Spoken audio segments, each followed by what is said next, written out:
Ow, ow, ow. And you're live. Hey, good morning, Granny. Oh, you're so cute. I ought to show everybody how you look right now. Whenever it's first thing in the morning. Let me see if I get my other camera on. An experiment right now. I'm trying to see. Well, the screen does look a little bit better. Change the output.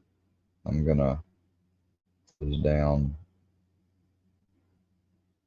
these tabs.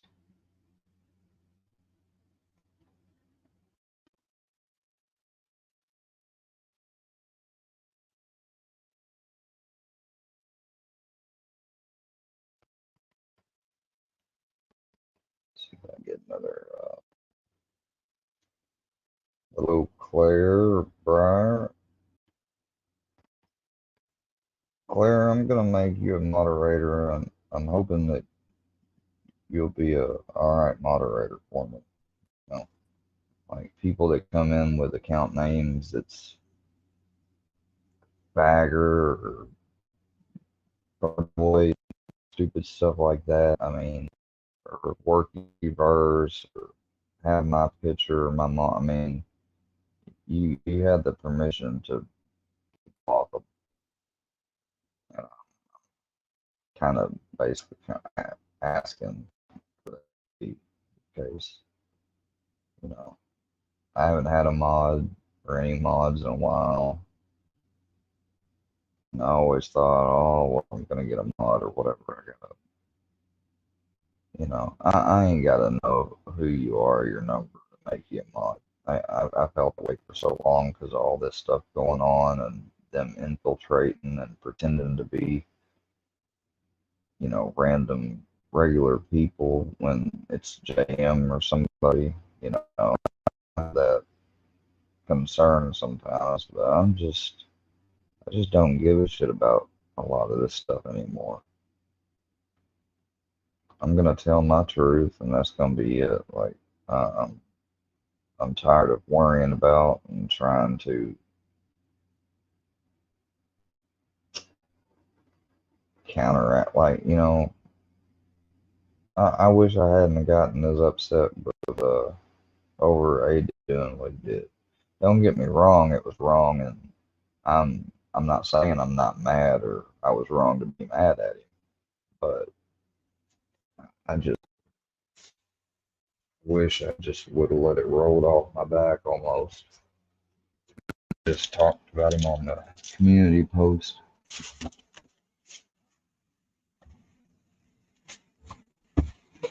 I'm trying to look and see. I still can't find my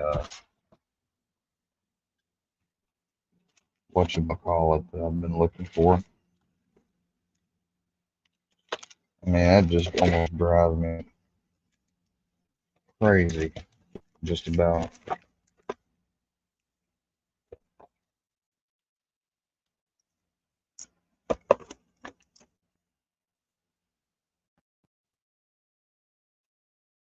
But yeah, anyways, I can use that. Put that on the other ones are plastic. This one's kind of glass almost. I don't want it to break.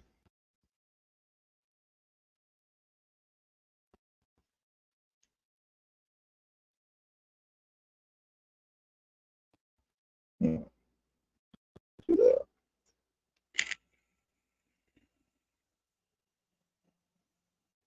And I'm gonna play a song.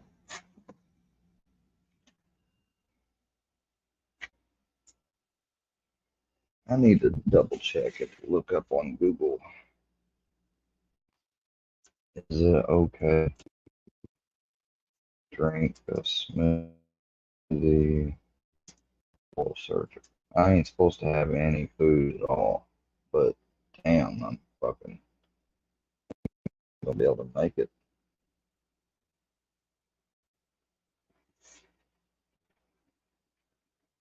Food and drink consumption depends on the type of anesthesia. Well, it's I'm gonna be going completely under.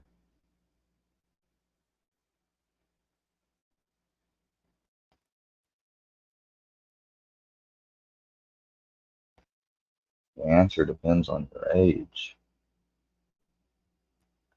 I'm gonna have a small smoothie. I don't give a shit. I mean, I think the instructions are like,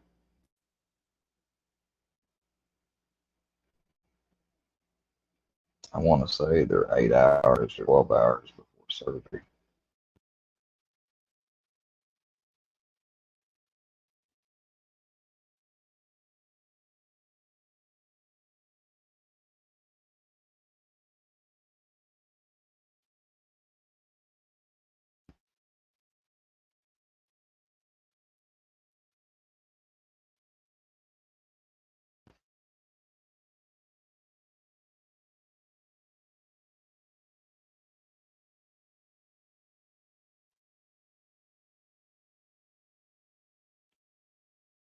Yeah, I can eat meat as long as I drink the shake. I think before it gets fucking too much later in the morning. I think I'll be okay.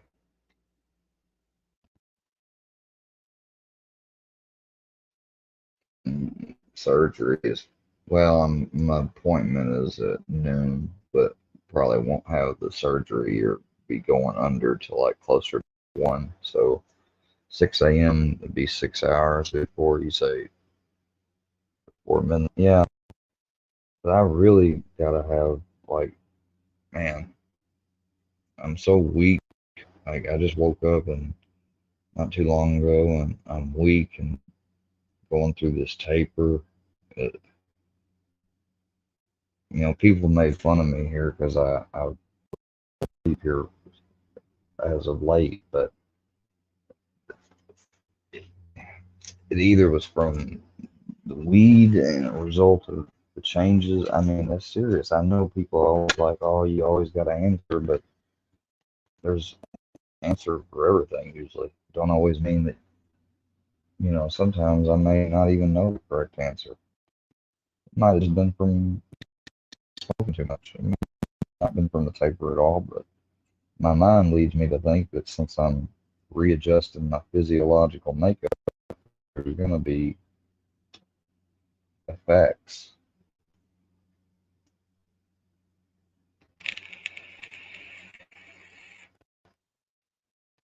I look at this picture of you, Miss Shan, and I think that you're supposed to be. You'd be a nice person. I mean, you look like a nice person. Just don't know why you support them people. Let me look at the paper. I'll tell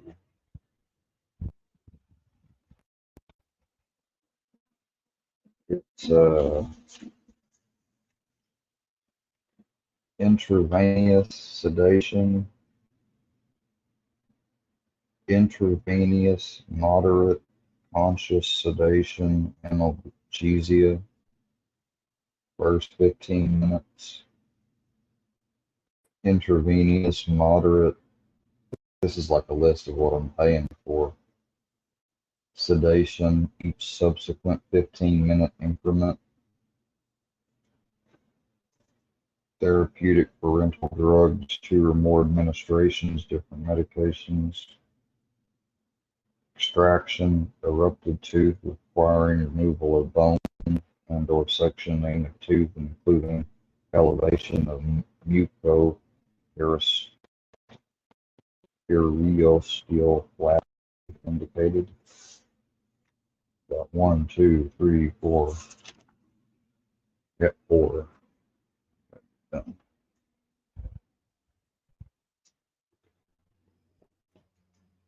I don't think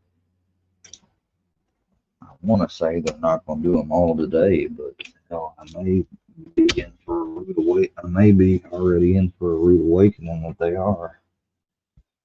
They probably are going to do them all at one time.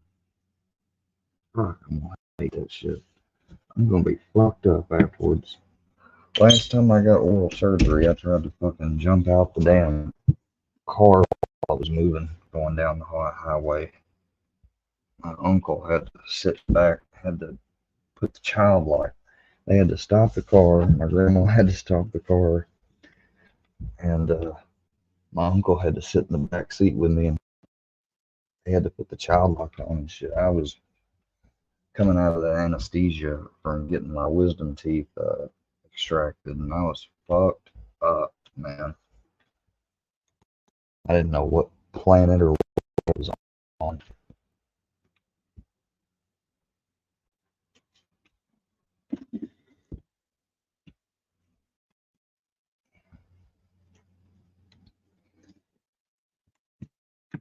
Guess I was still under somewhat the anesthesia, but waking up and I had gauze in my mouth. And they said, you were trying to take gauze out your mouth and open the door and get out the car. And I was like, oh shit.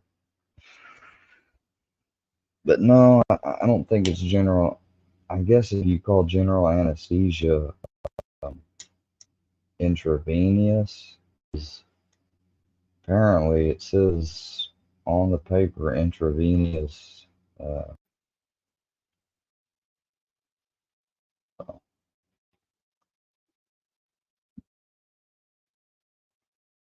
I don't think the first time that I've been told not to eat or drink anything before surgery, and I actually ended up eating solid food. So I'm not going to eat no solid food, but I am going to have me a watermelon juice fruit smoothie. I won't use too many thick or solid fruits. Just use watermelon and raspberries and stuff.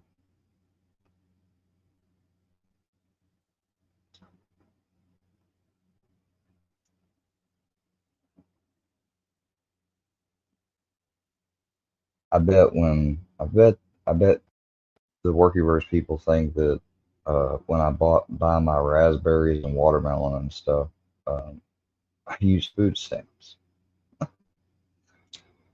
Yeah, I wish, I mean, but technically, wouldn't that be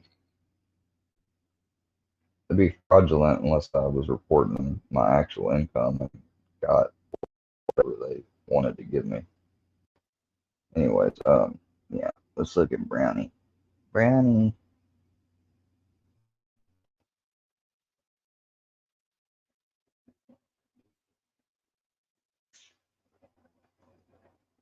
Brownie. I was trying to show you how you look when you're laying on your back. Eee, eee. See, I was a good boy. See, I was a good boy. Damn, it's really slow and choppy.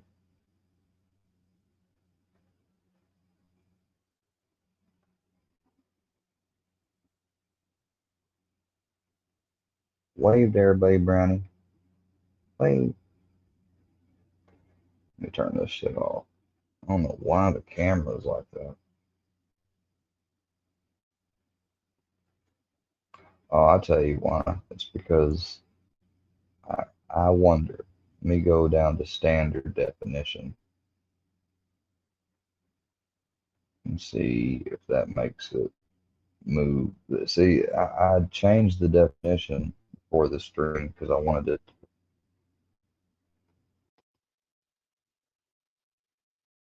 Brownie, I love you. Yeah, I know. I love when he tilts his little head like that. I can sit here and be talking to him and be like, "Yeah, what's your going on, Bubba?" And he just turn his head back and forth like, "Hmm, hmm? You talking to me? You talking to me? You talking to me?" Yeah, I'm talking to you, Bubba.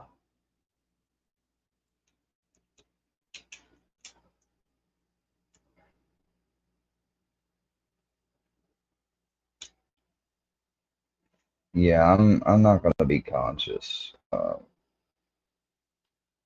because it was one of the things like asked me if I wanted to go on. I was like, yeah, because when it comes to dental work, I'm a baby. I can't take it. I don't like that. I just getting a regular extraction, not being put under with shots in the mouth and stuff. I gotta have gas because I can't. I jerk. You know, it's too much of a. It, and it's happened before. Like as soon as they put a shot in my mouth, I jerked, and you know, and the last thing I want to fucking do is jerk, and move around, get a needle broke off in my mouth or something. You know, I mean, I haven't ever done it, but I've moved around and you know gotten bitched at by my regular dentist, and I just don't have any tolerance for that oral fucking pain. I just don't. Well, one could argue that maybe one of the reasons why, um, other than the fact that I was a chronic pain patient and got prescribed the opioids, the first time I got opioids was from dental procedures. And I mean, compared to what I've told people that I got, they were like, that's fucking way too much. I'm like, oh, I mean, because I still had pain going on a follow up visit on my wisdom tooth surgery. And I remember I got a refill on my, for the, and back then it was the old blue hydros. Like, I hadn't seen them since I've had the car from high school. I mean, since I was just almost in high school time. As a matter of fact, I was in high school, and they prescribed the Lortab 10 500. It was back when they made the hydros with 500 milligrams of Tylenol. So they cut that shit back. I don't know what year it was, but somewhere within the last 8 years or so, they 5 years maybe, somewhere between 2012 to 2014, 15, that they changed it, and you they didn't have any versions because of the liver failure from the Tylenol. You know, we were that was right, probably dab smack at the height of when the opioid addiction was being reported on like all the damn time, and I think that they had. I imagine people that abuse opioids, especially ones that had Tylenol a lot, they probably had liver failure, went to the hospital, what have you.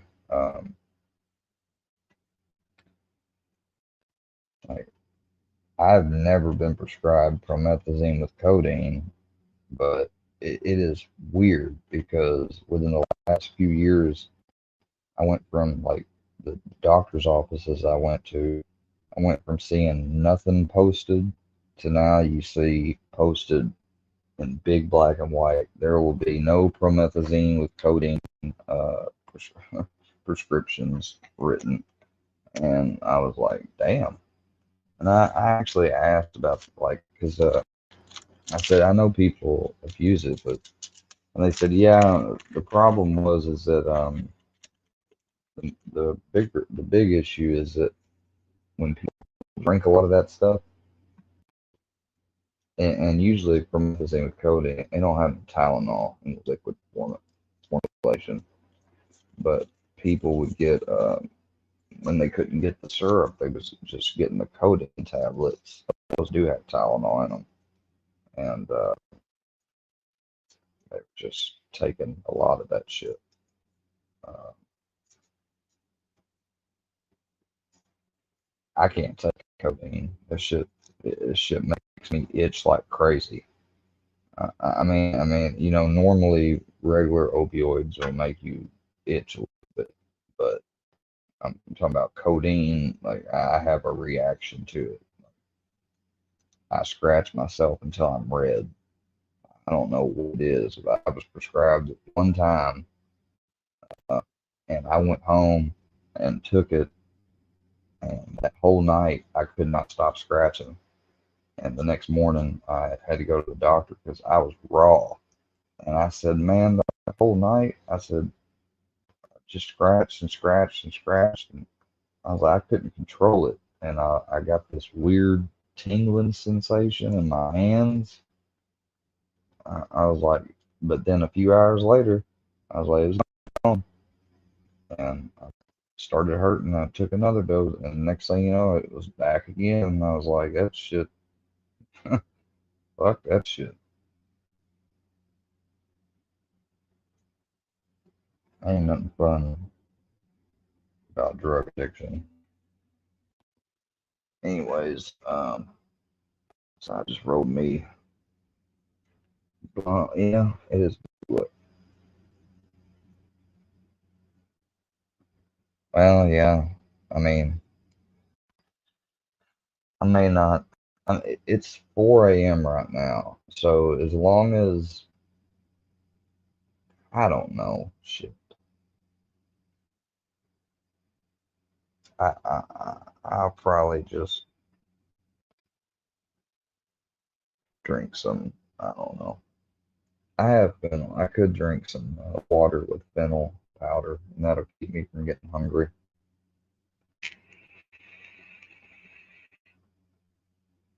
I just almost can't fucking imagine not having anything to drink. See, I'm used to it. Back when I first wake up, like even right now, I have pain, and I'd go ahead and take um, my Suboxone, but I'm not my Suboxone for the day till 6 a.m. And I think I may start. I might even cut it in half and just take a half and a half in the evening or something. I don't know, because I've been taking a shitload of Tylenol, or well, not a shitload, the same amount of Tylenol, having to rub a shitload of salve on my fucking leg. What?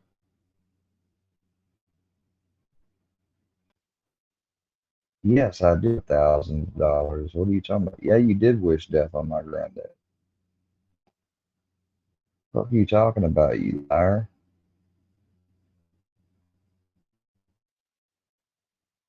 I don't sleep on a twin bed. How am I? Do you people just regurgitate anything you fucking hear? This is a queen. No, fuck this.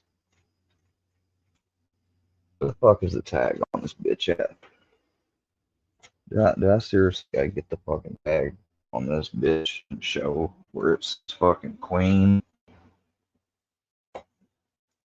This ain't no goddamn size bed. I know what a fucking king size bed is. This ain't no fucking twin. Y'all just keep doing that shit to get me up, I guess. I proved I had thousands of dollars. I mean, I have a couple in my account that I'm gonna use today. Uh, but I'm not gonna use all of it because I gotta transfer more in it, obviously, so I don't fucking have zero in it because I have shit that comes out automatically. But yeah, I don't have a car because you know, when you have a limited amount of money, you don't just go out and buy the first fucking thing you see for the, you know, I already had looked at one and we were thinking about getting that, but I didn't because it had been wrecked. And I don't want a wrecked car, even if it is fixed and all that stuff, you know. So I'm worrying about my shit. You're the one that has the DoorDash. And don't get me wrong, I used to DoorDash. I used to do that shit back when I had my other car. Hell, I did Lyft. I can pull up my Lyft profile right now and prove it. You know, so I'm talking about that I don't work or nothing, or I'm broke and live off Grampy. I, you know, the reason I've been my granddad um, ever since from rehab is because my grandmother passed away, and there was no here at all. He had a huge family home that, eventually probably was going to be selling. And after a year I was home, we sold it. There ain't no such thing as, well, there is, but there's only a few weapons. Bro, guys. You got your finger right there on the trigger. That's bad. No type. That's one thing I liked about the Taurus is they have the spot on the side where you can rest your index finger, because it looks like the Glock don't have that. Everyone stop commenting, take your finger off trigger. You guys don't know that I have a very light finger, so I can actually have my finger on the trigger without even pulling the trigger on the gun. So you guys just have really big fat hands. And it went off. Bro, guys, everyone stop commenting, take your finger off the trigger. You guys don't know that I have very light fingers. Accidental, that would be called a negligent. I mean, negligent is accidental, but I mean, you got negligent as in, oh, dumbass had his finger on the trigger, fucked around, and it went off. And then you got negligent as in, oh, that dude was fucking like 2 6-packs in and fucking thing in the air and went through a fucking roof.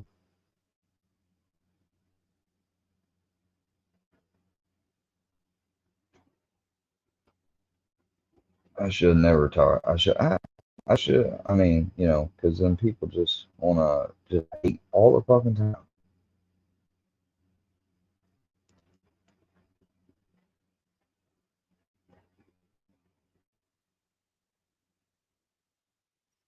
Armed at homeowner shoots intruder looking for his girlfriend in the wrong place. What the fuck?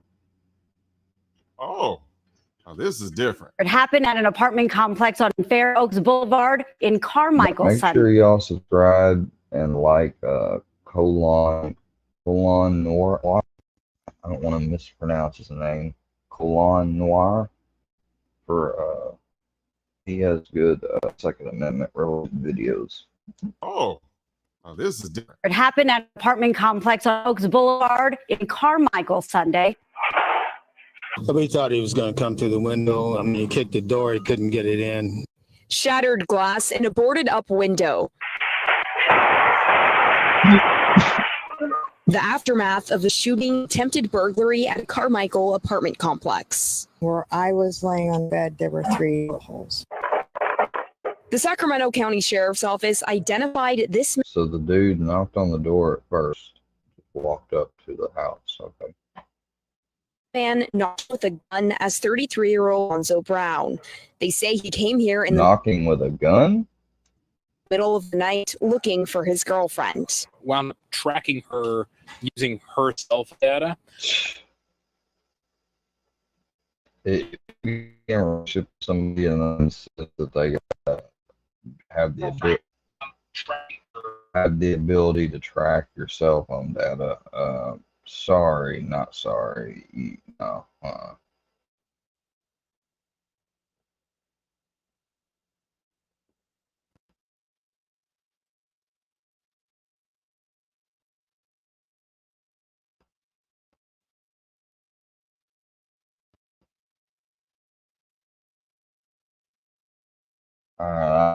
People that like the internet's just a little laggy this morning, so it's a bit lags. I apologize.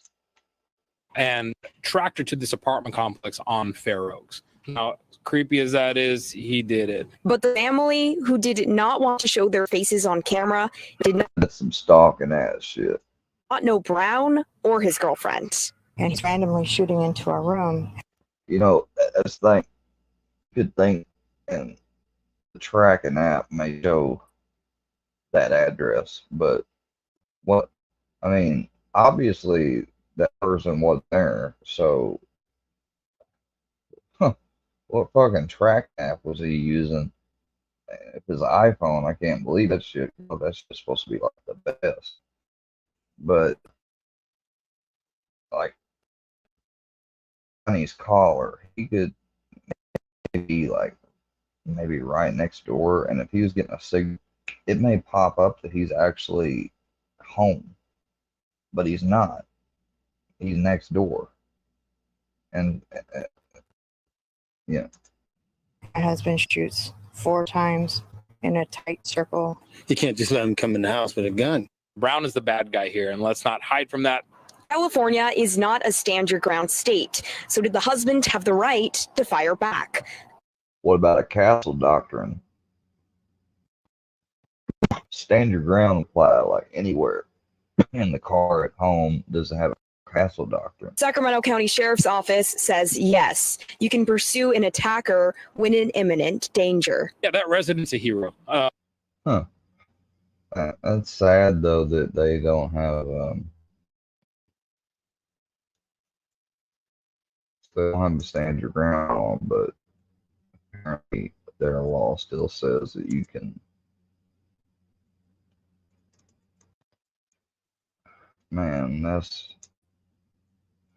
I like California. Well, some aspects of it, but I don't like shit like that. Yeah, they do have castle doctrine. They don't have to retreat if a resident confronts intruder inside his or her home. Residents are permitted to use force against intruders. Okay, yeah, so it does have castle doctrine. He defended himself, defended his property. There was no decision. It's instant. You know, some dudes really need to learn to control their emotions. I'm just going to go ahead and assume that this guy thought his girlfriend did. I'm going to assume he snuck into her phone and turned on her share my location without her knowing. Because only an idiot would share the location with their boyfriend and then go and do some shady shit. And again, only an idiot would track their girlfriend down using their shared location and then try to kick the door down at that location and then just randomly start shooting at the house. If you have to do all of that, she was never your girlfriend. Take the L. She pulled the streets. Move on. But let's give a massive W to the husband for protecting his family, exercising his Second Amendment rights. And oddly enough, let's give a round of applause to Sergeant Amar Gandhi and the Sacramento County Sheriff's Office for bucking the California anti-gun narrative by not only supporting this man's actions, but by empowering the people in their county to exercise their 2A rights. Bravo. Bravo. Unlike the father of Patrick Bateman, California Governor Gavin I Sweat Hair Gel Newsom, who would more than likely arrest the husband before he would ever call him a hero. The same Gavin Newsom who was always crying about standard capacity magazines. Large capacity clips. Just insane. There's no justification. Period. Stop. It's insane. These people are perpetuating lunacy and should be ashamed of themselves. People don't perpetuate lunacy because they like extended magazines. You know what an extended magazine's purpose for? So you have more bullets that just in case your target or your whatever you're having to deal with, you miss and miss and miss. You still got a few left, so you have more chances. The time it takes to switch and reload, somebody could right up on your ass. He calls them high capacity, but they're really standard. Keep in mind that you can be standard. They don't even. If you go out and you were to get like a Glock or a Taurus or something, I think usually most of them have like a 10 to 15 capacity mag. You know, that's standard. But there are states, believe it or I think there are states, believe it or not, that you can't, or places you can't have more than like 8 or 10, or it has to be less than 10 round mag and stuff in it. Okay. And oh, it's got a buck stock, or it's got this, it's got that. It's just a pistol brace, you know, for somebody that's got a fucking amputated arm or something that it's pistol brace or something. You know, oh, it's big scary. And have a magazine over 10 rounds in California, and you have to register your guns. Yet, Mr. I Can't Find My Girlfriend had an extended magazine and his gun wasn't registered. None of the strict California gun laws. See, it don't ever stop it. Stop this lunatic getting his hands on a gun, having Because, you know, somebody, I guarantee the plans are out there and people have the capacity where, let's say that they stop manufacturing and selling any magazine that had more than blah, blah, blah amount capacity.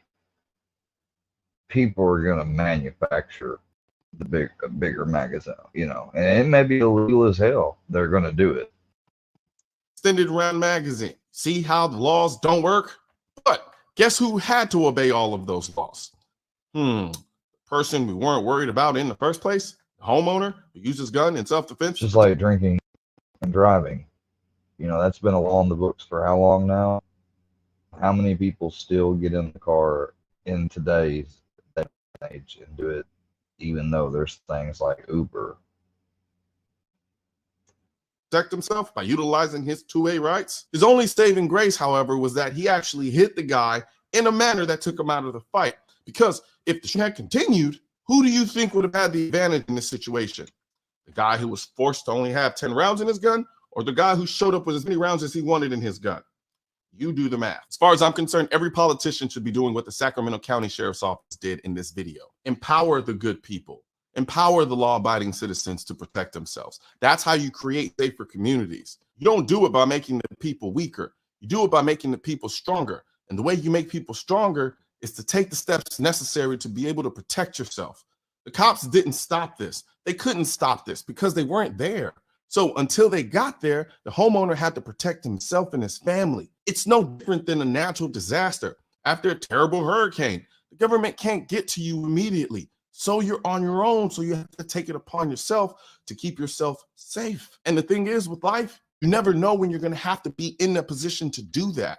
So that's why we beforehand have the tools necessary to be able to protect ourselves and keep not only ourselves, but our family safe as well. You really think this family thought they'd have to deal with a crazed boyfriend shooting at them through their window? But because they had a gun for protection, they were ready to deal with that unexpected threat. Now, the family is a lot safer for it. You know how frightening it is to think about what happens in the moments before, during, and even days after having to use your gun in self-defense? When you first start carrying a gun for protection, it can be a very scary and nerve-wracking experience, especially if you haven't gotten the education and training you need to feel confident. I've been there myself, hoping I never have to go through a self-defense shooting, which is why I'm a member of the USCCA. As a USCCA member, you can eliminate some of the stress of carrying a gun for protection by accessing the amazing wealth of firearm education, training, and current state-specific gun laws of your state or states you may travel to. This can help you be prepared for, or hopefully even avoid, a self-defense incident. As a bonus, members automatically become insured on the self-defense liability insurance policy purchased by and issued to the USCCA. Click below to learn more.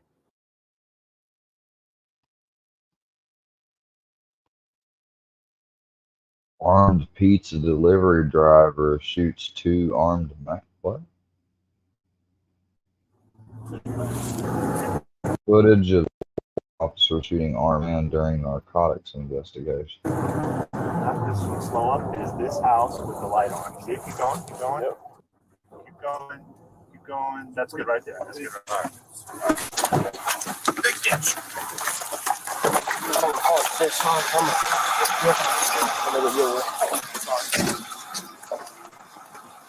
Oh, they in the SWAT truck.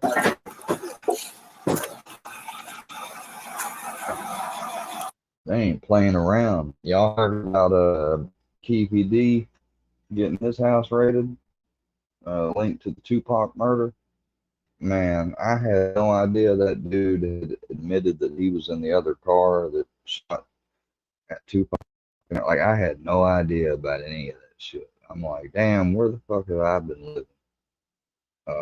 Because when I was younger, that whole Tupac Biggie thing and both of them getting killed, like, that all interested me. Like, I got deep into it when I was a lot younger. But I I don't know. I guess I just didn't get deep enough to where I heard anything from the detective Cater or any of that shit. Hit it.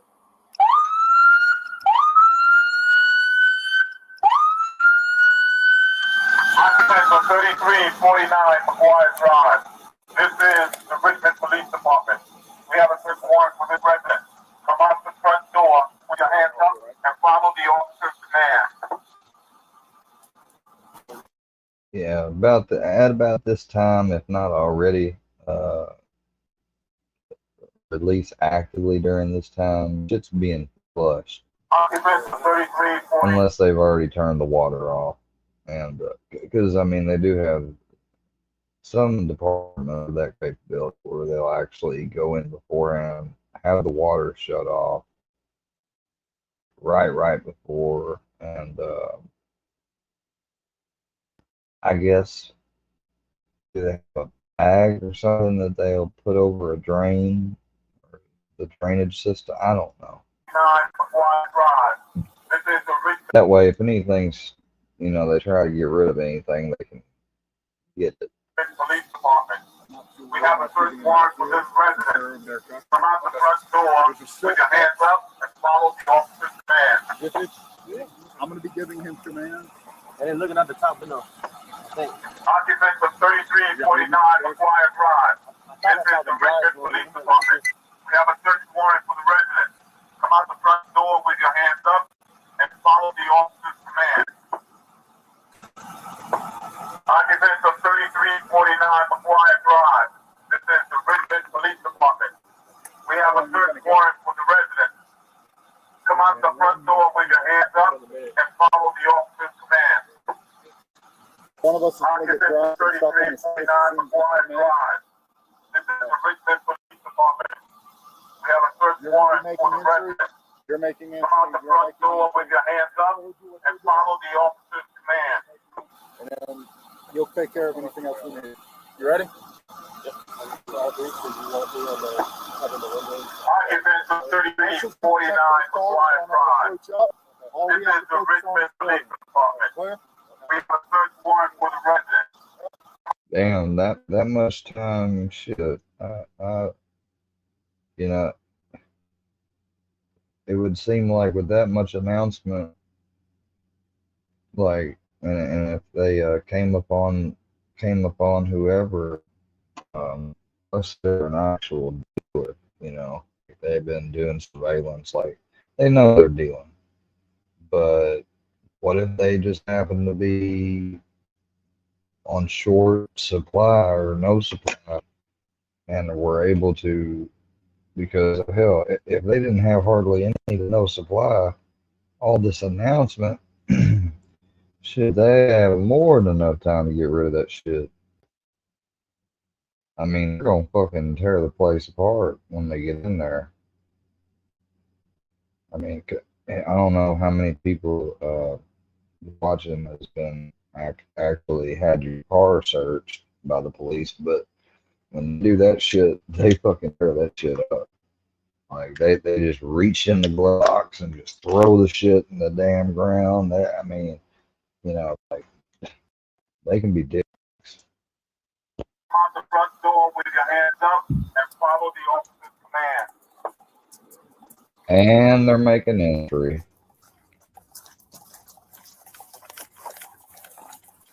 All right. And you're telling me this dude is still like actively armed? Hell, if I knew the police was there, I don't think I would be armed. If I didn't want to come out, the last thing I would do would be armed. All right, you ready to set that board?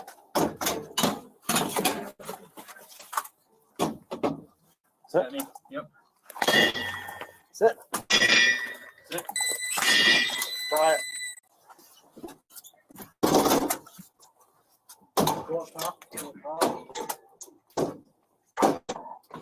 And again. All right. Damn. All right. All right, move on up. Give it a couple knocks. Where's the police? All right, Breach. Move in right Breach. here in the window. Breach. Door. Boys, come to the door.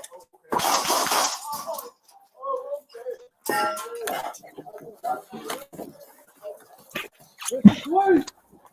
Man. Please come to me. Please. Damn, I didn't even see a weapon. He lit his ass up. Please come to the door.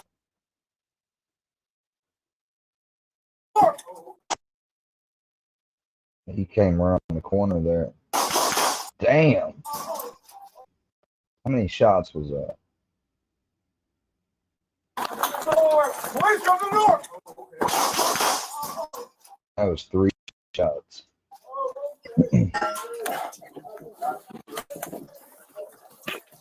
Please. Man. I'm scared. Please come to me. I'm visiting. Come to me. What the hell is going on? Come to our boys. Where's he going? It's under the table. It's under the table. That woman's lucky she didn't get shot. Walk to us. Come this way. Come this way. Put your hands in the air. Put your hands in the air. Walk to me. Keep coming. I'm gonna put you block this hallway. I got you. I don't live here. Hold on. I don't got no cuffs. Oh my God, what happened? We want to pull them out. No, we're gonna Another door over there, okay?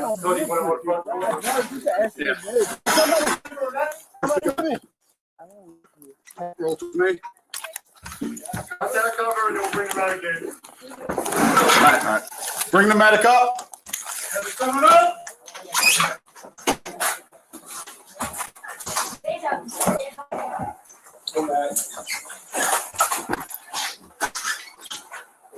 If you work him here, you need to take him outside.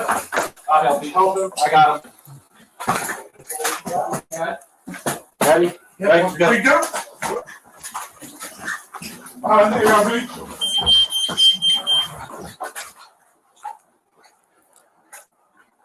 Right there. Got it? Yeah. Sir, what's your name? My bag's here. You got it? Okay. Yeah.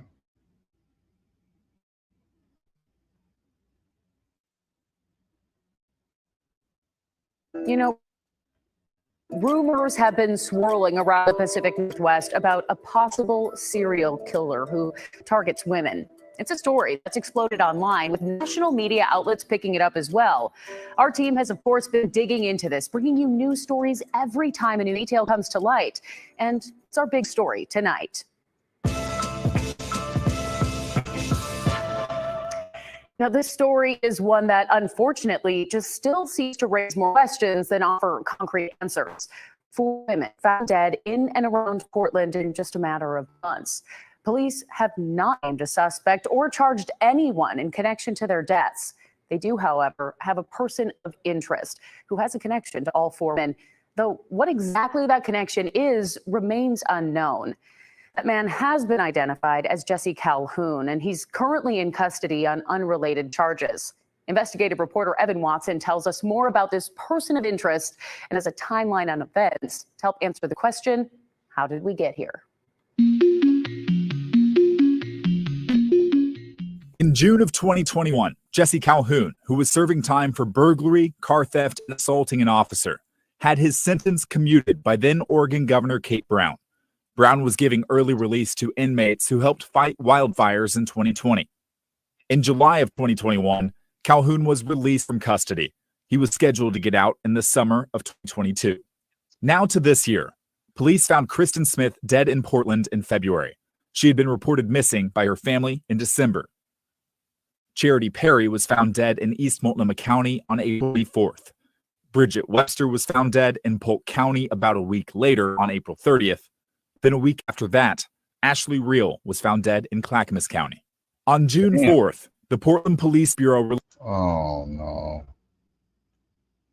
I hate that, man. That's my fucking birthday.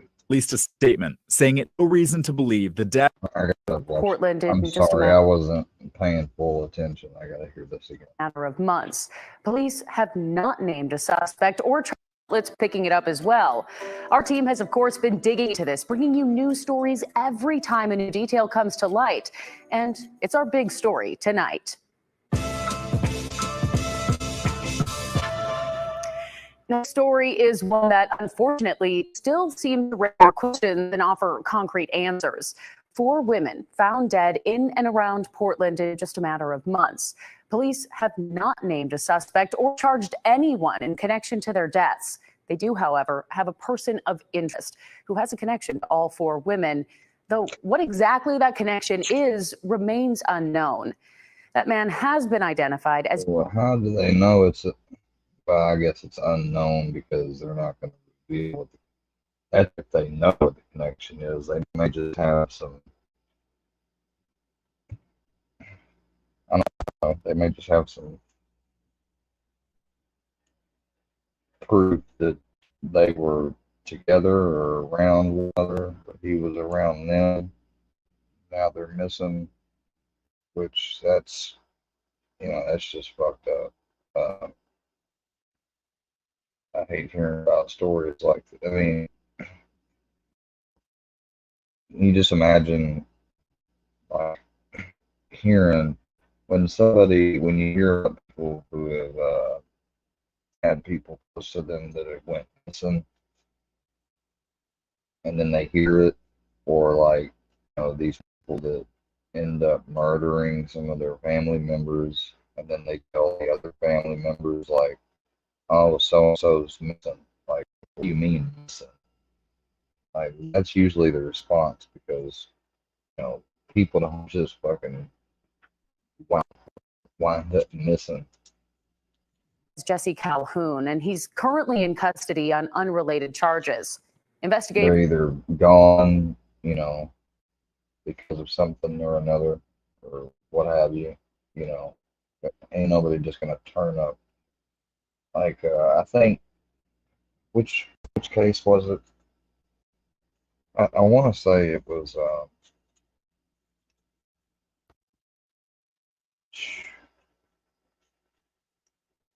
the cult mom, Lori Daybell. I want to say it's her. She's one of the head to like the other side of the family that's been concerned, and it's always like one side of the family's concerned, people or what have you, spouse or your side, other side, and the other side's not.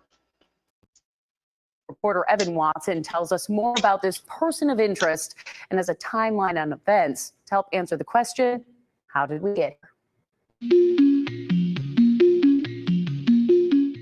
In June of 2021, Jesse Calhoun, who was serving time for burglary, car theft, and assaulting an officer, had his sentence commuted by then Oregon Governor Kate Brown. Brown was giving early release to inmates who helped fight wildfires in 2020. In June of 2021, Calhoun was released from custody. He was scheduled to get out in the summer of 2022. Now to this year, police found Kristen Smith dead in Portland in February. She had been reported missing by her family in December. Charity Perry was found dead in East Multnomah County on April 24th. Bridget Webster was found dead in Polk County about a week later on April 30th. Then a week after that, Ashley Reel was found dead in Clackamas County. On June 4th, Portland Police Bureau released a statement saying it had no reason to believe the deaths of these women were connected at that point.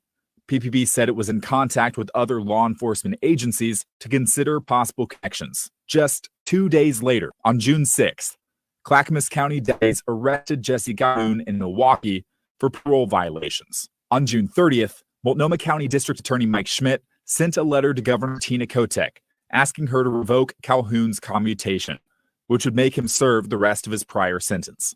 Kotek revoked Calhoun's commutation on July 3rd. Investigators found links between the deaths of Smith, Perry, Webster, and Reel. They said there was no active danger to the community at this time. Willamette Week published the first story identifying Calhoun as the potential serial killer.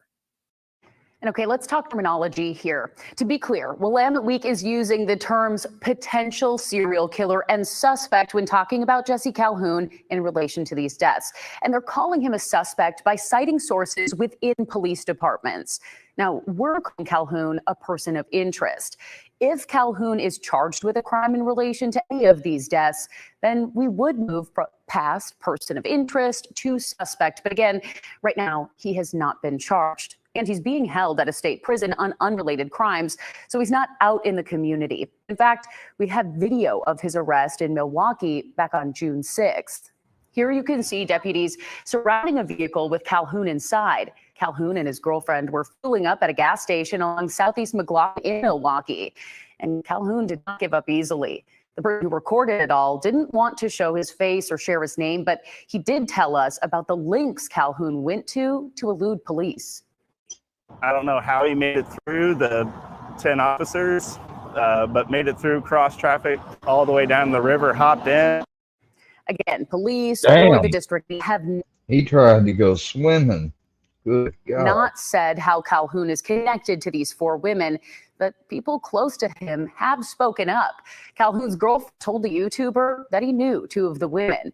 She says he and Ashley Rial had been dating on and off for about a year. Damn. She just, I mean, she must have some, she either mad or like freaked out that this is, you know, that she was with him.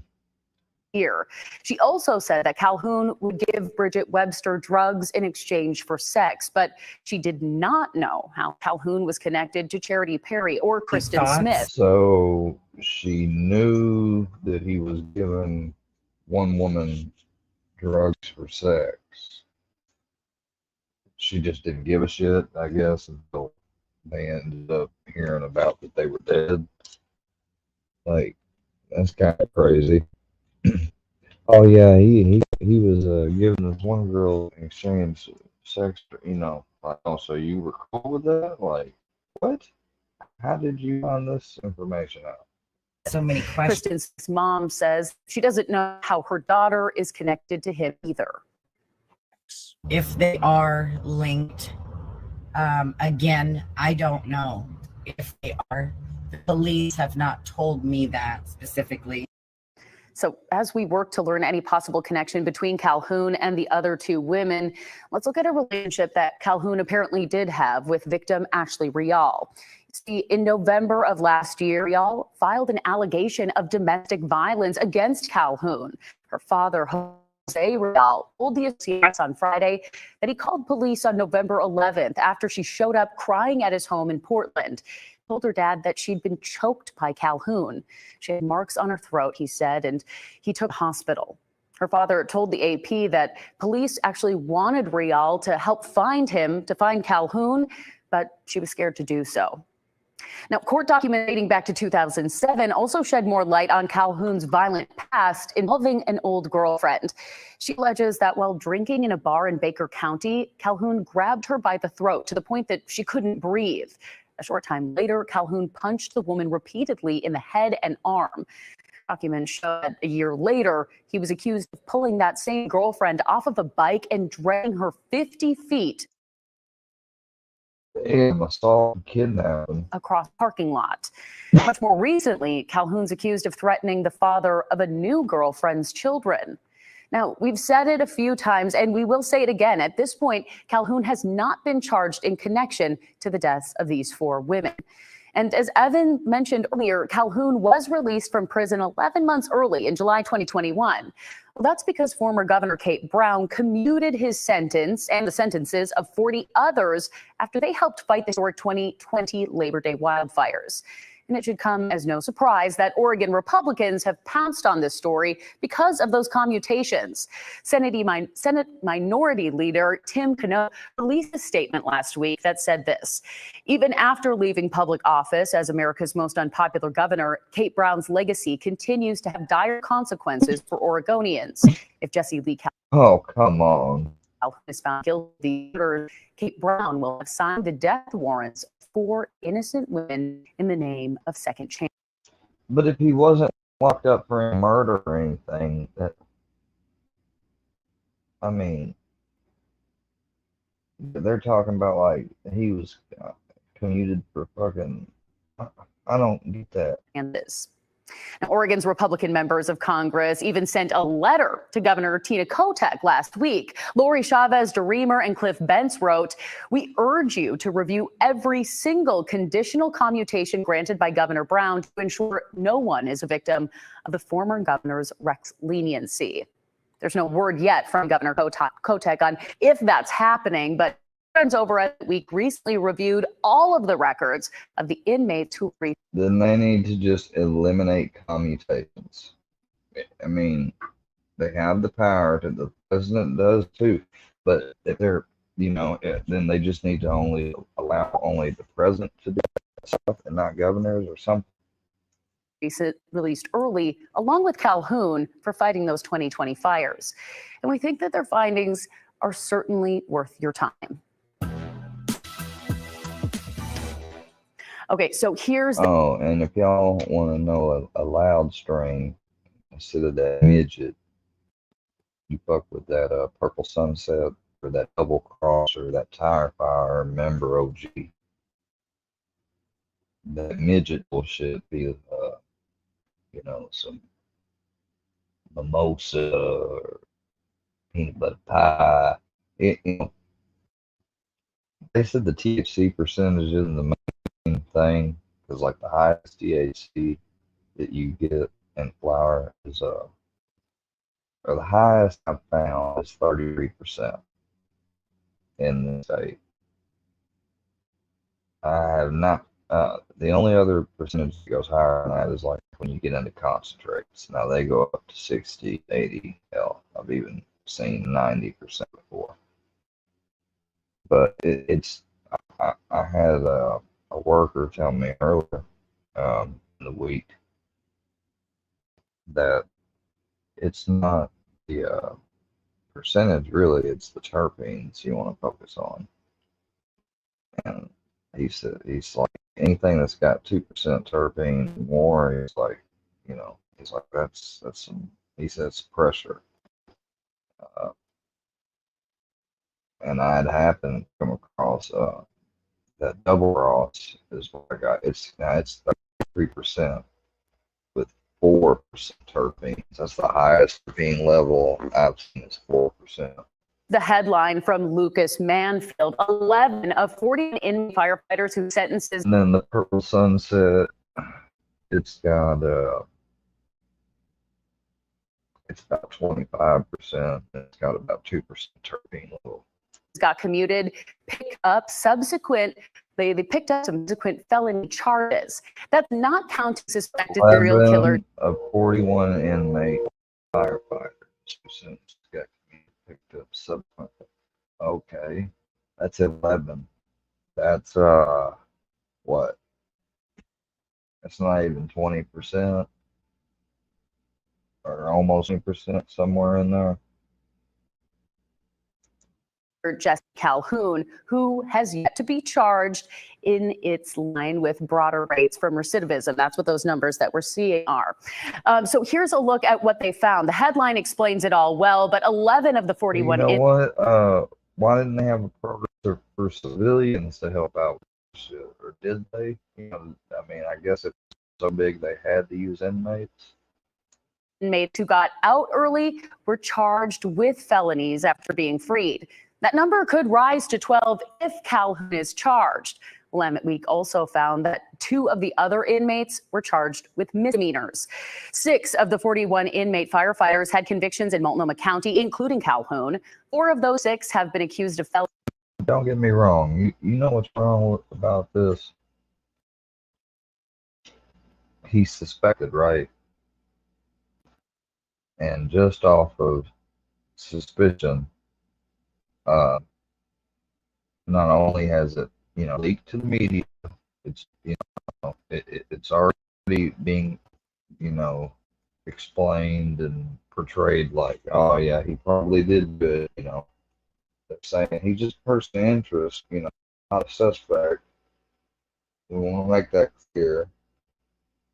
But yet also keep in mind that, they believe so strongly that he's probably the person that had his shit revoked, so he would just automatically go back to prison. That old stuff, you know. I mean, they're basically already painting that this guy's, in my eyes. I mean, felonies since and their see release. that kind of goes against the whole innocent, you know. And isn't it? You know, I just thought of this the other day, but isn't it kind of odd that the phrase is innocent until proven guilty? It's not innocent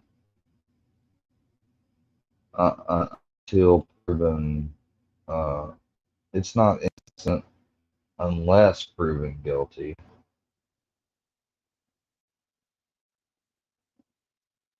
It's innocent until proven guilty. That's just weird, you know, to me, because it's almost like, you know, you're innocent, yeah, until you're guilty. Huh.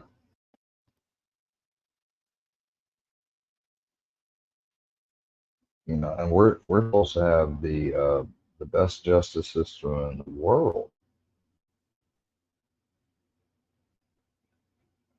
and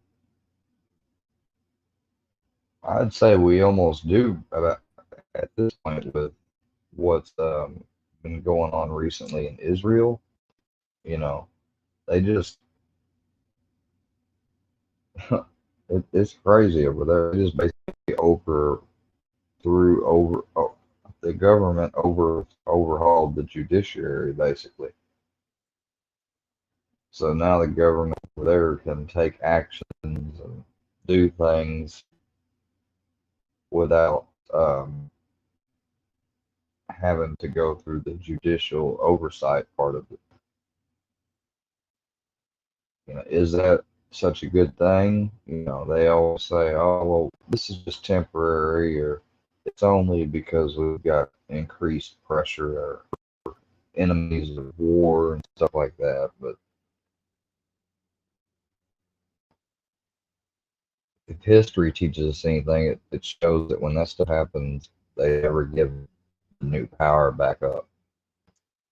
Police. That would become 5 again if Calhoun is charged in connection to any of these women's deaths.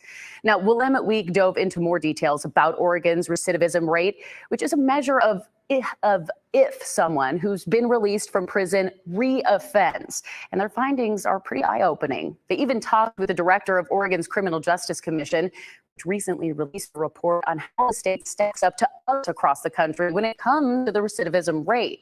You can read Willamette Week's full article right now on their website, wweek.com.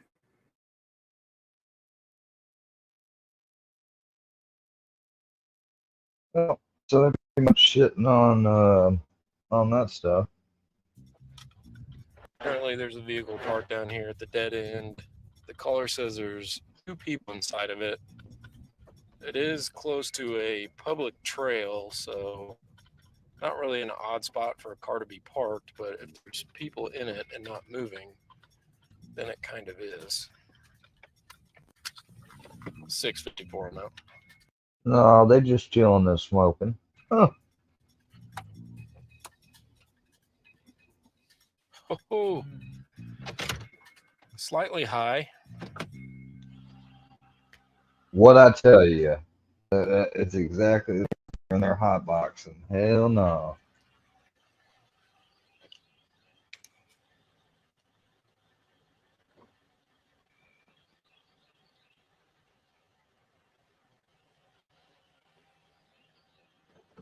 Hi. Hello. What's going on? Just chilling? Okay. Do you know where you're at? Yeah. Okay. How much you had to smoke today? Damn, that smoke just pulling out. How much marijuana have you smoked? Me, personally? No, him. I'm talking to you. Say about just a joint. Okay. How long ago was that? 20 minutes. Okay. Did you guys smoke it all already? Okay. Hop out of the car for me.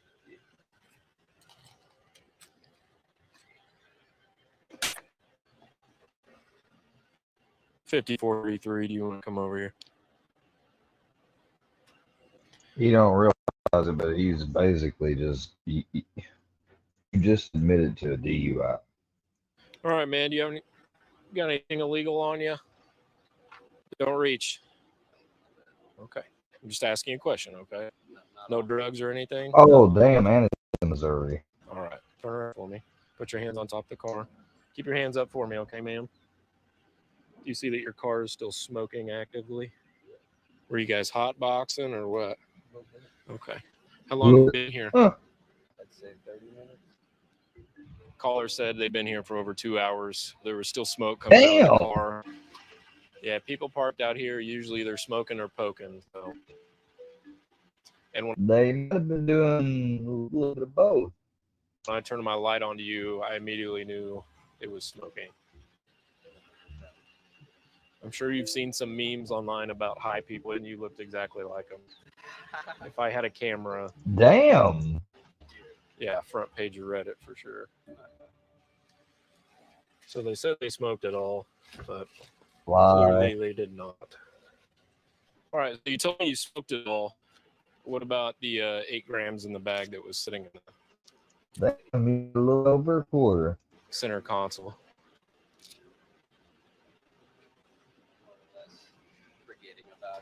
So you just forget about 8 grams? Is it because you're so high that you forgot, or?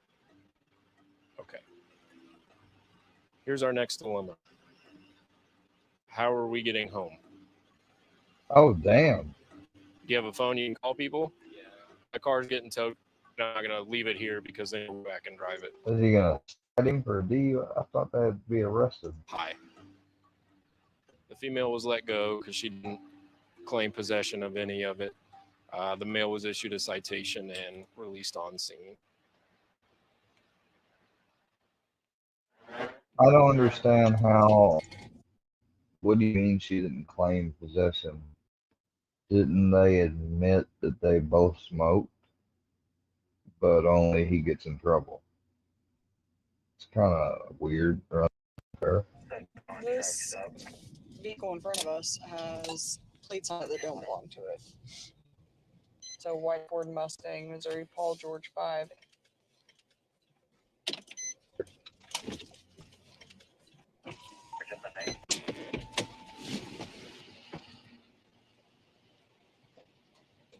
Hello, Deputy Rudder Humans Sheriff's Office. I stopped you because your plate's checked to a Chevy. Yeah, I took them off my Heather car.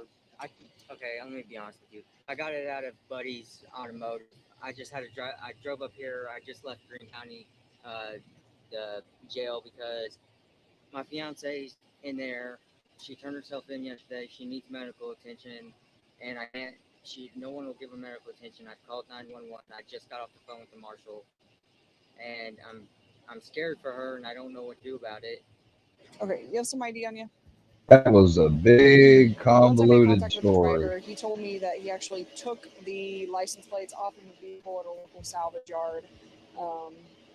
We're trying to check into that right now. It looks like he may also have a municipal warrant as well, so we're looking that up too.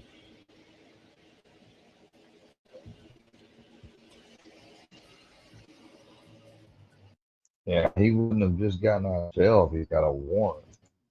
All right, man, do me a favor. I need you to step out of the car for me. Do what? I'm going to talk to you about it. Honestly, I mean, what did I do wrong? Well, you have a Listen, warrant. I didn't do nothing. You have a warrant. Hold on.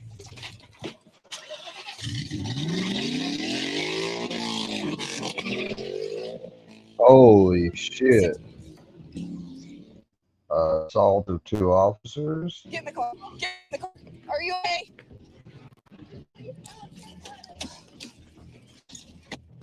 $629. He hit both of us with his car.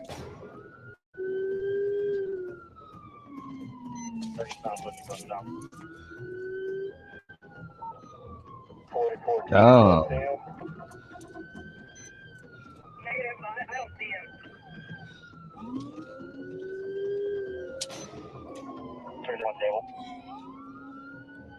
$629. We're stable. He took off in his car. It's a white Ford Mustang.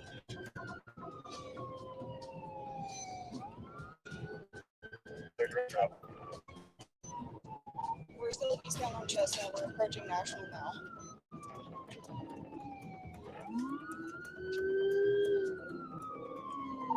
$629. I think we've lost him. Damn. Are you okay? Yeah, I'm fine. I just wish I tased him. And it's horrible because he's got stolen plates on, which they got a recording of, but they didn't get him identified. Plates didn't belong to him that he switched, so they got no idea. Or something. I tried to Wait, didn't they say they were checking a municipal warrant? So yeah, they do know who it is. stop him, But I but didn't have time. I tried to stop him. my arm hurt so bad. They must have cut the part, and he must have given them a license or name. Yeah. I tried to jump in with him, but he took right off. And, Well, I was in the car with him first, trying to get the keys out of the ignition, and he took off and dumped me in the car, and he killed it because it's a manual. So she jumped in the car, and he took off and dumped her out of the car. Because of traffic, we weren't able to catch up to him, unfortunately. We'll submit charges on him, but for right now, we're not sure where he's at. It'd be felony charges. Got a domestic assault. Came out in one of our notorious trailer parks. Apparently, a guy's girlfriend punched him in the head. They are separated. She's possibly intoxicated, according Hey, I know what that's like. to the call note. I had it done to me. She's wandering around either outside or in the house or the trailer. So this could be Although I wasn't at a trailer park. Can't say that. interesting.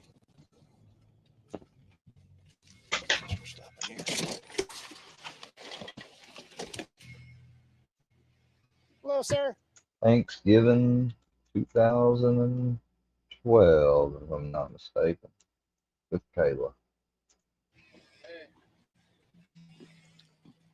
Supposed to have been going home to Missouri, and instead I get punched and going home to Missouri, but alone. Huh. I don't know lie to you. Nah, but for real. She's drunk. She steady assaulting me. Oh no, shit. Come on, please give me my same spot back. Apparently, there's a vehicle parked down. I didn't even see that this said Greene County, Missouri. I didn't even notice that. Duh.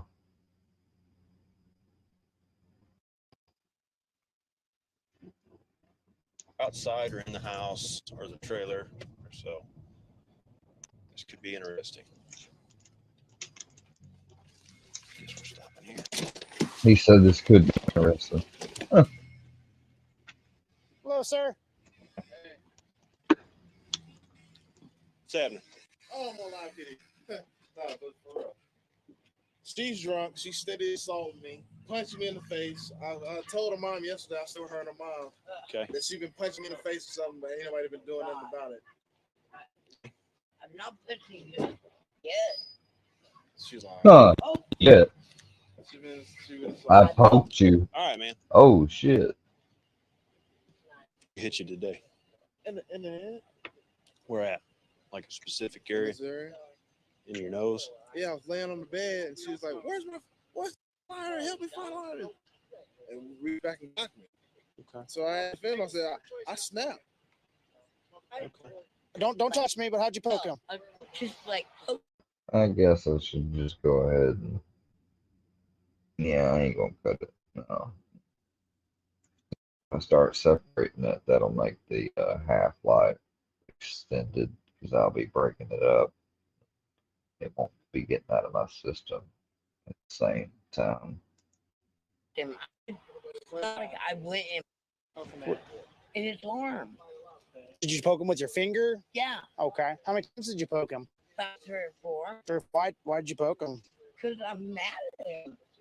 So you're mad at him, so you poked him? Yeah. Okay. What are you mad at him about? Because he's an idiot. Okay. Is he an idiot? Idiot. Do you want to press charges against her? She go to jail?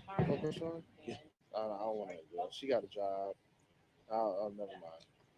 I just want to be made it known that she's been hitting me, and she do it again, then I'll press charge. I know she's gonna do it again because she's been drinking. She got 230 cases right by the bed. Sorry. Can I get a light? We don't smoke. Oh, you don't? No. You guys are losers. No, we're just making the smart choice and not smoking. So smoking's bad for you. Has anybody got a lighter? I don't have one, man. I don't smoke. It's a nasty habit. Trying to quit. It is a nasty habit. Some of the Mexican off her slurring her speech real bad. So we're just gonna try to PBT her, make sure she's not too high, make sure she doesn't need any kind of medical attention for being intoxicated. Do you have anything in your mouth? My tongue. Well, other than your tongue, do you have anything in your mouth? Okay. All right, you just take a deep breath in for me. Deep breath in like this. Until I tell you to stop, okay? Deep breath in. I suck. I don't blow. Take a deep breath in. Blow out until I tell you stop. Deep breath in and blow out. Keep going, keep going, keep going, keep going. Keep going. Okay. Okay, ma'am. Why do you have a light? Ma'am, you just blew a 312. Oh, what's that? That means you're really drunk. Can I just go in? Do you need medical to come check you out or anything like that? No. I'm just gonna I'm see. not driving. Okay. I just want to make sure, like I said, I'm just making sure you're okay and you don't need any kind of medical attention. No. All right. I'm okay. Yep. Thank you. All right, Thank you guys. Put me on that. All right. Have a good night. Thank you.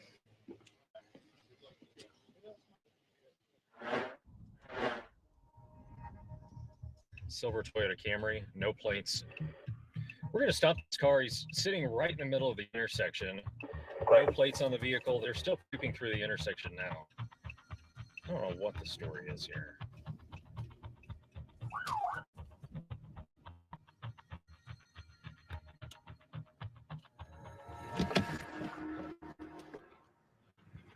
Hi there. Hey, can you roll your window down? Okay, does it not roll down? Okay, I'm Deputy Haynes with the Sheriff's Office.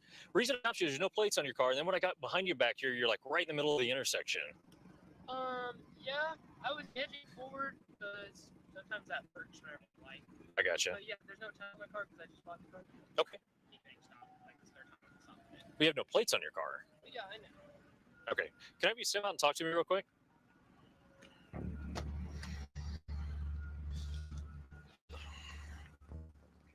Guns, knives, weapons, drugs, bazookas, anything like that in the car? Did you just ask me if there was a bazooka in my car? Yeah, I've seen a bazooka in a car. So you don't have any drugs or anything in the car? No. Okay, do you have a problem with me checking? Yeah, because you don't have any reason to search, do you? Because there's nothing in the car. That's why I'm asking you. Oh, yeah, no. Okay, take your hands out of your pockets. Sorry. That's why I'm asking you, is to figure out if there's anything going on. No, nothing in the car.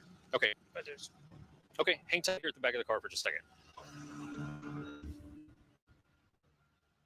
They seem like just some young kids that are out in a vehicle that he says he just bought. He's got a bill of sale that shows that he did just buy it. Bought that thing for $500. It's got 400,000 miles on it, though.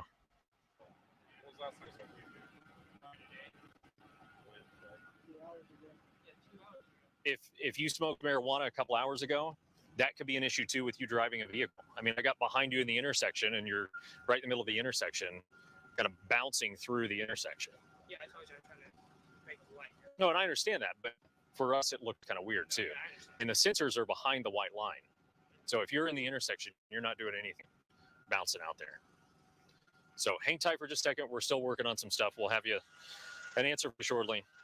I've got a DWI unit on the way. He was dodgy with questions. He was evasive with what we were asking him, and admitted to smoking marijuana about an hour or two prior. Anytime you're ready.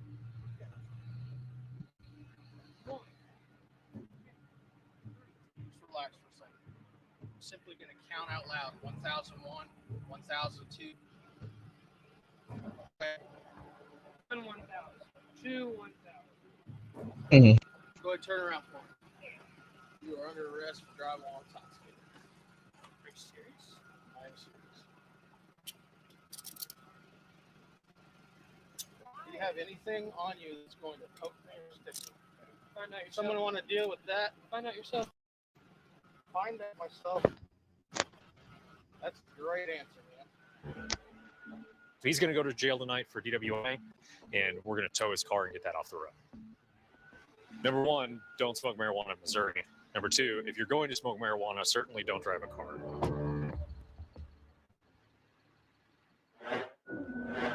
License plate Well, this is old. is 2 King Adam 9, occupied twice. So we received a call from leaving the scene of an accident. This truck had struck 2 vehicles. We got behind it and attempted to stop it. Damn. He's trying to turn east on Chestnut. We've got traffic. We stopped. Traffic is cleared. He is eastbound. Chestnut, passing the Dollar General. High rate of speed, turning into the Dollar General parking lot. Checking Dollar General. 07 to 33, plate check stolen. Clear. He is through a yard, back on the road. We got no traffic south on Hilton.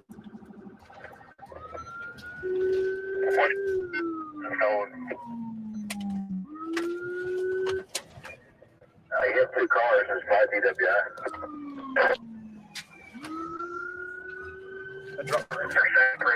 Damn, GTA. Clear. Trying to get on the track radio. He turned east on Olive. He is all over the road, struck multiple stop signs and 3 yards. 48, I'm with him. He's trying to strike my vehicle.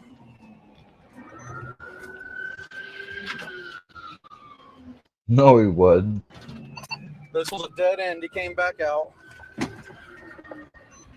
You didn't really try to stop him. I mean, you knew it was dead end a minute ago. You should have done a turn sideways. He turned south on Olive. I got it, 48. Let me go for it.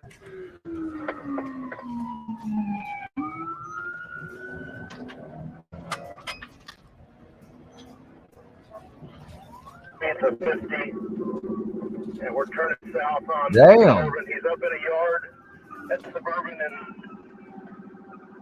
he's off-road.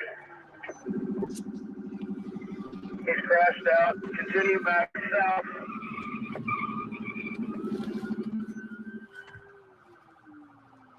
Where's our nearest unit at?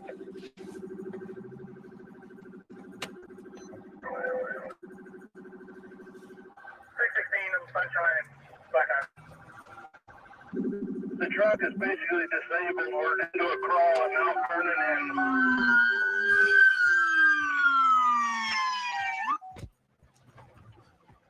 on the Vernon, 607 and 631 are in the area.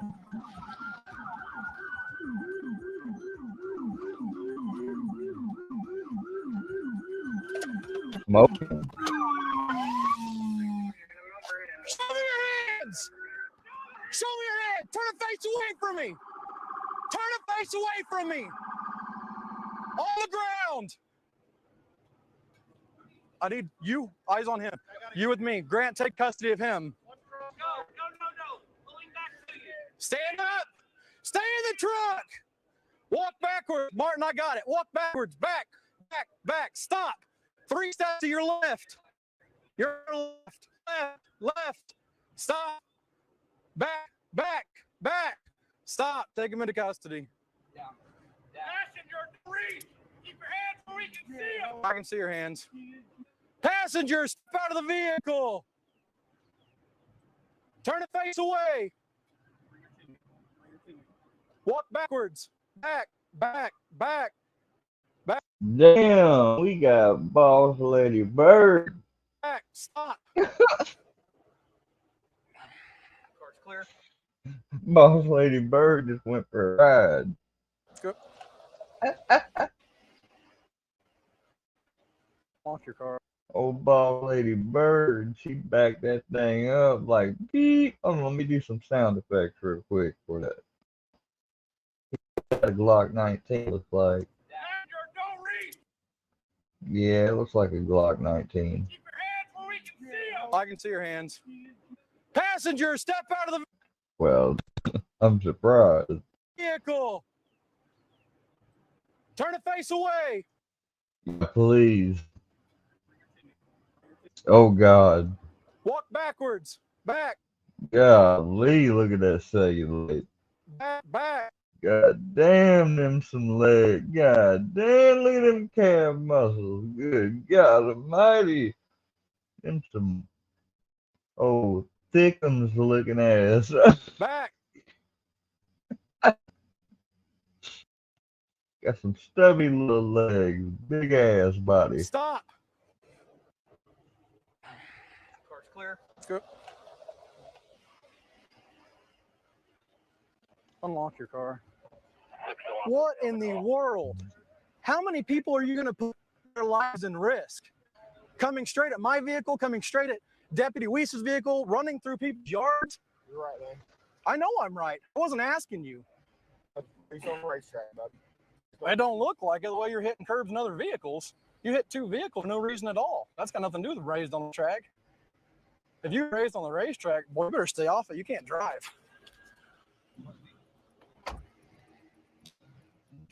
Took him into custody. He's extremely intoxicated. The female passenger, more than likely, Damn, got a whole fifth of Jack. she's going to be released. Doesn't sound like she had anything to do with this. Ah, dang. The vehicle did verify and come back stolen. So he's going to be arrested for the first-degree tampering on the stolen vehicle, the resisting arrest for looting, DWI, and then also driving while revoked or suspended. That's a whole litany of charges.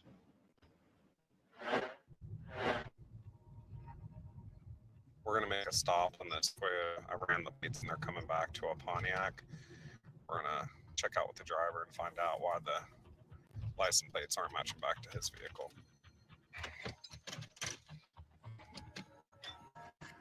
How you doing, man? Deputy Collins Sheriff's Office. The reason I pulled driver's registration come back to a Pontiac. It's my sister's car. Okay. Who's the registration come back to? It is my girlfriend's sister's brother's. My sister's brother's dead sister. I have a. Okay, you got to start over with that. Who does the license plates belong to? It's my girlfriend's brother's dead sister. I have a bill of sale form. I got screwed out of it. Okay, who's the car belong to? I bought it from her. She gave me a bill of sale. Bought it from who? From my girlfriend's little brother's dead sister. Your girlfriend. I have a bill of sale right here. I mean, Okay, let me see it. Do you have a license and insurance on you? Okay, go ahead and step out for me real quick, man. Again, put your hands on your back real quick. Your girlfriend's brother's little dead sister. Say that 4 times. All right, anything besides the weed in the car? No. Okay, is there? Yes, sir. Okay, the weed I just saw in the glove box? Anything else besides the weed? No. All right. Is that what you're nervous about? Yeah. All right. You're kind of freaking out on me. Yeah, it's the weed. Huh? It's about the weed. It's about the weed? Who does the car belong to? Did you buy it? Yes, I did. Where's your title at? I do not have it. She is supposed to file for the lost title, and then I've texted her about it, and she won't get back to me. And You text a dead person? Your girlfriend's? it's my girlfriend's little brother's dad's sister. Okay. I still, to this point, don't really understand who the vehicle belongs to. Dead sister. Seriously. From my girlfriend's little brother's dead sister.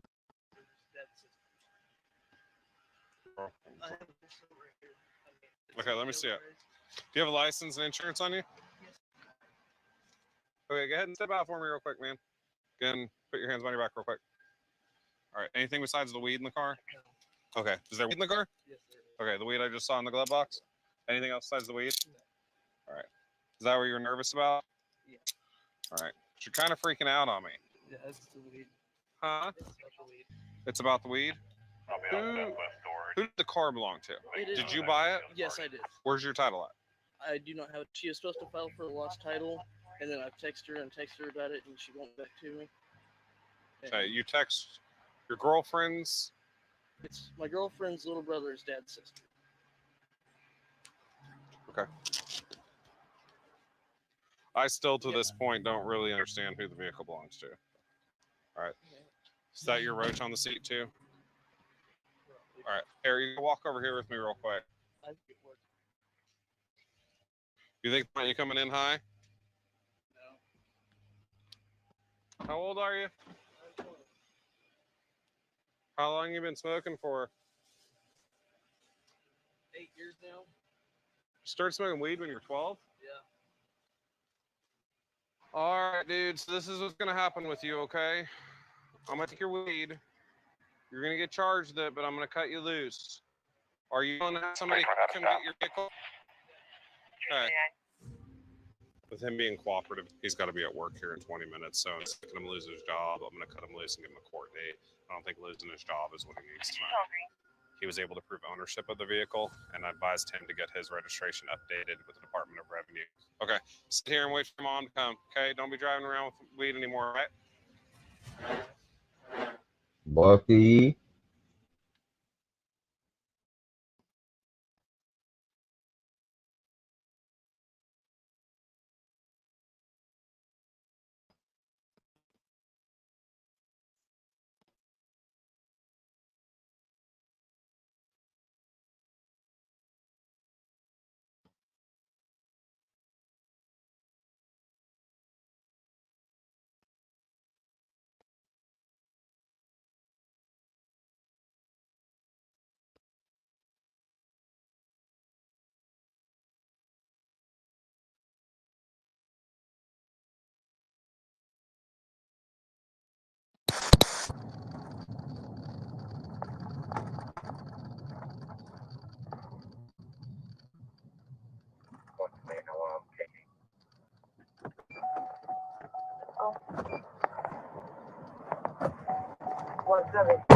Take it off.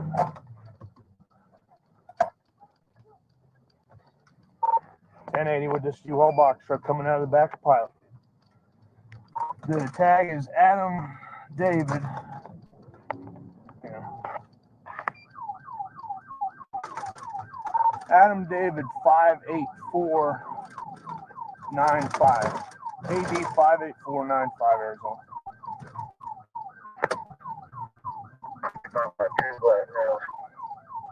Can we get somebody with sticks? We're going south on 1050. Okay, he's 1050. He's gonna be wrecked. Can we get Grantville ahead of us with some stops south on 29 opposite lane?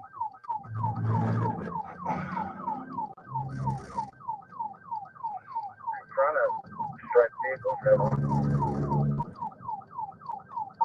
That's 10 more. Stay back a little bit. You're not gonna be able to pit him. It's too big. Okay, what's your point? Passing the airport right now. Now, or get Meriwether, so you don't get stop 6 out at Luthersville. They're turning their headlights out. They're going to hit somebody head on here in a second.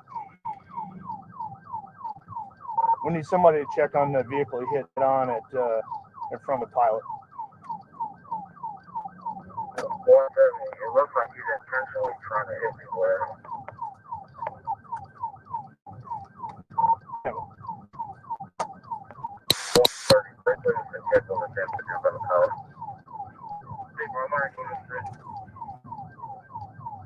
I actually caught them inside of a truck back there.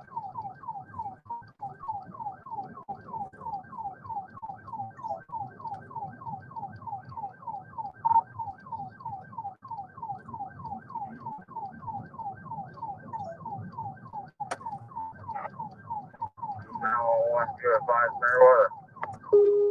I'm on the phone with him. Therefore, speed 76, begin traffic, coming up on outskirts.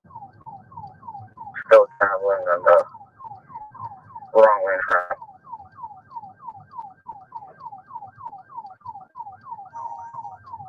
gonna need at least 2 medics for this 1050 out here. Coming up on 29. Still south on 27. Just trying to ram my car head on.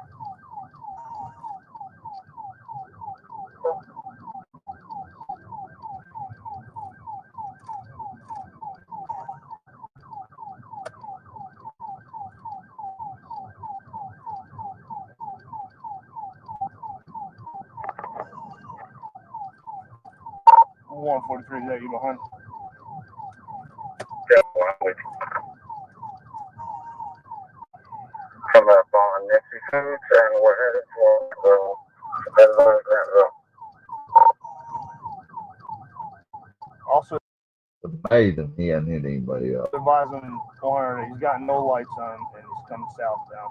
Give me 2 males and advise him he's driving in the wrong lane of traffic. We need to get stop 6 out by the interstate. Okay.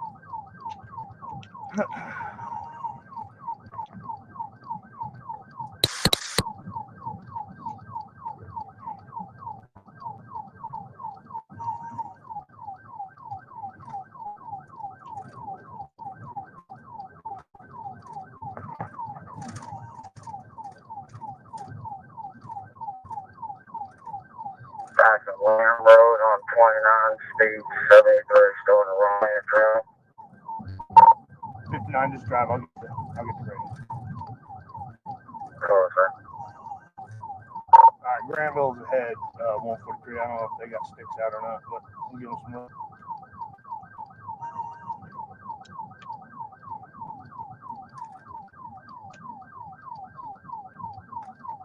Granville does not have sticks at this time. 10 more.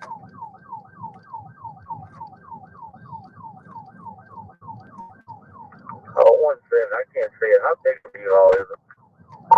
It's one of the bigger ones. Damn, boy. We're not going to be able to fit this one. Negative.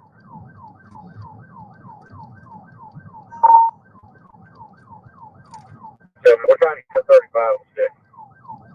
Alright, we're coming up on it here in just a minute. Speed's about 80. Still southbound. Might meet it for about 40. You're not going to meet us there.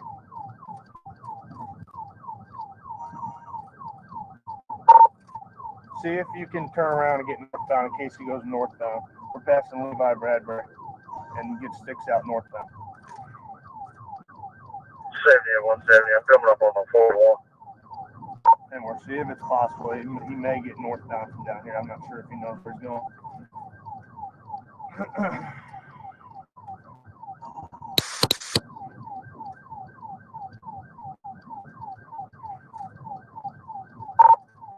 Passing Levi Bradbury again.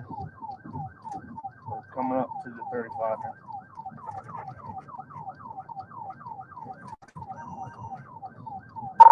$130. What's the condition of those people in there?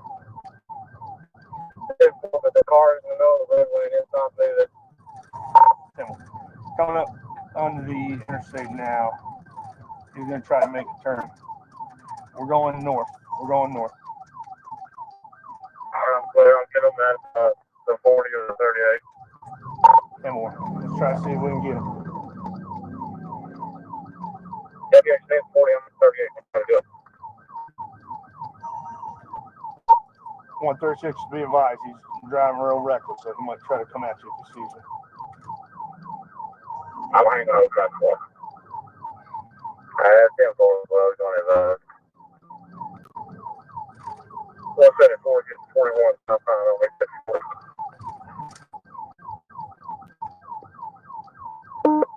170, I'm hanging back running the pace. Demo.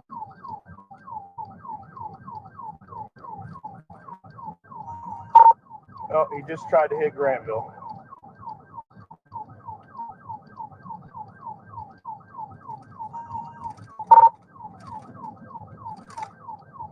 Some 36 north now.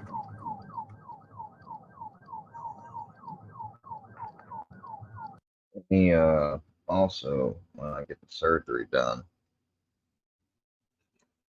be hard, but if they prescribe me anything for pain, I'm not going to be able to take it. But what I'm going to do is I'm going to save it until I get to the end of this taper.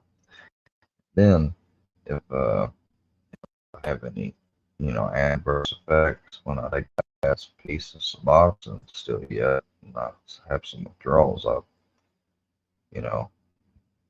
although the opioids technically wouldn't help with it until the Suboxone's completely out my system, then I don't know how true that is, because I've been prescribed and given them before, and didn't really notice an effect from them, but I didn't get sick, and I had went longer than normal without taking my Suboxone. So I don't know, maybe because technically Suboxone is supposed to, it overcompetes for the receptor.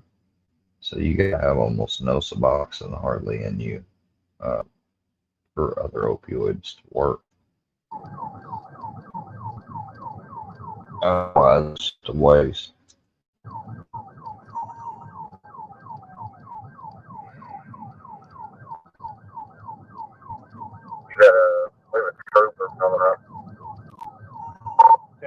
Hopefully I don't need any, hopefully I don't have a lot of pain either when I get done. This one, we're staying with it. If it goes into Fulton, we're staying with it. 911, just go ahead and get Fulton County on the line. Let them know we're coming. Clear direct. Super. 769 supposed to be at the 41. No lane, man. Trucks in the center. Now, when advise Grantville, get out of the way. They're blocking the stop sticks. Tell them to get out of the way. 4. Passing 37 north now. Where you at 136? Go mile mark. We're coming up over this hill in just a second. 38 seconds. Now, when you tell Grantville they need to back up, they're going to get spike stripped if they stay that close. Super, what lane is the stop stick? 40. The sticks are going to cover the whole road. The truck's going back and forth between lanes. Super, all lanes at the 40. 30 12. Again, I want to tell Grantville to back up. They are too close. They're going to get hit with the stops. That's 10-4. 59, give them some room.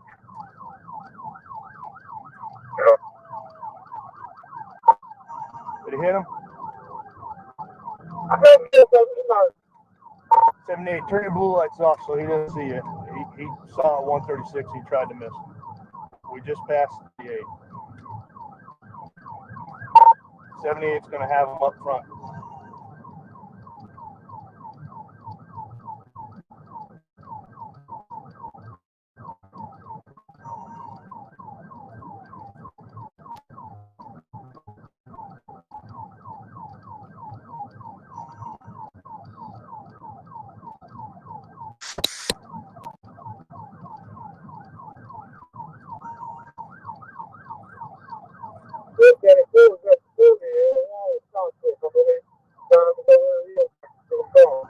All right, 174. We're coming up over the hill at the 39. Everybody back up. Just so you know, it's going from lane to lane. So we're at the 39 northbound, coming up over the hill.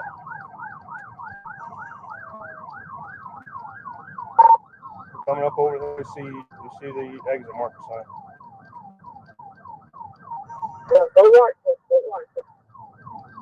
Camel.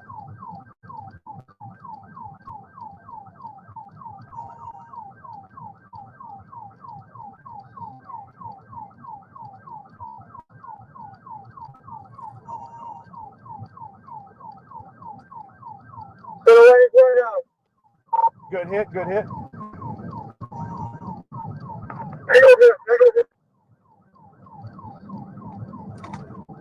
I can't hear you. Did you that did get hit? They get hit. 59. See if you can speed up, get way ahead. You can get way ahead and set up sticks again. Yeah, I ain't got sticks in my car. So I'm gonna go to 44. I guess y'all having to block him in. He's trying to hit us as we get around him. Give us room, fuck you around. No. Just not the bull, bro. 44. And more. Go passes. Buddy, give us room. And more. He was going to try to get off there. I'm gonna try to attract him over to the store. 1 second. You want me to drive this car up? You're not pitting this one. It's a big one.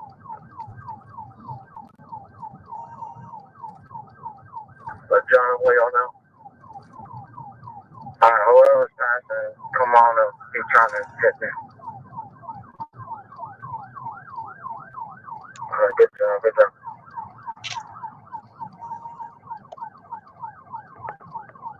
The units is 10-0. We got so many cops out here. Don't hit each other.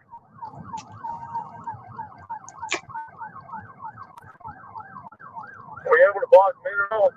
I'm front. I can slow him down. He's going to try to hit you, but we'll try it. Where you at? 143, get the radio. I got it. We're 44 north. We're trying to get them bucks. Stand down. We're waiting here on 44. We're coming up on the 44. We're 43 and a half now. Fast lane, middle lane, going back and forth. And be advised, he's intentionally trying to hit law enforcement. Get long. You can do. Before we see that. Yep. 59 behind you. I'm trying to obtain permission from CO to shoot cars out. If that's an option for y'all.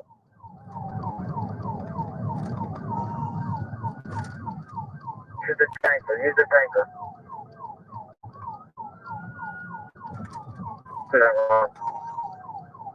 We are 44 north now, coming under the exit ramp. Where's the big man? It's the ramp, it's the ramp. What way is he in? We're back and forth, back off. Long, you might need to move out of the way so you can get sticks. I'm a bad one. He's still in our lane, weaving back and forth, center lane, back and forth. Move to the fast, take the second. There's sticks in the road. If you got a good hit, there's sticks in the road. Hey, good hit on the stick, good hit. 10 volt, 10 volt. 4 to 4.5 down, moving to the slow line. 27 gonna be going here with it. Stay with it. Don't let him hit you. Yeah, 59, don't try to pitch the U-Haul, it's gonna wreck you.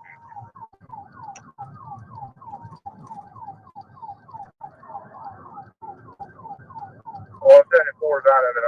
Stop stick. 10 4, 46 north. We have motors pulling over. He's trying to get them in the way. Realize we're that with force in this situation, guys. So if we get a chance, I'm not gonna let him hurt somebody else. And negative, he's purposely trying to induce harm. He's trying to. Guard on the tires, I'll fly up. No units go around the right. I'm gonna try to get to the left side. No units go to the right side. I'm gonna try to get to the left side for them. 59, give him room. 46 north now, 170 on that 10-6.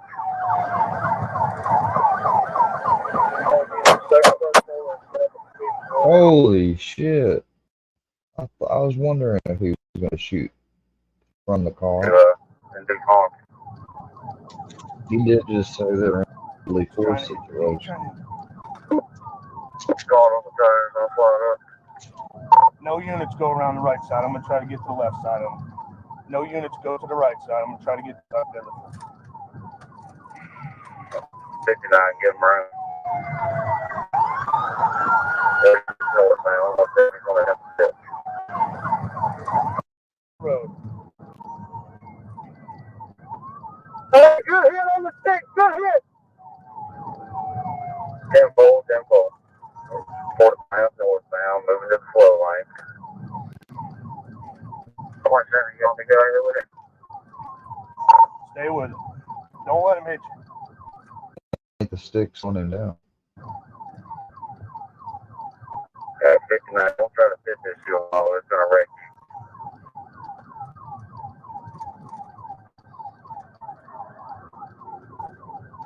Well, 74 is out of it, I'm stop 6. 10-4, 46 is we have motors pulling over, he's trying to hit them as well. Be advised, we're at with force in this situation next. So if we get a chance, I'm not letting him hit somebody else. Negative, he's purposely trying to induce harm. He's trying to hit me. Guard on tires, I'll fly it up. No units go around the right side. I'm gonna try to get to the left side of them. No units go to the right side. I'm gonna try to get to the left side of them. 59, give him room. 46 northbound, 170 on that 10 step.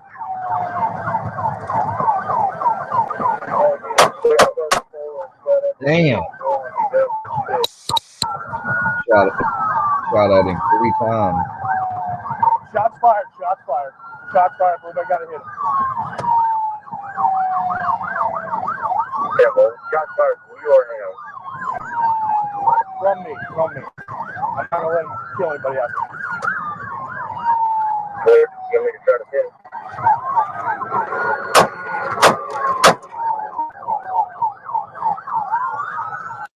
Six shots. Well, across the bridge, looks like he's going to do it down. You know, see that?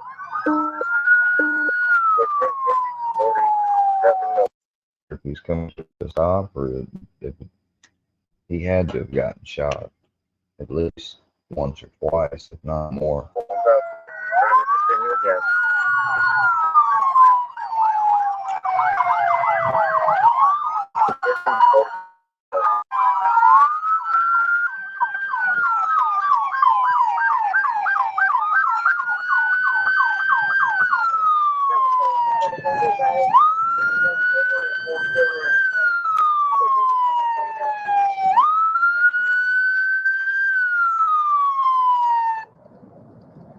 Nobody move! Nobody move! Somebody else do the call! Somebody else do the call!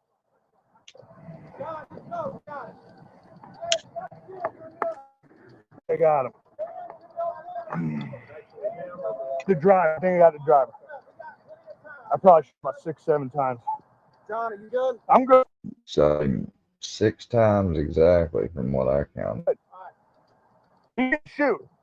I shot. No, I'm clear on that.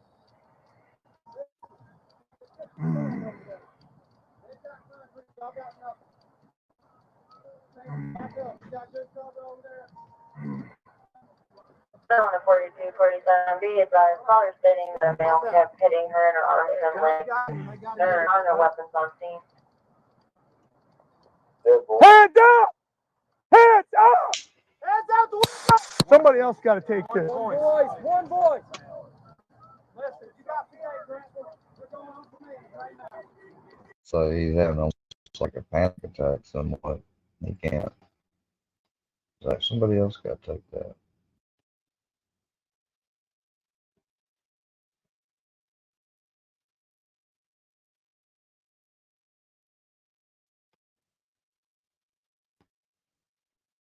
Oh, body cam is already right.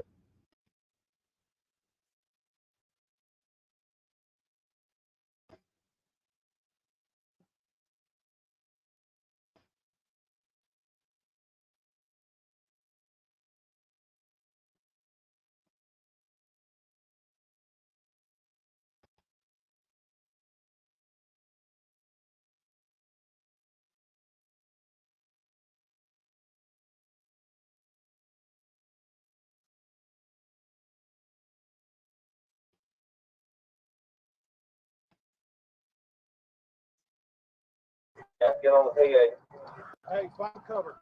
Do not come over this way. You're in crossfire. Do not come over the bridge.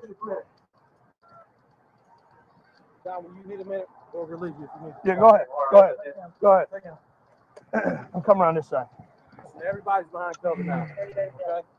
They've got the best advantage right now. All our units do not come over the bridge. Possible crossfire, do not come over the bridge. Yeah, I'm not gonna work. Go ahead and start at EMS. Put your hands out the window.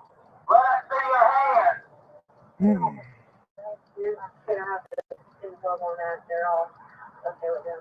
We got one hand out. He's probably hit.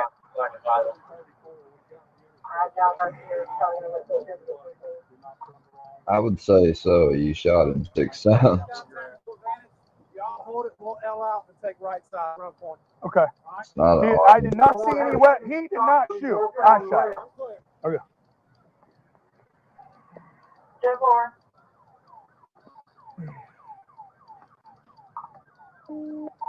Warner gun advise 06.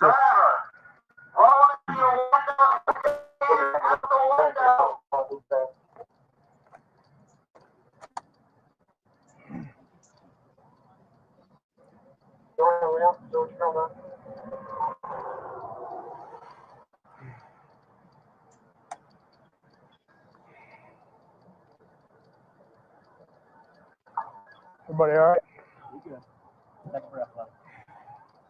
Take a breath.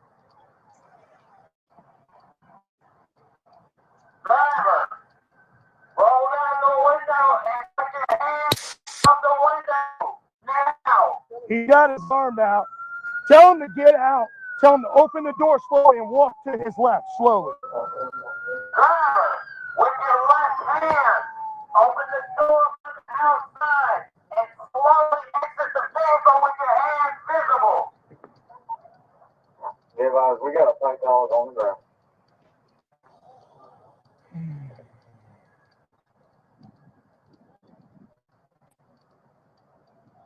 We might have to approach. We might have to approach. Hey, he's doing good.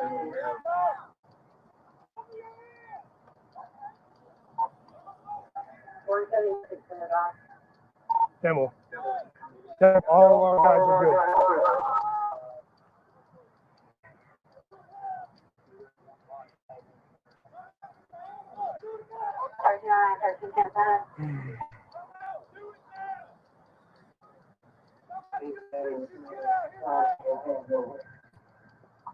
I don't see how they expect him to come out and everything.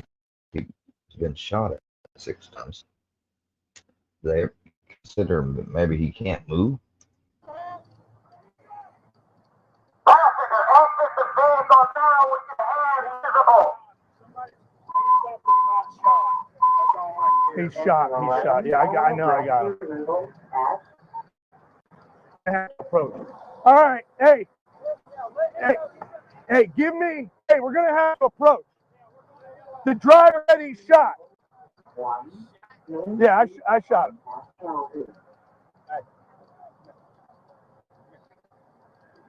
Right here and breathe. And run it from right here. All right? Breathe and run it from right here. He's going to kill somebody out here. I know it, but breathe and run it from right here. Breathe and run it. You know Troy Bill over there with what he's got. Mm-hmm. Breathe and run it.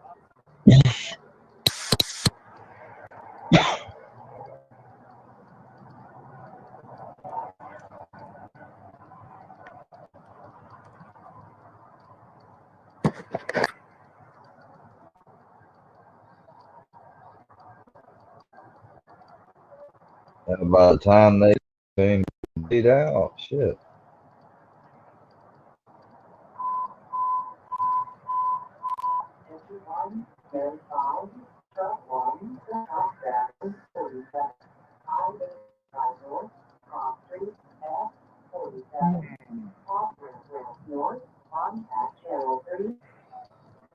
Engine 1, notified, truck 1, then contact 47, I-85 North, contact Channel 3.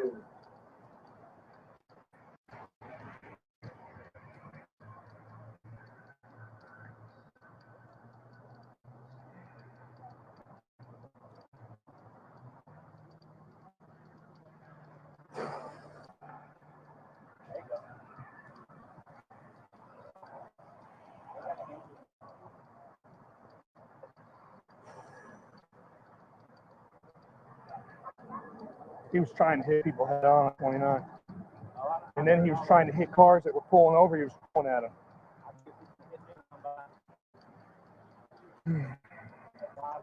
It's a, nobody got killed and hit on or whatever.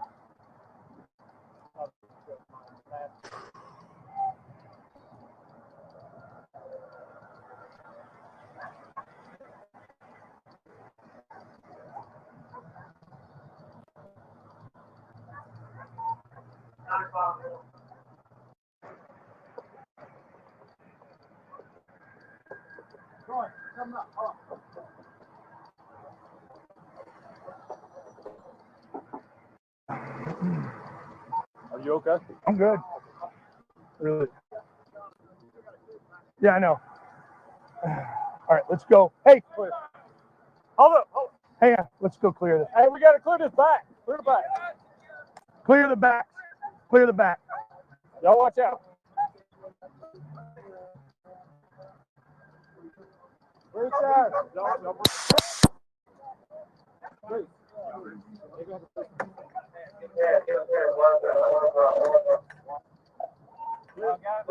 Gotcha. Good.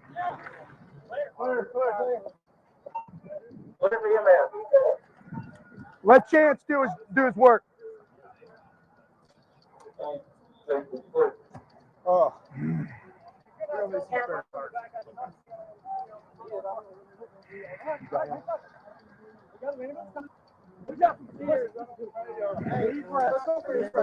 I had no choice.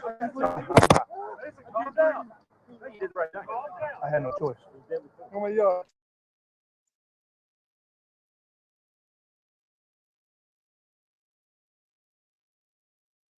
Yeah, I'd say kind of didn't. The guy was on a rampage.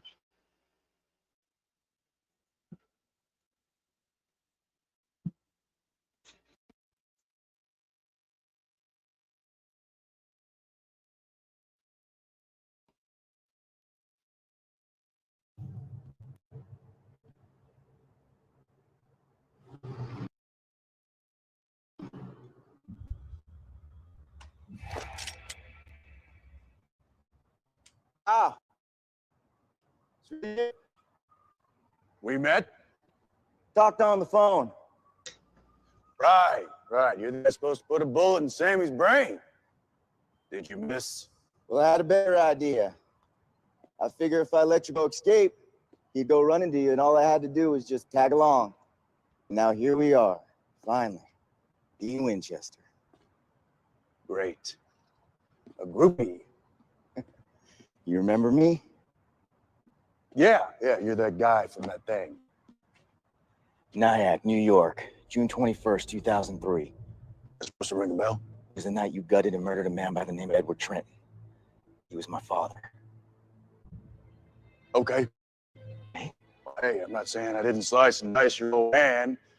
I'm just saying that he wasn't the first and he certainly wasn't the last. And they all just kind of get blended up. I saw you that night. After you let me live. That was dumb, real dumb.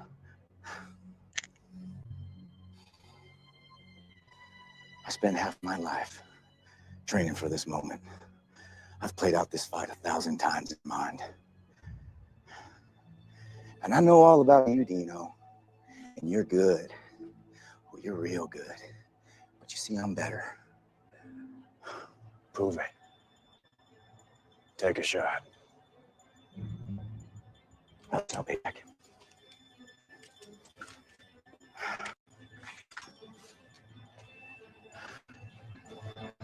This is payback.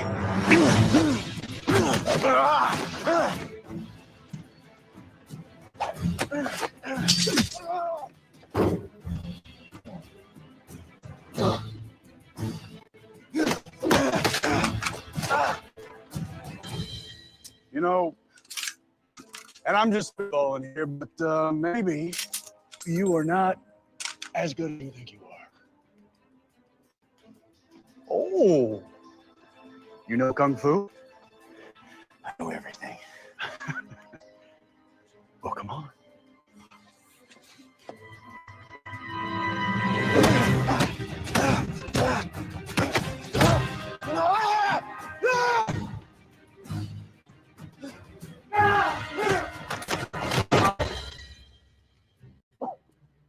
did you think was gonna happen? You just stroll up here and say my name is Inigo Montoya, you killed my father, prepare to die.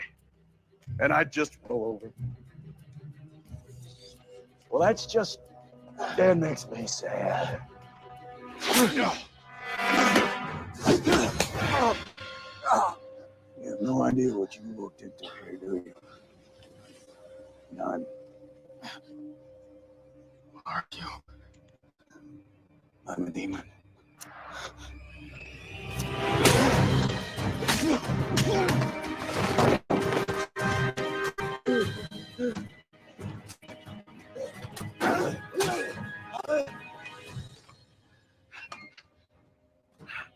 Do it!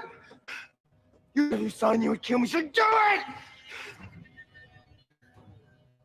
I guess I changed my mind.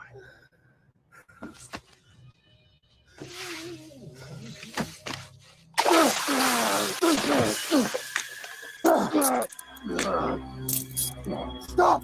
It's over! It's over.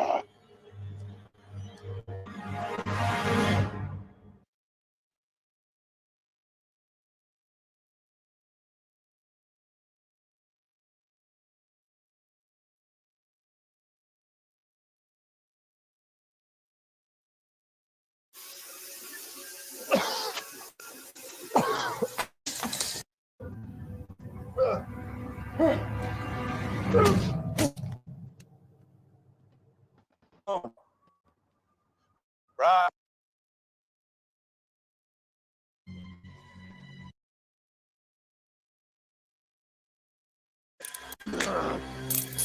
Stop! It's over! It's over!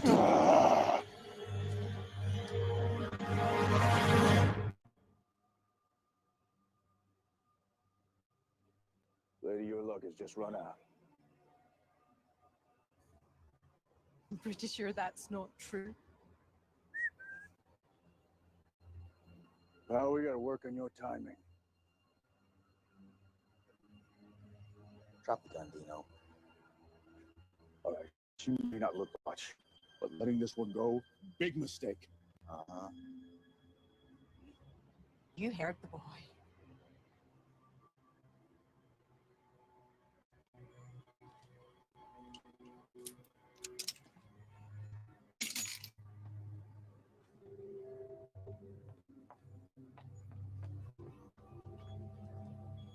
She's beautiful. Look, man, I am sorry about the last time we met, okay? I'm sorry about a lot of things. I'm not the same person that I was. Well, you're not a person at all. See, I know all about your kind now. My kind? Listen.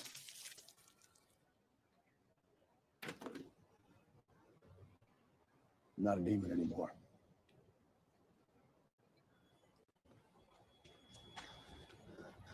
So you're when you murdered my father? No. And you're still a monster.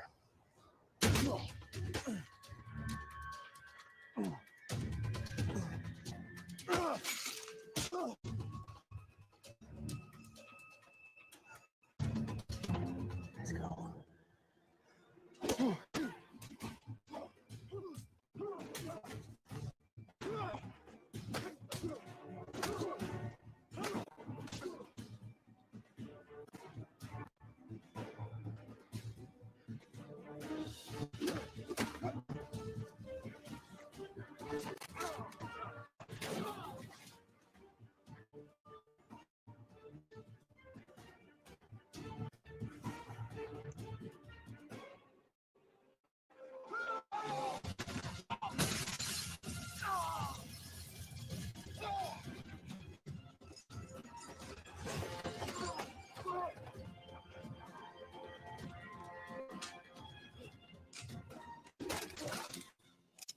Don't. What are you waiting for? Do it. No. Now I'm gonna clean this mess up once and for all. You're gonna give me 5 minutes and we're gonna talk. Get up.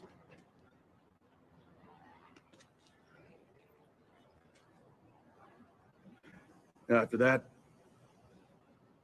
you don't live here. You still want me dead, you take your shot.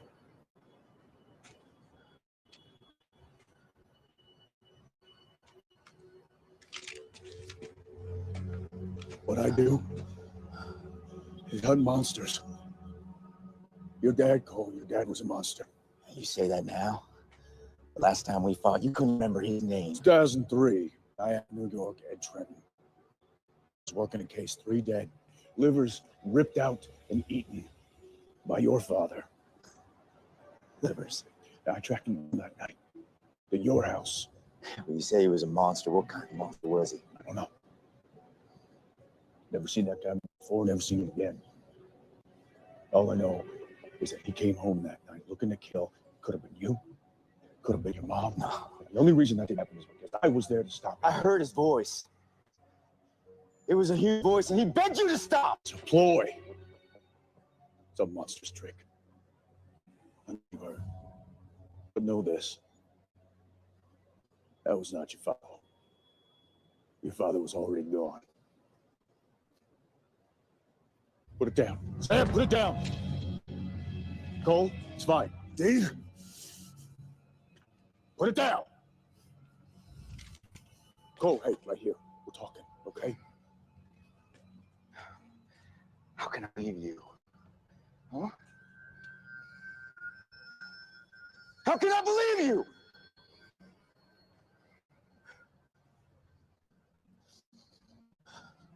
My whole life I've been... I get it. That was your story. Look, man, I got one of those too. With those stories that we tell that keep us going, and sometimes they blind us. They take us to dark places, kind of place where I might beat the crap out of a good man, just for the fun of it. The people who loved me, they pulled me back from that edge. Well, once you touch that darkness, it never goes away. Now, the truth is, I'm past saving. I know how my story ends. It's at the edge of a blade or the barrel of a gun. So the question is that going to be today? That going to be that gun? You've got a family, Cole. I heard you on the phone that night. I'm guessing they need you to come back. And they need you to come back whole.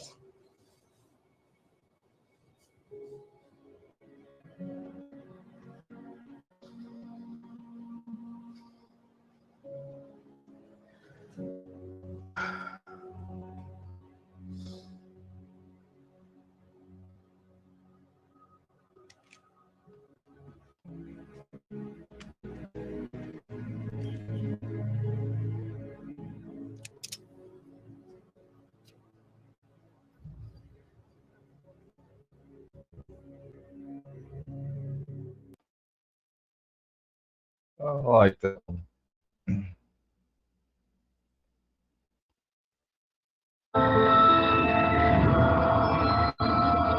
What's the right way for Ted Bundy to behave and make sure the people get the right impression? Am I going to jump up a table? Am I going to scream? That's what I felt doing. But I kept it together because I'm destroying myself. I have got to keep myself together. I have got to stay calm. I've got to keep my presence of mind. And that's the way I feel.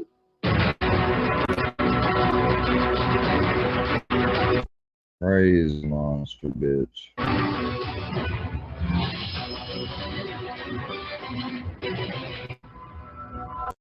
I'm gonna be.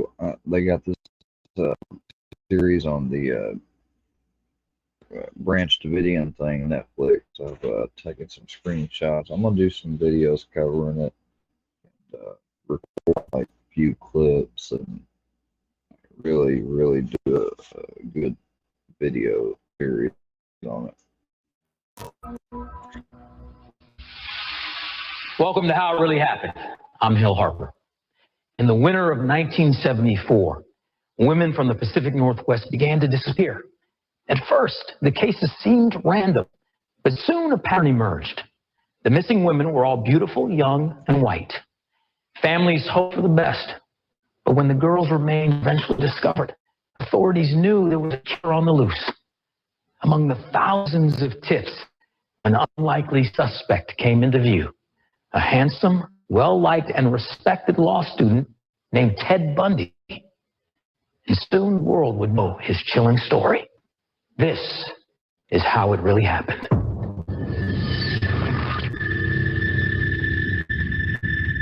Women started going missing in intervals of about once a month. They seemed to vanish without a trace. That was very frightening for women in the area at the time because there wasn't any sense to what was going on. When you're 18, you don't want to imagine the unimaginable.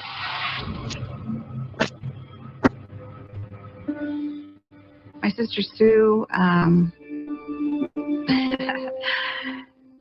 she was a blonde, blue-eyed, pretty girl. She had a great smile. 5'2", 104 pounds. She was a little thing, but she was so bubbly and loving. She had such an inquisitive mind. A worm, but she loved people. I first met Sue in 6th or 7th grade. We were cheerleaders together. She was so happy and excited to be going to college. We were to just get going, see what life was about and offer. She was where she wanted to be. And she was doing wonderful at school. She had made friends. Her grades were exceptional. We would write letters back and forth. The last letter that she wrote me was that she had met someone new and she was very excited. That was the last time I heard from her.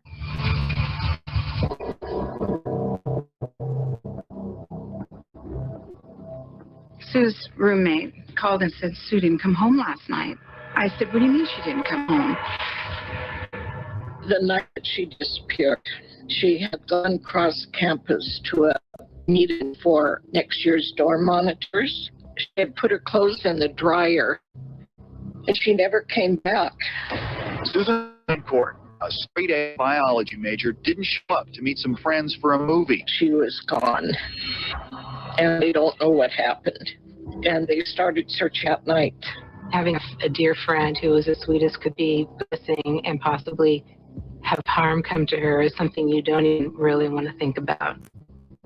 There was an extensive search by local police for days, but very few leads. And of Susan, missing persons posters yielded no information. Susan had simply disappeared.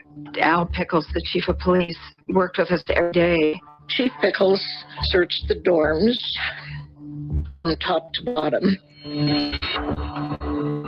He had notified other colleges in Washington State and nearby Oregon and Idaho. Then Chief Pickles started hearing of another girl missing here and one missing there, and he started digging into it to see what was going on. Linda Ann Healy, a 21-year-old University of Washington student, disappeared from her single apartment in January of 1974. She went to the University of Washington. She had an announcing job at a radio station in Seattle. She was on the radio every morning doing a report 5 days a week. When she did not come on the news and do a scary report, people noticed that she was gone. And then on March 12th, Donna Manson disappeared from Evergreen State College in Olympia. She was walking across campus 1 minute, the next minute she's gone. There just was a kind of eerie erasure of these women. May 6th, the scene was repeated, this time miles south at Oregon State University in Corvallis. Kathy Parks disappeared while walking on campus that night. No trace was found. 3 weeks later, the night of May 31st, 22-year-old Brenda Ball left this Burien tavern and vanished. Brenda Ball. We knew that she lived close by to the tavern she was missing from. Basically, we had no witnesses. Nobody saw her with anybody. Then you had Georgianne Hawkins disappear. The night of June 10th, 18-year-old Georgianne Hawkins left a fraternity to make this walk just 90 feet down a well-lit alley back to her sorority at the University of Washington. Georgianne was never seen again. She's gone. The state of anxiety in Washington can't be overstated.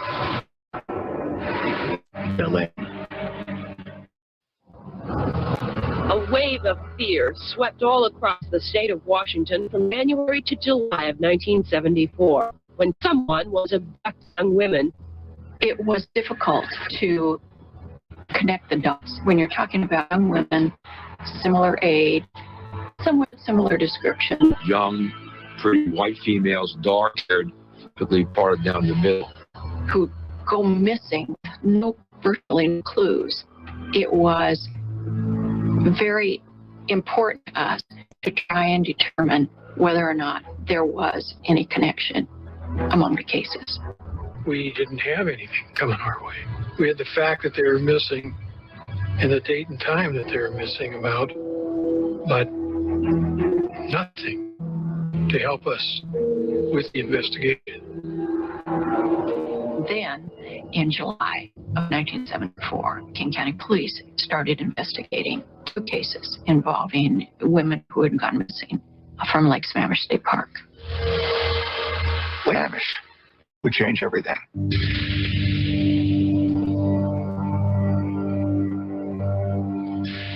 Type of cases: missing person. Date of 7/14/74. Location of occurrence is Lake Sammamish State Park. Case status is open. Different events going on at Lake Sammamish Park, and thousands of people there with their families. The first person at the park that was missing was Janice Ott. She was seen on the beach in her bikini talking to a guy. They walked there and she wheeled her bicycle back toward the parking lot where his car was parked. And that's the last that she was seen. And then Denise Naslund was on the beach and she had to use the restroom, so she walked back toward the restroom and was never seen again. 19-year-old Denise Naslund and 23-year-old Janice Ott disappeared on a warm summer day at Lake Sammamish. Police launched a massive search of the park, though there was no sign of women. Once the news media broadcast information about these 2 women going missing, witnesses came forward, and the witnesses indicated that there were suspicious things.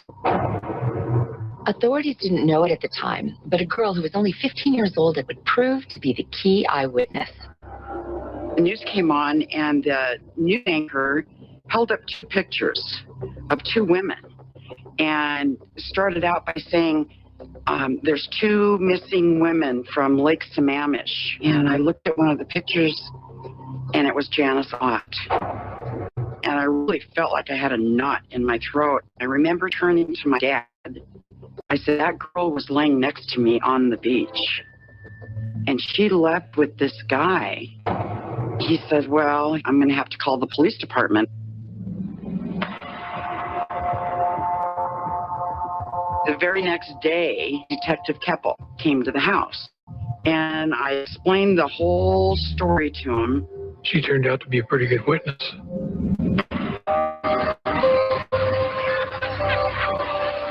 It was an absolute beautiful day. I'd say by noon, it was literally wall-to-wall people on the beach.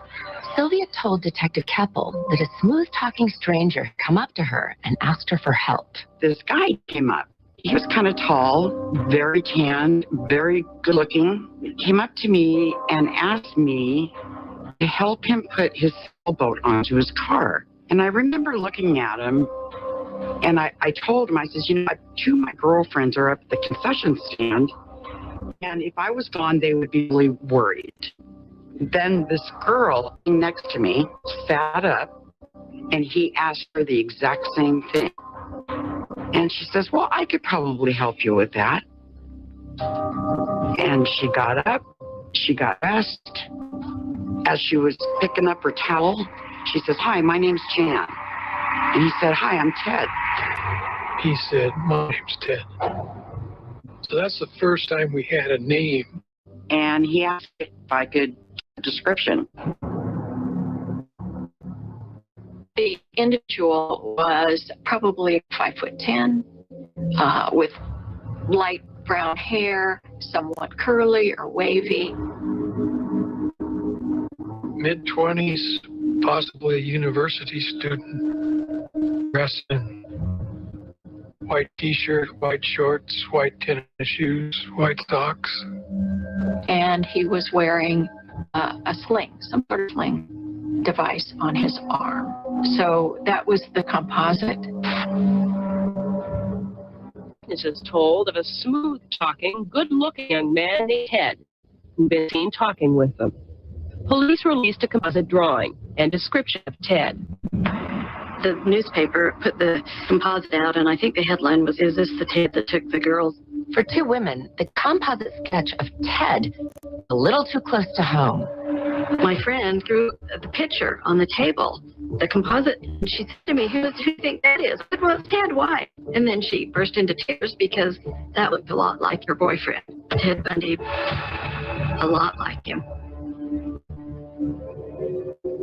A lot of people trying to pin a lot of stuff on somebody because, it's convenient. She went to the authorities. I think she wanted to make sure he wasn't the one. In my own mind, there were similarities or coincidences that seemed to tie him in, but when I would think about our day-to-day relationship, there was nothing there that would lead me to think that he was a violent man. Have you ever physically harmed anyone? Ever physically harmed anyone? No. Bios.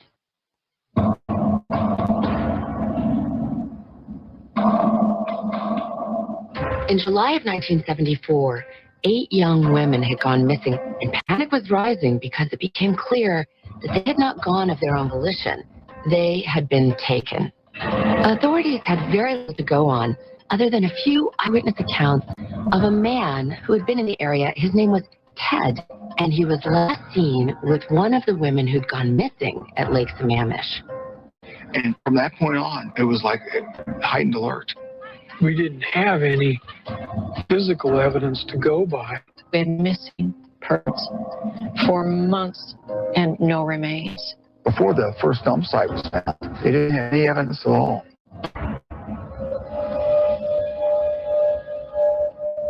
The first remains were found just a few miles from Lake Sammamish State Park. Police say Grizzly recovery of several bodies badly beaten, sometimes strangled. The skeletal remains of James Ott and Denise Naslund were found on the hillside. She was like a ray of sunshine in my life. She brought me so much happiness. And I don't believe I'll ever be the same again. The hunters came across bones. You didn't have an entire skeleton. You had just pieces. It made it very difficult. Like you could see in the skulls were found that there were fracture marks. So that led us to believe that they were probably struck in the head. The bodies of 4 more young women were found. All of them had been strangled or bludgeoned by this brutal killer. Linda Ann Healy. Her body was found on a mountain 18 miles from Seattle, along with the bodies of several other missing women, including 18-year-old Susan Rancourt. They found her body in the mountains. They couldn't identify her except by her dental records. That's horrific. When somebody's missing, you imagine the worst things. And it turns out what happened to her might have been worse than what we imagined. There were just very few leads, very few clues. It was not easy.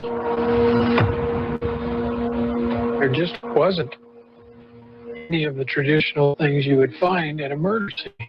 Clothing, where was that? And where in the world was the rest of the remains? We didn't have that either. Only had bones. We still could not find evidence leading us to the offender. Lake Sammamish, with all those people there, they were telling the public, please send all your photographs of the crowds to us, please. And they did. And they never got a photo with it. They got a photo with what believed to be his car. The witnesses we had saw Ted leaving with Janice or with Denise and him heading towards this Volkswagen. Unfortunately, there was no license plate that we had. It was just a descriptive car. There were literally hundreds of Volkswagen Beetles in the state of Washington at the time. They were not in good shape. Here's what they knew about the abductor. People sitting around Janice. He said the guy identified himself as Ted. They had a description from which composite drawings came forth, and they knew this person drove a Volkswagen. We received literally thousands of tips, and interestingly, Ted Bundy was among them. Police released a composite drawing and description of Ted, and within weeks, through an anonymous call, the name of Tacoma native Ted Bundy was added to a file of more than 3,000 suspects being investigated by the police task force. People teased him at the office and said, say, your name's Ted and you've got a Volkswagen. And of course they were teasing and laughing about it because he was the boy next door. He was handsome, he was charming, he had political aspirations. He also happened to look a lot like the composite sketch, and he drove a Volkswagen. The similarities were enough to make his friends wonder. One of the articles in the paper said that he drove a bronze Volkswagen. We went to a payphone and I called and asked them for sure it was a bronze, and they said yes, and that was the relief because Ted's Volkswagen was tan. Mary Lynn met Ted in 1969 at the Sandpiper Inn. It was a tavern in Seattle. And they soon became fast friends because he was dating her best friend, Liz Kendall. We did lots of things together. There was kind of the three of us. I went along for the ride, you know. I feel good about myself. I'm happy with myself. And they know I didn't do these things. Ted was born in a home for unwed mothers in Vermont in 1946. Bundy's mother, she was a single mother, and shortly after that she moved as far away as she could, moved to the West Coast. She met and married a man named Johnny Bundy, who was a cook in an army hospital. Johnny was very self-effacing and did not make a distinct impression. Louise did. Ted looked exactly like his mother. Ted being the oldest, and you might say my pride and joy.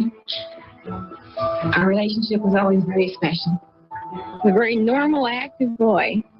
He did all the things that most boys like to do. He graduated high school, 65, with about a B. And he started fall University of Puget Sound. He was smart. And I think, and he always got good grades. We had wonderful discussions. You know, I love talking to Ted because he's great, talks about politics, very well read, very analytical, all that kind of stuff. Oh, yeah, you liked him. He had a bachelor's degree in psychology. He had in some campaigns. People liked him. He had pretty good street cred in some pretty legitimate circles. Anne Rule, who later wrote a book about Ted, had worked with him in a suicide prevention line. She was impressed with him. Ted was my partner at the crisis clinic for a little over a year. And I liked him. He was so good on the phones. He'd walk me to my car and say, Anne, lock your doors because I don't want anything to happen to you on the way home. Lots of people in the political world thought he had a future. He'd worked for Governor Dan Evans in his re-election campaign. When Dan Evans was elected, he and my friend went to the governor's ball. And I recall her saying, I felt like I was in a dream because we danced. The governor and his wife danced the first time we danced the dream. Yeah, it was wonderful. He had a lot of influential people that liked him and believed in him. He enrolled in the University of Utah School of Law. Himself. It can't be our Ted because we know him. Ted Bundy, a rising star of the State Republican Party, was not considered a prime suspect. Those Washington cases remain open. By September of 1974, the murders in Washington state had stopped. But a little over 100 miles away, near Salt Lake City, Utah, women began going missing. And this was the very year where Ted Bundy attended law school. Well, how it really happened, I'm Hill Harper. In 1975, terror and panic gripped the nation after 8 missing women had been brutally murdered in Washington state. Detectives had a suspect. Ted Bundy had no evidence tying him to the crimes. Then, women began going missing near Salt Lake City, close to where Bundy was attending law school. Authorities began to wonder, could this be the work of the same man?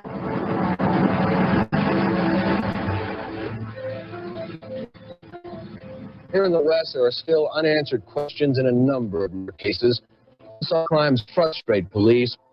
I was working late at KSL, and the front desk called up to the newsroom and said, there's a police chief here that wants to talk to a reporter. It was Chief Lewis Smith with the Midvale Police. He had a photo with him and said, this is my daughter, Melissa, and I think she's been abducted. I want to know that the girls are safe on the street. I don't want another parent to go through what my wife and I went through. I don't think that's right. Melissa left her father on the night of October 18, 1974, to meet a friend at this Midvale restaurant. They talked for a while, and then Melissa left. She said for home, but she never got there. She walked home. It wasn't well lighted. And a lady, she hears a single scream pierce the night air. 3 weeks later, Debbie Kent went missing from a school auditorium when she left the school play early. Debbie was attending a play with her family at Viewmont High School on the night of November 8, 1974. She left early to pick up her brother at an ice rink. And the mom said, be careful, we're back, Deb. And she got up and she walked out the doors on the western side. We're at the Kent home in Bountiful right now. What you're looking at is the porch light that's been left on for Debbie. A beacon of light, a symbol of hope. By year's end, 4 Utah women would be missing and feared dead. And just like in the state of Washington, detectives were really just hankering for clues as to who could be responsible for all of these missing women. But then police caught a break in the form of a woman named Carol DeRange, who came to them with an almost unbelievable story of escaping or of being kidnapped by a really good-looking man who drove a Volkswagen. And this story would be key to solving this case.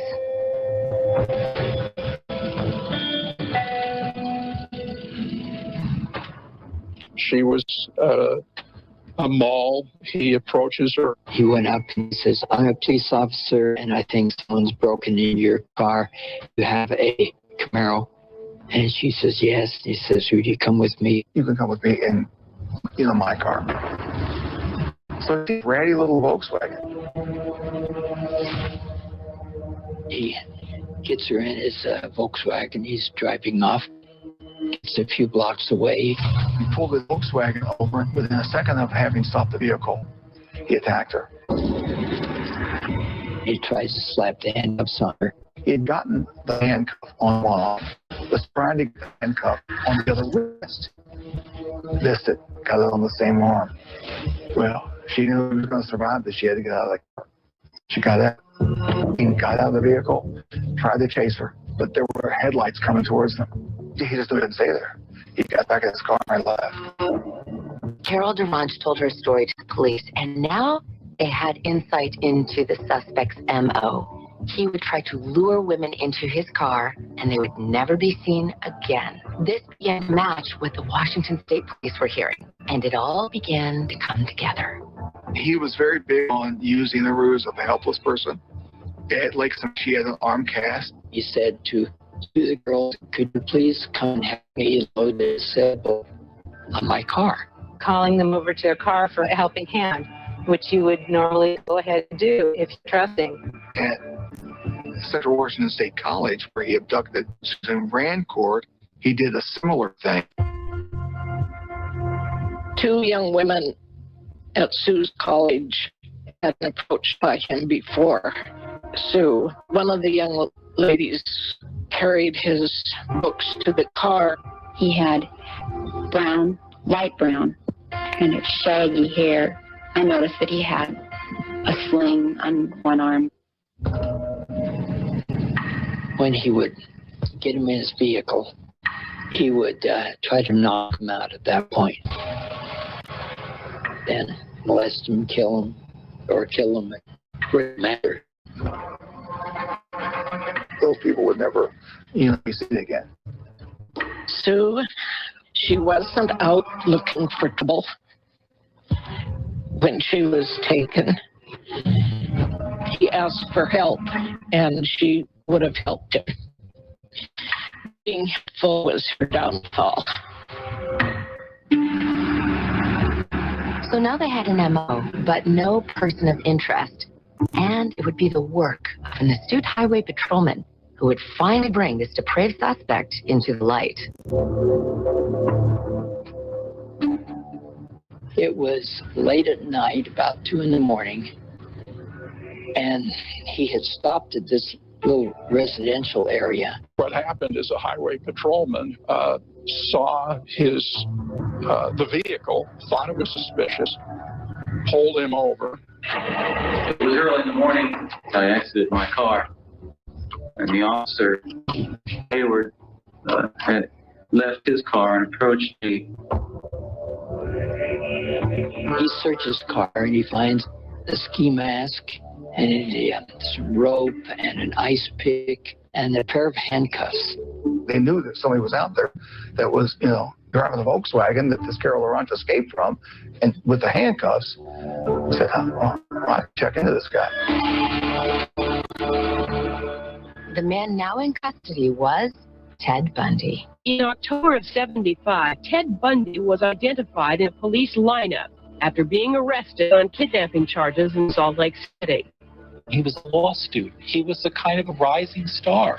So the idea that somebody like this was the possible perpetrator is impossible. When it was first identified that it might be Ted Bundy, it was just total disbelief. None of us that had any remote connection with Ted could possibly believe. And yet as time went by, we realized there was more truth than there was suspicion.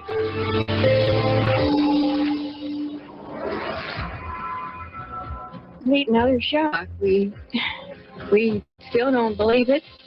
Just can't be our son and best son in the world. I'm going to do my best to keep in touch with friends and family who've been so kind, been so good in writing and praying for me, and I'm thankful for that. In October of 1975, Ted Bundy was charged with the aggravated kidnapping of Carol Laurent, the young woman he had tried to handcuff inside of his Volkswagen. While investigators were building the case, Ted's friends and family were in complete disbelief. The first reports were when he was arrested in Salt Lake City. It was quite a shock when we realized it, in fact, was the same Ted Bundy. The Ted Bundy we knew was not a violent person. On the other hand, there were some people whom we interviewed who knew Ted that put all the things together and said, he was one strange duck. We just thought there was something odd about him. It wasn't just his behavior that was seemingly odd. It was his ever-changing appearance. I remember distinctly when they put him in a lineup, and Ted had longer hair, curly. Well, when he went up to do the lineup, he'd cut his hair very short, so he'd look like everybody else. It was not only cut, but it was on the other side, which would create this kind of different symmetry of the face. He looked like a chameleon. He was very much different each time somebody saw him. I guess when I started putting things together, I had spoken to my father here in Utah because I was getting worried, and his words were, Mary Lynn, if he's the one, do it again. Once he was arrested and his name became associated, the cops started speaking to each other. People by then were convinced that Bundy committed these crimes in Washington. People had reported that they thought he looked like the composite. He had a Volkswagen Bug. He had left the area in 1974 after Lake Sammamish and gone to Utah. So that was a clue also, because the kills, abductions, missing people cases had stopped around the time he left the state. I mean, he fit all the parameters. Everybody's scales fell off their eyes at once, and it was simply, this is the guy. It's Bundy. We just need to prove it. I'm not guilty. Does that include the time I stole a comic book when I was 5 years old? I'm not guilty of the charges which have been brought against me. Despite the fact that he was a suspect in multiple murders, Ted was actually legally just facing one count of aggravated kidnapping. And he was given the possibility of bail, and posted bail, and returned to Washington State before his trial in Utah. Ted was allowed to come back for the Christmas holiday. Ted knew that people were watching him. And he was infamous, really, at that point. His visit put both authorities and his girlfriend's best friend, Mary Lynn, on edge, especially when Mary Lynn found herself in Ted's company at Liz's house and then alone with him in his car. I know by now that they're investigating him, and I remember we were over at her house having dinner, and I had to go home, and she said, come on, I'll take you home. And Ted jumps in, no, let me take her. And he ended up taking me home. I could have gotten an Academy Award for the performance I put in that car, because I just talked to him like things were normal. I didn't want to be around him.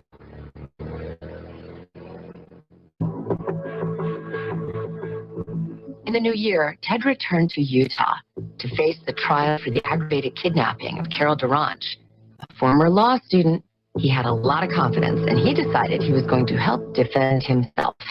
Putting yourself in the position of being your own counsel, it's that positive psychology. You're going to do it. You're going to do it because you're right. Obviously, I'm going to bear the consequences. Why not bear the responsibility? I covered the trial from beginning to end.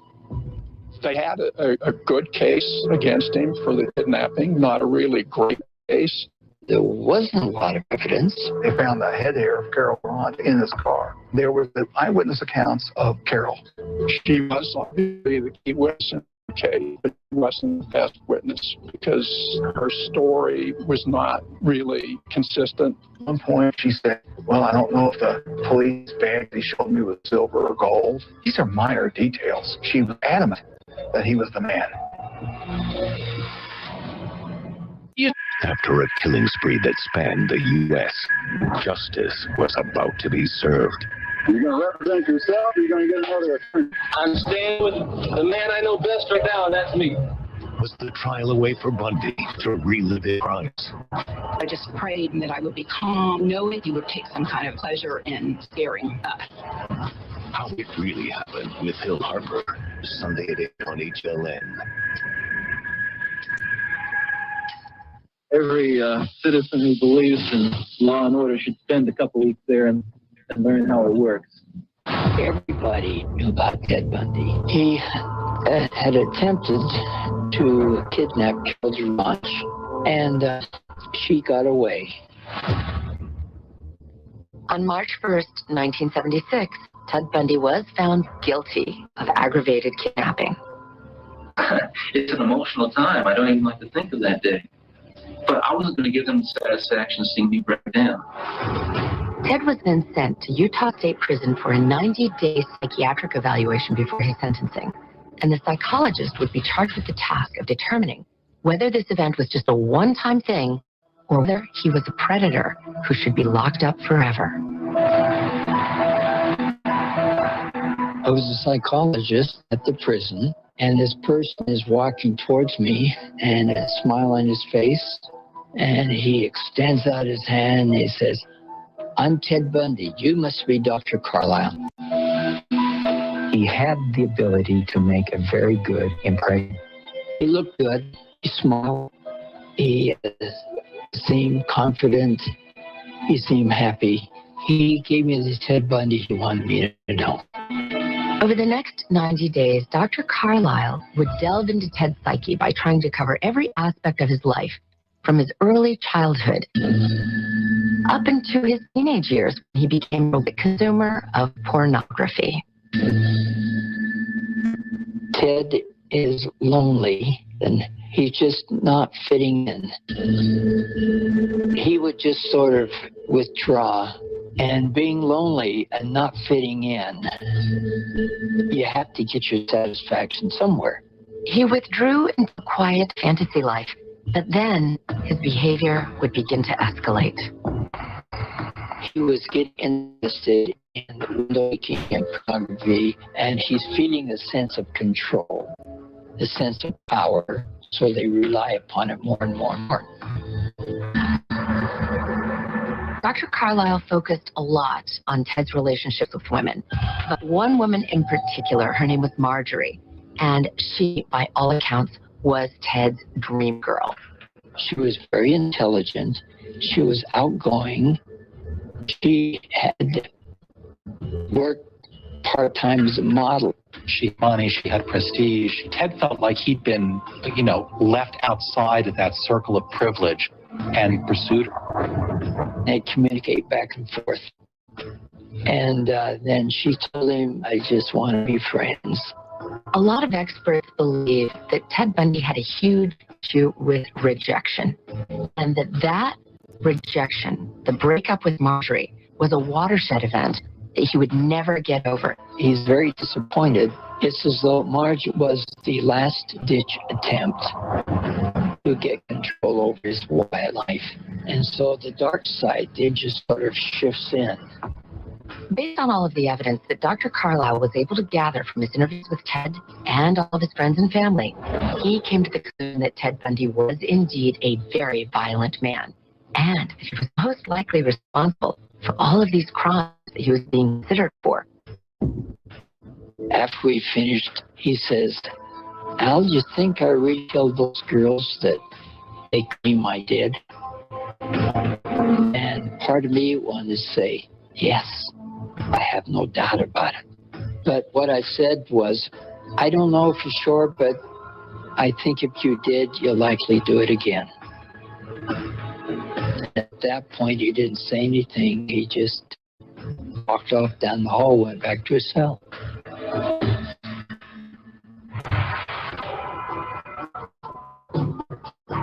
Each day went on, there was more information that came in about Ted.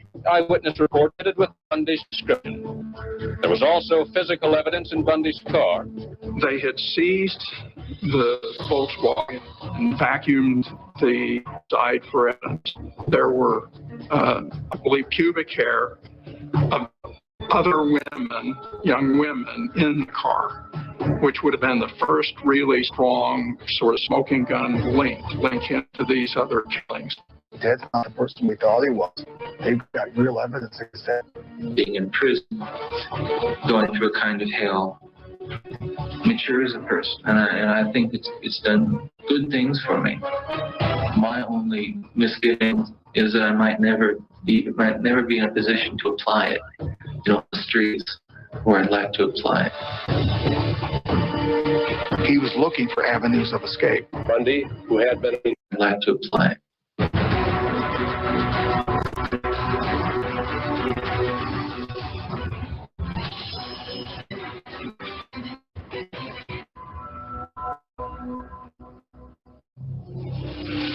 Welcome to How It Really Happened. I'm Hill Harper. In the early 1970s, terror gripped the United States when young women began disappearing. They were later found murdered, brutally beaten, and sexually assaulted. The main suspect in the crime seemed an unlikely one, a handsome, sharp law student, Ted Bundy. When he was taken into custody on kidnapping charges, authorities and the public breathed a collective sigh of relief. But it's not the end of the Bundy story. Not even close. Here's how it really happened. Washington State's Oregon to Utah, police have discovered a pattern of rape murders. Women started going missing. Their bodies found much later time on deserted roads in the forest. Linda Ann Healy, Steve Heslin, Janice Ann Ott, George Ann Hawkins, and 18-year-old Susan Rancourt. We were both sobbing. And I had to my husband never see her again. And we didn't have evidence. We didn't have clues. Mamish would change everything. This guy came up, and he was tall, very tanned, very good looking. And Ted. So that's the first time we had a name.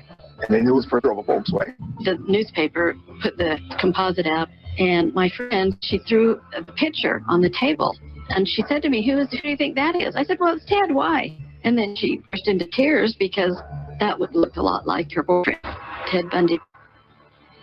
Theodore Robert Bundy, at age 25, a Republican campaign worker in Seattle. At 28, a University of Utah law student. He didn't look like a murderer.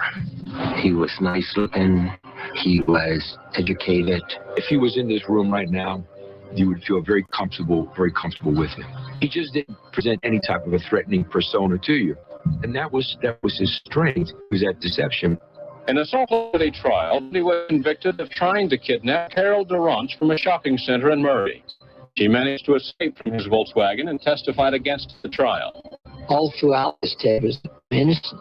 I'm no fool. I don't like being locked up, and I don't think anyone does. It was in Utah where Bundy was pulled out of the shadows. As each day went on, there was more information that came in about Ted. Eyewitness reports ended with Bundy's description.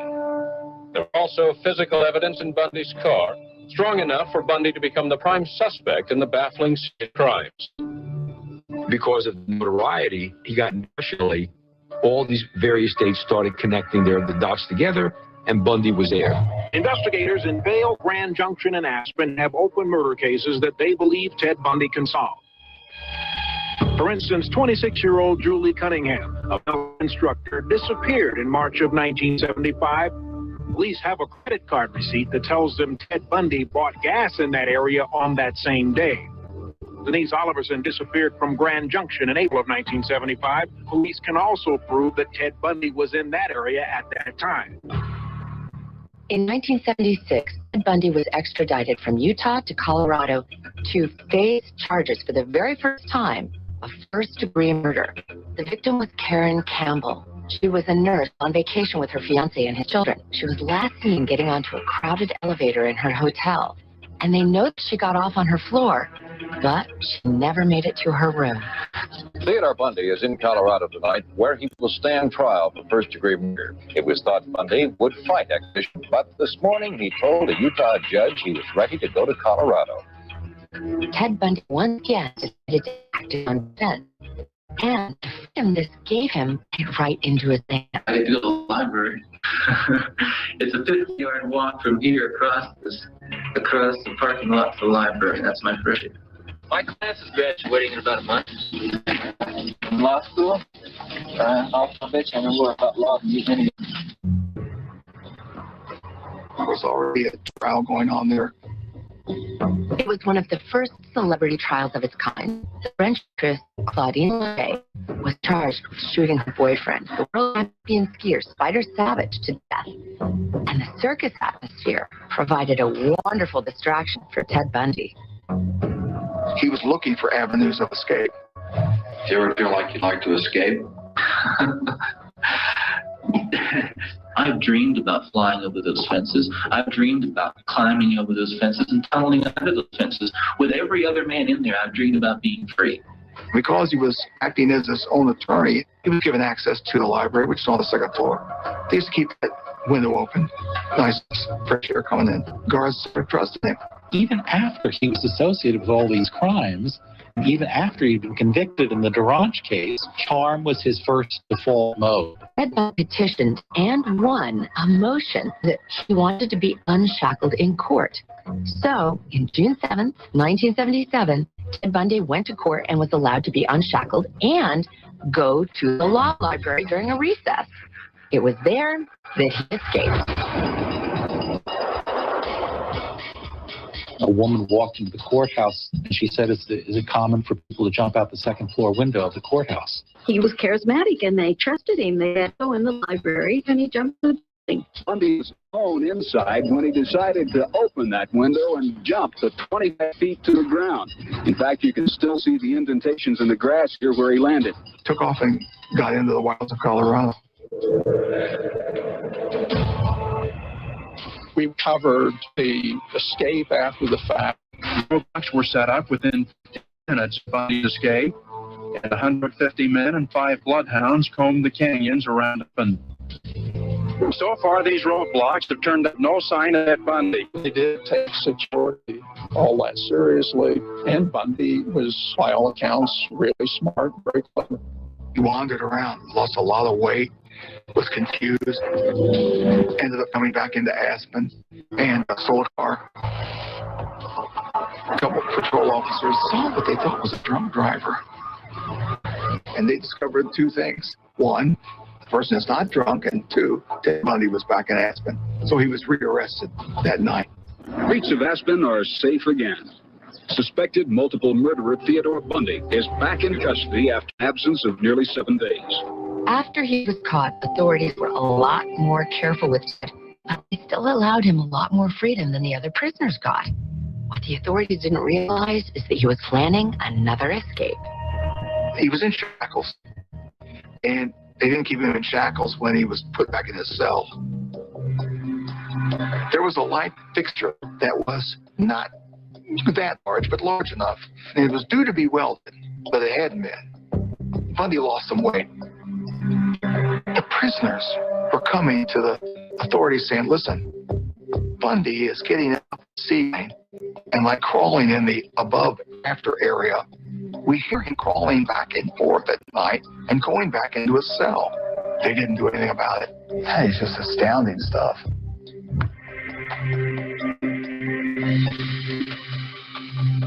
He did everything he could to avoid detection. He takes his books and stuff and he forms what is like a body, covers it. He had already said he didn't feel well, so they let him sleep. He gets up in the rafters and down into a jailer's apartment. The jailer had gone out for a movie, gets some of his clothes on, goes out into the night, and freedom was dead.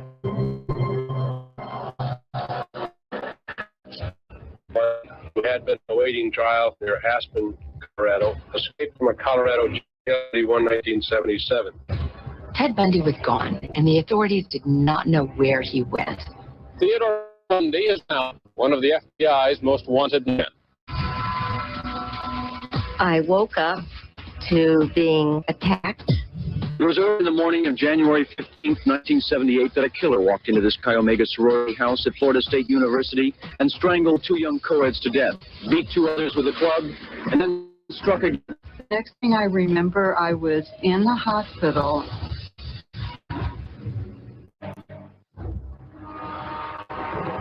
A federal warrant was issued on January 5, 1978, Denver, Colorado, charging Bundy with unlawful flight to avoid prosecution for the crime of murder. When Ted escaped, we did not believe come back to Washington because he was too well known in Washington State.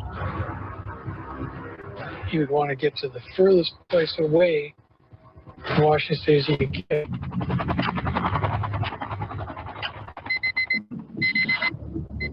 My clock radio went off early that Super Bowl Sunday morning. It was a national newscast saying 4 sorority girls had been attacked at Florida State. A killer walked into this Chi Omega sorority house. I got a call from the sheriff, Ken Casares, wanted me to meet him at the Chi Omega sorority house. We have possibly 3 or 4 deaths. We were all shocked at what occurred.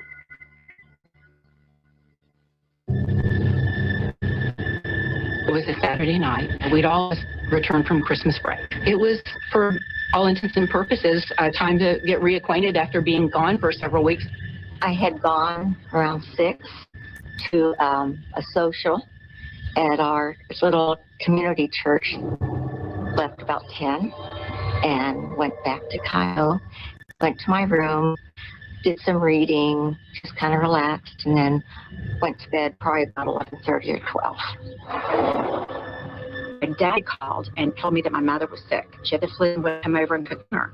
And my dad wanted me to spend the night, but I had a project due on Monday. So I went back to the sorority house. I had dance rehearsal that day. That evening, I had a date, a first-time date, and then I went home and went to bed, and that's the evening that it happened. During the pre-dawn hours of January 15th, the killer walked through an unlocked door at the Chi Omega sorority house and brutally beat 4 FSU girls left. We believe he had entered through an unlocked door on the first floor of the Chi Omega sorority house. 2 of the girls, 20-year-old Lisa Levy and 21-year-old Margaret Bowman, died from their injuries.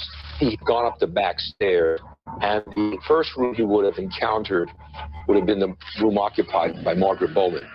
He entered that room, struck her, rendered her unconscious, and then he strangled her with a pair of pantyhose.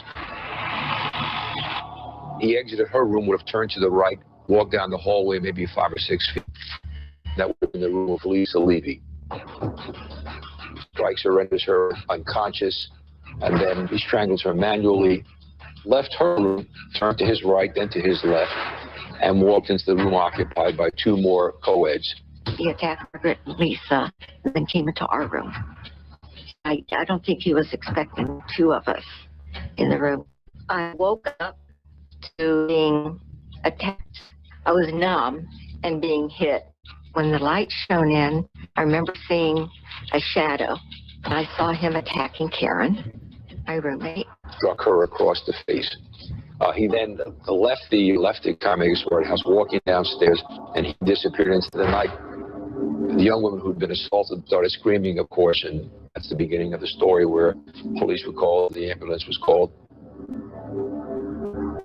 I immediately went to Lisa's room. She was not conscious. She was still very much alive. An EMT came right behind me and grabbed me by the shoulders and pulled me away so that they could do what they needed to do.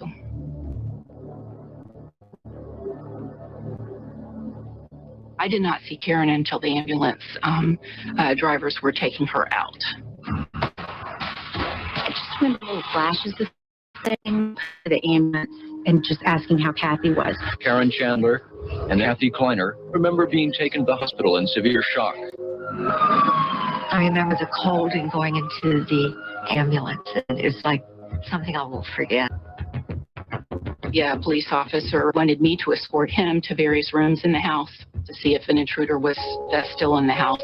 But the killer wasn't done. While all these police officers are all over this area, we got a report of loud noises 4.5, 5 blocks away. I sent an investigator and found that we had another victim who had been brutally beaten. A short time later, the killer struck again, where he severely injured Cheryl Ann Thomas. I had a very severe head injury. I was unconscious or semi-conscious. I had they heard pounding kind of sound and they heard moaning, and it frightened them so much that they decided to call the police. I knew this person had to be caught. We had someone who was more than dangerous. We've got a person on a rage. Everyone's very nervous. Just pins and needles. She saw a man walking down the stairway. There was blood everywhere. They were calling him a raging animal.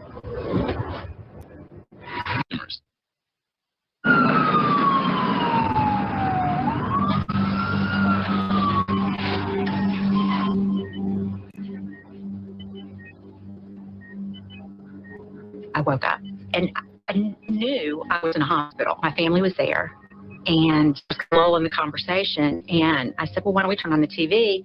And my father said, well, before we do, there's something I need to tell you. And that's how I learned what had happened. 2 Florida State sorority sisters were strangled to death, and the others brutally beaten with a club the morning of January 15th, 1978.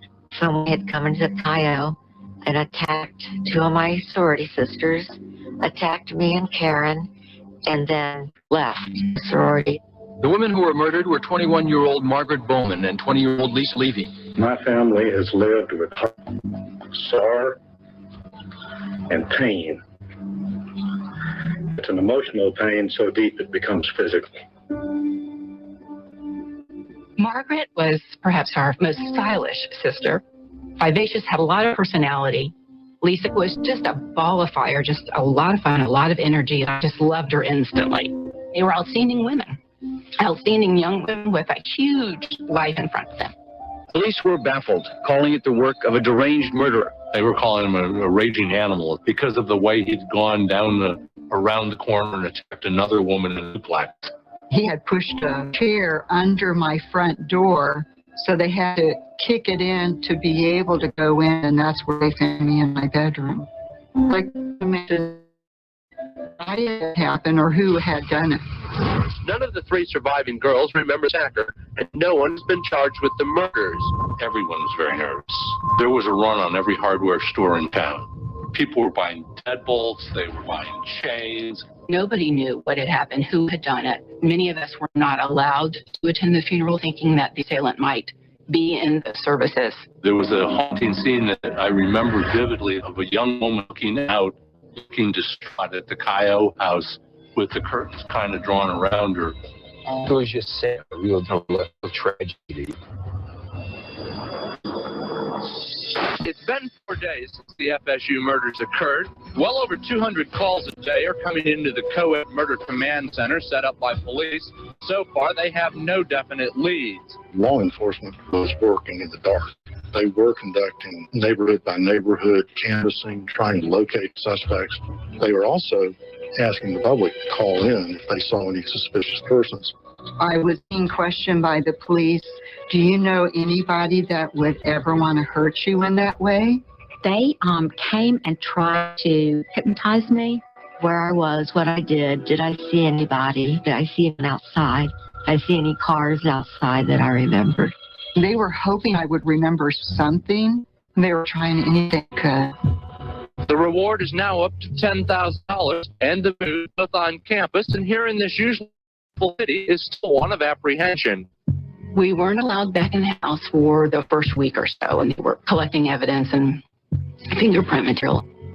After I left the hospital, I had to go back to my room at the sorority house. There was blood everywhere. And they wanted to look in the room and see if I was missing anything. Sometimes mass murderers will take a souvenir. So I guess they were hoping if caught the person that they would find some of those that they might be able to identify. Florida Department of Criminal Law Enforcement crime lab experts are still busy sifting through and analyzing evidence that was collected from the Chi Omega house. You're looking for any evidence, any debris that is found, or you're looking for the kind of murder weapon that may have been involved.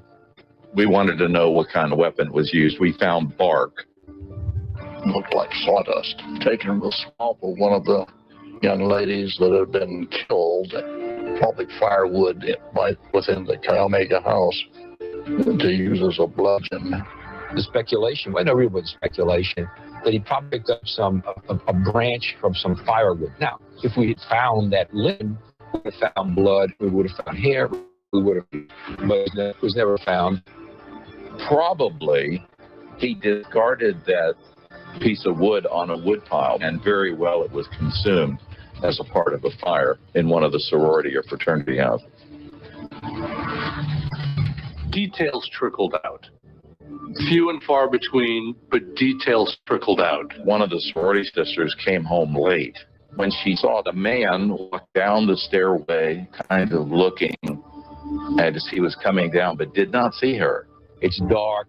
He's got a hat on down over his ears. That was basically it. The fear from people were very, very panicked. They were looking for someone to be arrested, and tremendous pressure on law enforcement to get something done. The Chi Omega killings made national news. The investigators in Washington state thought this had to be the work of Ted Bundy. He was still their prime suspect in the murders of several college-age women in 1974. Bundy was a psychology major at the University of Washington before starting law school in September 1974 in Utah. The 31-year-old Tacoma man is still the center of great interest here in King County. We were very much focused on the killing in Florida because we felt that there was a strong possibility that it was Ted. And we figured that he would go to another place with universities and colleges where he could blend in, because he always was able to blend in and draw no suspicion toward himself. Bundy never operated east of Mississippi. He was one of, literally hundreds of possible suspects. Little did they know, Ted Bundy had been living here, walking around college campus, and remaining very undercover. On February 9th, 100 miles east Tallahassee, a middle school student gone missing. Emily was only 12 years old when she was abducted from school. It was an aha moment that, okay, these may be connected. Believe me, I've grown in the past year, and I've learned a lot of things about myself in the past year. I'm angry. I'm very, very angry and indignant. I like being treated like people walking around and ogling me like a weirdo, because I'm not. Welcome back to How It Really Happened. I'm Hill Harper. The brutal attacks on 5 women at Florida State University shocked the nation. 2 women were dead, and the others badly beaten. Authorities in Tallahassee were searching for anyone that could lead them to the killer. But a month after the attacks, they were still coming. Then, 200 miles away, a simple traffic stop would be a potential suspect, folks.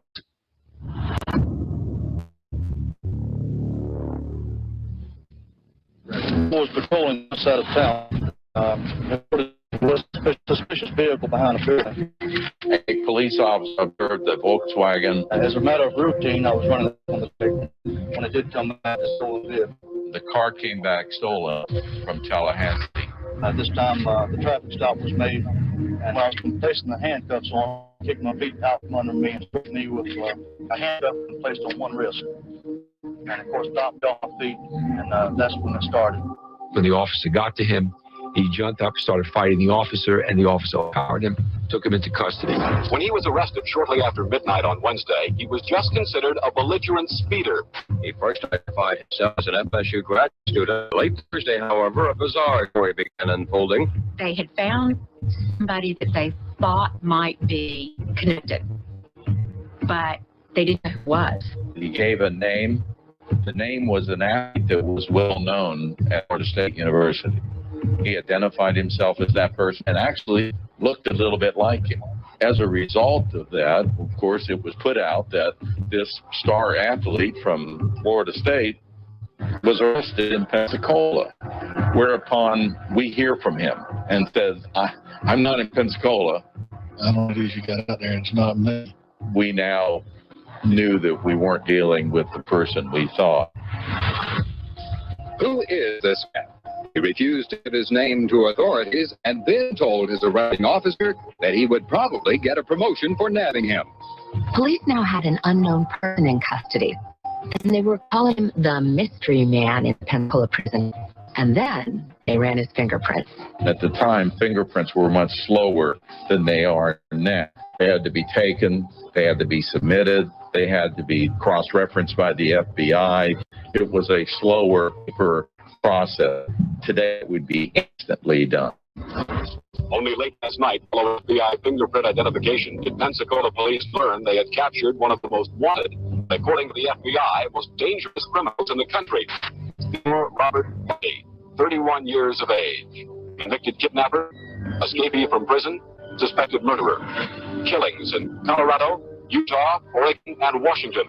And now he is being questioned in connection with 2 murders at a sorority house at Florida State University in Tallahassee. Those murders occurred just 15 days after Bundy's New Year's Eve escape from Colorado.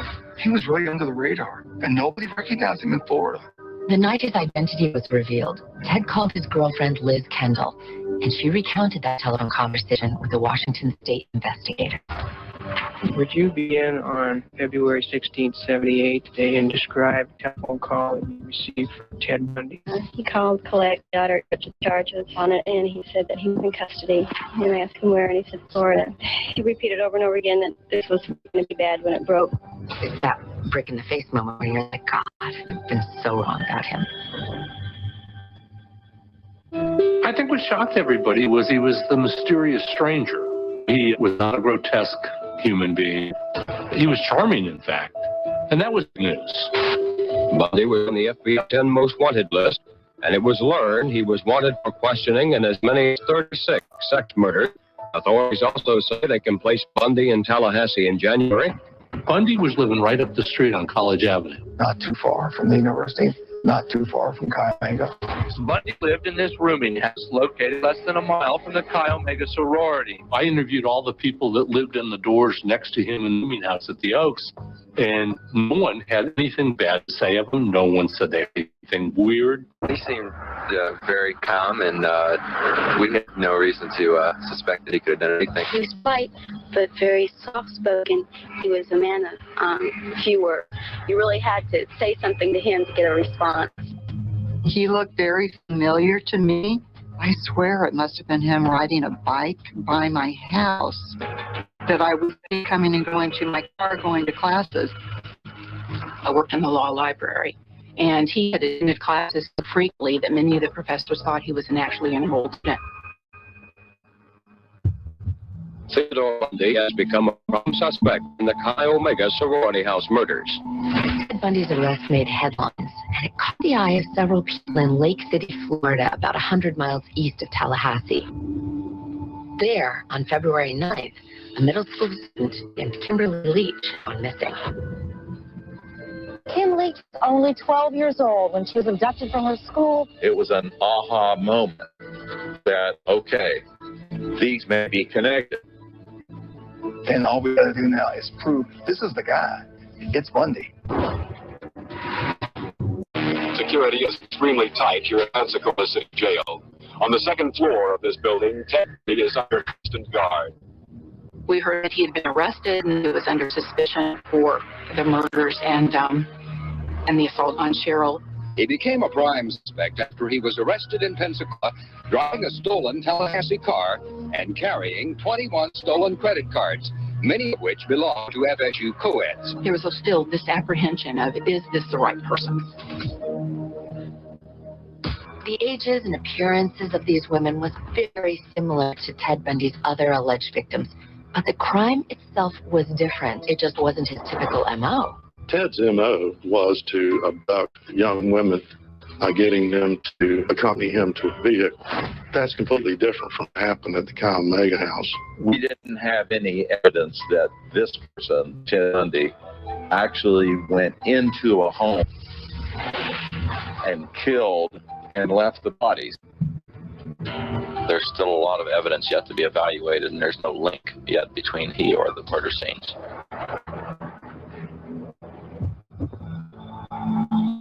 And Kimberly Leach was abducted from her junior high school there in Lake City.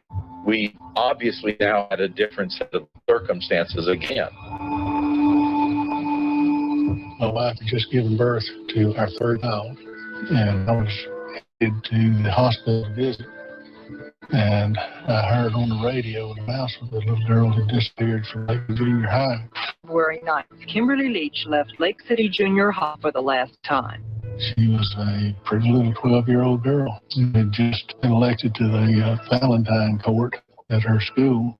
And the very afternoon she got kidnapped, was going to go pick out a ball gown to wear to the ball. Patty Kalish, a classmate, was one of the last people to see Kim Leach alive, watching as she got out the school's back door to the gym where Kim had left her purse. But instead of taking the short route, Kim went around to the front where she was abducted. To actually have a 12-year-old child taken from our community, just grabbed her up and took her away, it was just shock and disbelief. You can't imagine anything more disquieting for a small city community like Lake City, Florida. That was very traumatic and caused a massive manhunt. They turned every stone possible in finding her. When the connection was made that Bundy had been in Lake City the night before Kim went missing, and it was kind of like throwing a bloody hind quarter into a tank of sharks. 2 and 2 added up to 4, and Ted looked like he could be our guy. He always would involve several different law enforcement jurisdictions in a crime, where he picked the girl up, where he would abandon her, where he would kill her, where he would, bury them. He really made a lot of confusion. And they weren't found until the evidence was no longer available. As a planner of murder, he didn't leave any stone unturned. It was like choreographed. So it's very difficult to track down. I sent investigators over to talk to him. They were hoping for a confession. They were interrogating him. I got a call. Said that he's very distraught. It looks like he's on the verge of confessing. Shortly after that, he pulled himself together. And I'll tell you, as long as they can keep their heads in the sand about me, the people turning up in canyons because the police there aren't willing to accept what I think they know, and they know that I didn't do these things. He was a manipulator of a superior kind. He started playing games with the investigators. They were like pawns. He would move around. He would tell them, I'm not going to talk during the daytime. Okay. I said, well, talk at night. They called me up and said, Sheriff, he won't talk unless he's near a window where he can see the full moon. Have you been able to pick up anything, any slips at all that he might have made that might have linked him to anything that he's charged with? No. He's a very careful thinker, from what I understand from the men in question. He says what he wants to, and he's very careful about how he says it. He wasn't admitting to being involved or anything. It was like a challenge. He would tell me all the time, Ken, the evidence was there. You just couldn't find it. And he didn't think we were smart enough to know anything about that. So far, several hundred pieces of evidence have been analyzed by the state's Department of Criminal Law Enforcement. And then it all fell into place. It just went boom, boom, boom. If it turns out we made a mistake, that case is over with. We're finished. People say Ted Bundy didn't show any emotion. There must be something in there. I showed emotion. You know what people said? See, you really can get violent and angry. Ted Bundy was arrested arrest, suspected in both the brutal killings of the 2 sorority sisters as well as middle school student Kimberly Leach. Police in both jurisdictions were very busy gathering the evidence that they needed to build these cases. There was a mountain of evidence that we collected. Basically, you're taking everything because you don't know what is going to be important. Technicians there have spent over 1,600 man-hours poring over teeth impressions, blood samples, clothing, and other articles. We were looking for fingerprints. We certainly found a lot of fingerprints, but we did not find his. Not only did we not have Mr. Bundy's fingerprints in the crime scenes, but Mr. Bundy lived at a rooming house here in Tallahassee. The room had been wiped clean. We really had no physical evidence that would have linked Bundy to these specific crimes at that time. The main evidence linking him with these crimes appears to be an eyewitness who says she thinks she can identify the killer. We had an eyewitness. One of the Omega girls had come in late from a date, and she actually saw a man leaving the sorority house. She was not such a strong witness. She saw this sketchy person that sort of looked like Bundy. But then along came with something I'd never heard of before. For the state, perhaps the single most important piece of evidence linking Bundy to the crime is bite marks. The marks found on murdered co-eds. There was injury on both of the girls from biting. One of them had injurious biting. The other had almost like a perfect signature. The prosecution claims that Bundy's teeth match those marks. To prove that, they called in Miami dental expert Dr. Richard Sudan. Whoever left that bite had crooked teeth. In the upper jaw, there were chips in his front teeth that left scratch marks. And if you combine the number of points in the lower jaw that were consistent with the scratches in the upper, it would be pretty tough to find somebody else that had marks like that. There really wasn't, except for the bite marks, kind of definitive physical evidence that you would hope we had. The new field, known as forensic odontology, is only allowed as evidence in court in 5 states, one of them being Florida. Today, that would have been very different because those bite marks would have been swabbed for saliva. We would have gotten DNA. This happened in 1978. DNA probably didn't start becoming a fact until around 87 or 88 in the United States. The idea of matching a bite mark in somebody's flesh, somebody else's teeth, was too extraordinary for words. Bite mark evidence was certainly the most spectacular. I mean, it was eerie and weird because people were unfamiliar with it. Because this field was so new and so unknown, the evidence they gathered had to be rock solid and legally sound. So to get the match, they were going to need photographs and dental impressions of Ted Bundy's mouth. We wanted bite impressions because we had a photograph of the bite mark, and we wanted to compare them. Normally speaking, when you want some dental impression, you go get a court order. We didn't want to get a court order because then it would mean we had to confer with his lawyer. We were concerned that he might damage his teeth. He was in a very secure cell that had a lot of steel, so he could have easily chipped a tooth. One anomaly, one difference, one little chip that doesn't match would throw it out. It would not be able to be used. We got a search warrant for his mouth. To our knowledge, up till then, no one had ever gotten a search warrant for somebody's mouth. Now, with a search warrant, you don't call up persons with me and say, we're going to be serving a search warrant. That's done by the police when the police are ready to do it. With the search warrant came an element of surprise. I don't think Bundy had any idea. One night, I went to his cell and I said, Mr. Bundy, you're coming with me. I took him with a series of deputy escorts to the dental office. And as we went up the back stairs after midnight, he noticed a lot of professional photographs lining the staircase, and he broke out in laughter. He thought he was going to a photo lab and said, I know where I'm going. You want to take a picture of me? Well, the dentist just happened to be interested in professional photos, and that was what decorated the back staircase. Once he got upstairs into the dentist's office, I was standing there. He started screaming for his lawyer. I believe he started to put it together. The bite mark evidence is there. Bundy was cuffed with his hands and his feet. He was chained up pretty good. At that time, I read to him the complete search warrant for his mouth and the fact that the judge said we could use any and all reasonable force to retrieve those impressions. Ted Bundy looked at me and said, force? He said, Ken, come on now, you know I'm not a violent person. He sat down in the chair, leaned back, opened his mouth, and it was over. I think he knew he was in trouble. He is handsome, articulate, and has magnetic appeal to women. The state says he's a killer.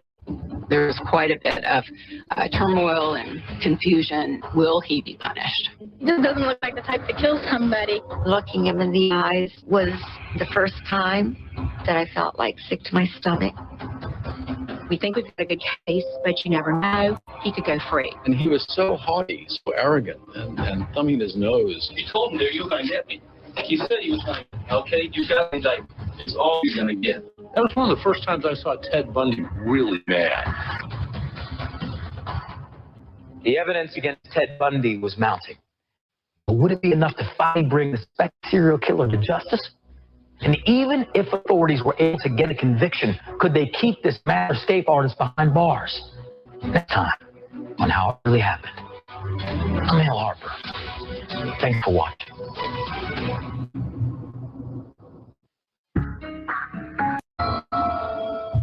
I hear Ted Bundy in so many different contexts. I stay me.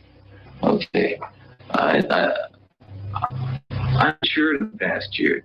Believe me, I've grown in the past year. My only misgivings is that I might never be in a position to apply it on the streets where I'd like to apply it.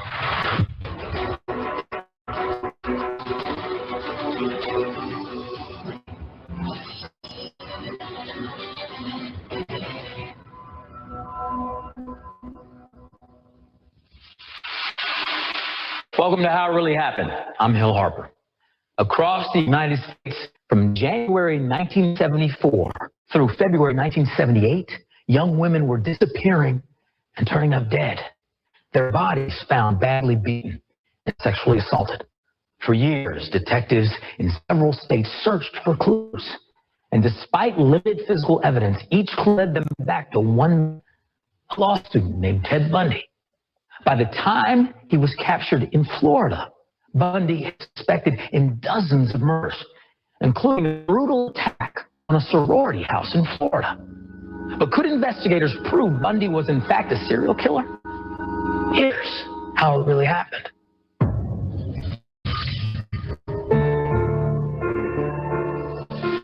From Washington State to Oregon to Utah to Colorado and now most recently to Florida, police have discovered a pattern of rape murders which coincide with Ted Bundy's movements over the past 5 years. Linda Ann Heath, Denise Naslund, Janice Ann Ott, George Ann Hawkins, and 18-year-old Susan Rancourt. When somebody's missing, you imagine the worst things, and it turns out what happened to her might have been worse than what we imagined. Some of them were never found. Others were found, beaten, raped, strangled, new. It seemed probable that all the crimes had been committed by the same man. He was kind of tall, very tanned, very good looking, and came up to me and asked me to help him put his sailboat onto his car. This guy identified it was Ted, and they knew this person drove a Volkswagen. We received literal thousands of tips, and interestingly, Ted Bundy was among them. People teased him at the office and said, your name's Ted and you've got a Volkswagen. And of course they were teasing and laughing about it because he seemed like the least likely, he was the boy next door. I'm not guilty. I'm not guilty of the terrorism filed against me. Bundy was this crafty, cunning, attractive-looking guy. I love talking to Ted because he's great, talks about politics, very well-read, very analytical. He had a lot of influential people that liked him and believed in him. He was making a name for himself. He had said at one point he would like to have been governor of Washington State. He had a bachelor's degree in psychology. He's in law school, University of Utah. He even joined the Mormon Church. People were saying, it couldn't be him. The Ted Bundy we knew was not a violent person. Now, that was part of the enigma of Ted Bundy, that he could fool people. All throughout this, Ted was saying, I'm innocent. But we do have some things coming up that says, no, he's not. They had seized the Volkswagen and vacuumed the inside for evidence. FBI tests showed that the found his car matched those of the girl abducted in Murray, the nurse murdered in Colorado, and a Midvale girl who had been raped and strangled. But was first smoke gun link him to these other killings. In a Salt Lake City trial, Bundy was convicted of trying to kidnap Harold Durant. Bundy was later extradited to Colorado to stand trial for murder there. He was looking for avenues of escape. The defendant was in the courtroom, and the guard was at the door, and the last time he looked, the defendant was there, and then the time he looked, he was gone. Where did he go? Tallahassee. He was really under the radar, and nobody recognized him in full. During the dawn hours of January 15th, the killer walked through an unlocked door at the Chi Omega sorority house and brutally beat 4 FSU co-eds as they slept. When he came into the sorority house, he came up the stairs. He had picked up a piece of firewood. The women who murdered 21-year-old Margaret Bowman and 20-year-old Lisa Levy. One was raped and bitten by the killer. The attack was to Margaret first, and then Lisa, and then he came to our room. 2 girls were murdered. 2 others were beaten badly. There was blood everywhere. Another woman in another location was also beaten. Bundy had pushed a chair under my front door, so they had to kick it in to be able to go in, and then that's where they found me in my bedroom. The chief suspect, Ted Bundy. He says, I don't think I really killed those girls that they claimed did. And what I said was, I don't know for sure, but I think if you did, you'll likely do it again.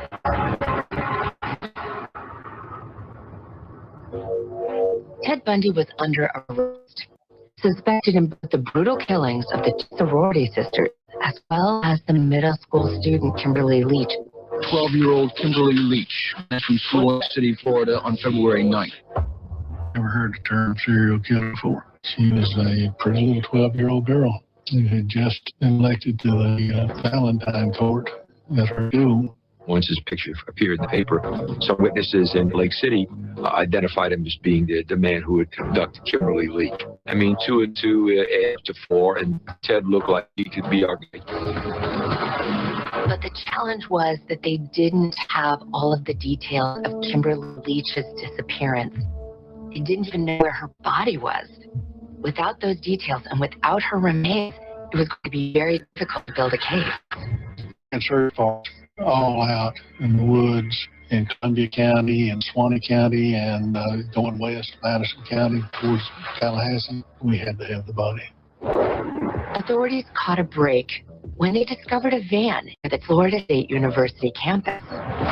We had a report from 2 children in Jacksonville that a man stopped and asked a young girl, "Could you help me?" Her brother was not far behind, comes running, grabs her. And little did Bundy know, but their father was captain of the Duval County homicide detective. And they had trained well, so the young man took down the tag number, the make of the model. When we got that information and we processed it, we find out that was a Florida State University van, and the van had been stolen. They found abandoned in Tallahassee. They treated it like a crime scene from the very beginning.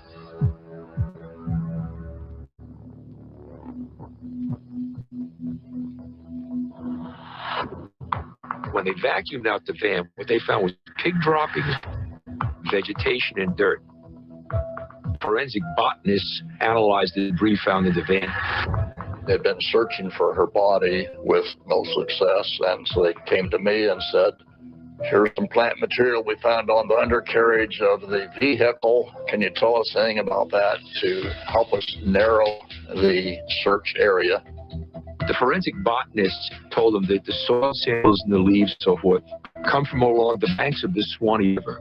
The pig droppings indicated there was probably some pig pens.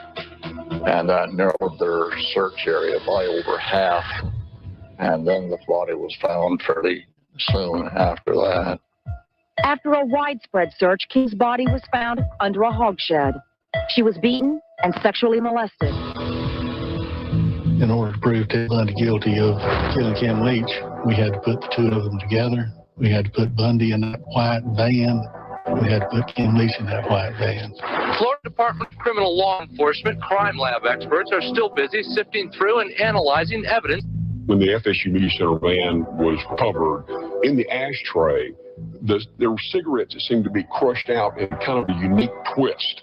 And in the field where Kim was ultimately found, somebody had dumped a vehicle ashtray. The theory was, well, maybe after the body was dumped, that he cleaned out the car and emptied the ashtray. The way the cigarette butts were bitten, the particular way that they had been rushed out, the same person smoked both of those piles of cigarette butts.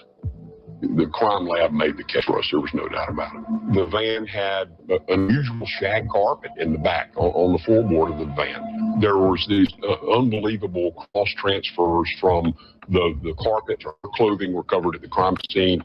And there was fiber from Bundy's clothing that was found at the dump site and found on the car in the van. What are the odds that could happen just as a matter of coincidence if he were not, in fact, the perpetrator? Kimberly Leach vanished February 9th. Her body was found on April 7th. It seemed to be a pretty massive trauma to her throat area and bleeding. Witness News has learned the prosecution had evidence linking Bundy with a knife that could have killed Kimberly Leach. 2 price stickers, one on top of the other, were found inside the white van. They were traced to this hunting supply store on Jacksonville's side. The proprietor picked Bundy out as having purchased that knife the day before that he kidnapped Kim. There was just one inescapable conclusion, and that was that Bundy was responsible for Kim's death and abduction.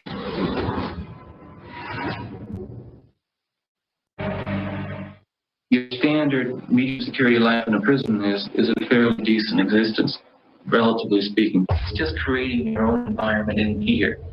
and not looking at the ceiling, not looking at the wall, and not thinking about the outside, not anguishing over the fact that you've lost your freedom.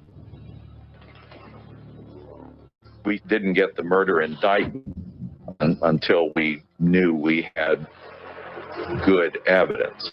The local newspaper sent their attorney to my office and said they wanted to be present when he was informed of the charges. They wanted to see the expression on his face. Step out, Mr. Bundy. When he was taken out of his cell, he had no idea why. He came down, the elevator door opened, and he saw a camera there, but he had no idea. Step out, Mr. Bundy.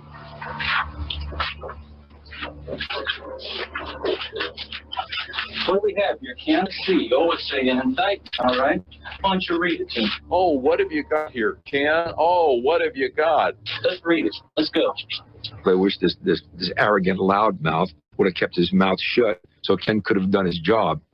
Theodore Robert Bundy, you are charged, indictment, 2 counts burglary and 2 counts were in the first degree. He walked in like a banty rooster in his blue jail suit, and he strutted around the room while the sheriff is reading this. He's kind of walking, a semicircle around the sheriff. I'll plead not guilty right now. You're on bond for election, aren't you? Mr. Bundy got it, didn't you? Mr. Bundy told me you were going to get me.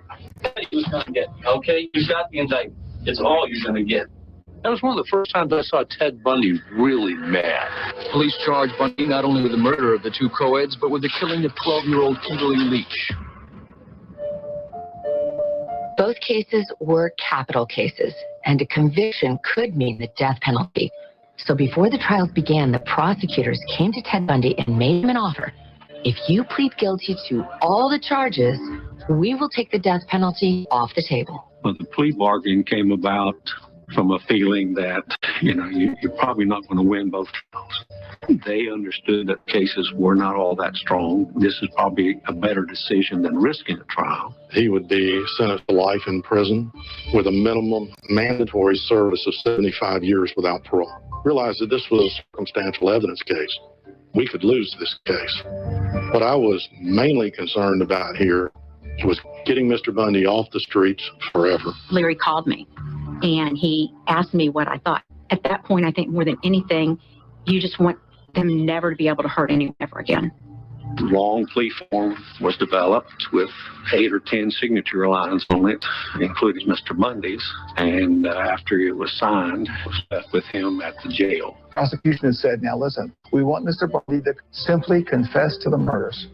If he does anything other than that, the deal's off. When he came to court the next morning, he had torn the section of the plea form with his name on it off. Mr. Bundy stood up and started criticizing everybody he could think of. He attacked his lawyers and said, well, Your Honor, before I enter this plea, I want to dismiss my lawyers because they don't believe in my innocence. I looked at the prosecutor from Lake City and he looked at me, and we stood up and said, that's it, it's over. We're wasting our time to go through the charade for plea now. With the plea bargain now dead, both cases would go to trial. You're going to represent yourself, or you're going to get another attorney? I'm staying with the man I know best right now, and that's me. I just remember fixing on Bundy and looking him in the eyes. I felt like sick to my stomach. I know that there's a lot of police ego on the line. I think it's a terribly dangerous mentality to try to pin something on somebody who they believe there's a possibility they couldn't have done it. And as long as they believe that, they're not going to find the right man. Ted, he sent a couple letters to me from prison. Why aren't the police looking in this direction for that crime? Because anybody can see that that's how it happened.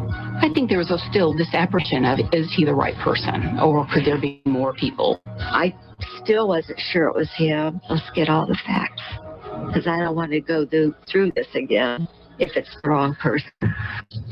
Police charged Bundy not only with the murder of the 2 co-eds, but with the killing of 12-year-old Kimberly Leach, who vanished from school in Lake City, Florida on February 9th. The Tallahassee case was deemed to be weaker from a prosecution standpoint than the Lake City case.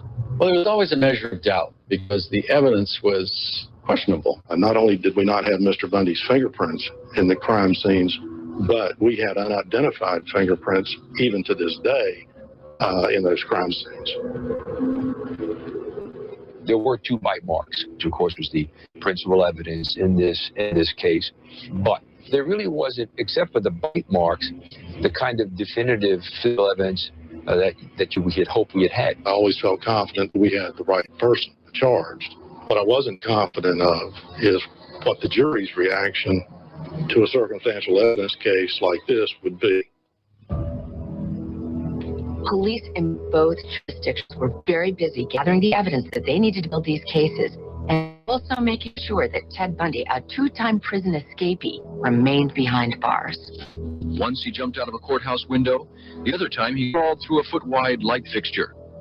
The real measure of a man in prison, as far as escape goes, is the difference between hitting that fence and not hitting that fence, between getting shot at and not getting shot at, and having the guts to do it and not having the guts to do it. Bundy told prison officials here, "Don't take it personally, but if I can escape from this prison, I will." He takes opportunities wherever they exist to escape, so you have to eliminate the opportunities. Will he be in a cell with anyone else here? He'll be by himself in a self-contained cell, completely surrounded with armor plate. He wanted me to take him to the Florida State University Law Library so that he could work in the law library. My answer to that was, yeah, right. But Bundy was not going down without a fight. He took the sheriff to court, claiming that his civil rights were being violated. He sued me. There's a lawsuit, Ted Bundy versus Ken Casers. The improvement of lighting, exercise, and a number of other things I'd like the court to consider. I had to offer better lighting. Interestingly enough, I gave him better lighting, and he took me back to court and said the light was too bright. He wanted access to outdoor activity. I was ordered to give him 1 hour 3 times a week outside. I had my tactical unit officer stationed at the corners of the building. They had a scoped, high-powered rifle and a canine. We are not going to lose Theo Robert Bundy, I can assure you. It has been nearly a year since law student and political campaign worker Ted Bundy was accused of the brutal slayings of 2 Florida State co-eds. Ted Bundy once again decided to act in his own defense. You're going to represent yourself, or you're going to get another attorney? I'm staying with the man I know best right now, and that's me. Florida is one of 7 states in the United States that allows pretrial depositions, sworn testimony before the trial starts. While Mr. Bundy was representing himself, he wanted to take depositions from the witnesses. And I had the witnesses come to the jail and let Mr. Bundy take their depositions. It was bizarre. We went into this classroom and I had lawyers on both sides of me, and there's guards. He comes in and sits down and he starts asking me questions. Bundy sat on one end and I sat at the other end. I just remember fixating on Bundy and looking him in the eyes. I felt like sick to my stomach. I'm sure if he had moved a muscle, they would have been on him like syrup on French toast. Some of the questions that he was asking, he did have a familiarity with the house that someone else would not have had. I was convinced he had been in the house. I was totally convinced. I know what's there and I know what isn't there. I've seen the files and I've heard the reports.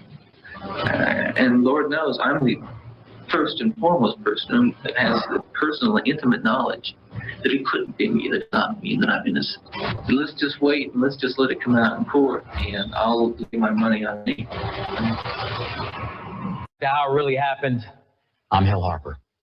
In the summer of 1979, after being suspected in multiple murders across the United States, Ted Bundy stands trial for the brutal attacks at Florida State University. The trial was televised, and the country was riveted. Ted Bundy acted as his own attorney, and no one was prepared for the circus that followed. Security guards checking for concealed weapons outside the courtroom tell the story that this is no ordinary murder trial. The case of Ted Bundy, a man suspected of murdering 2 Florida State co-eds and beating 3 others. Complete and utter shock. We still don't believe it. Just can't be. Our son is the best son in the world. The women who were murdered were 21-year-old Margaret Bowman and 20-year-old Lisa Levy. My family has lived with horror, sorrow, and pain. It's emotional pain so deep it becomes physical. That's Margaret. Yeah, she was a pretty girl. I think of Lisa and Margaret a lot. Margaret was, I believe, an art history major, and she wanted to be a curator of a museum. Lisa was that girl next door, fun, always had a smile on her face. It upset me that he took that away.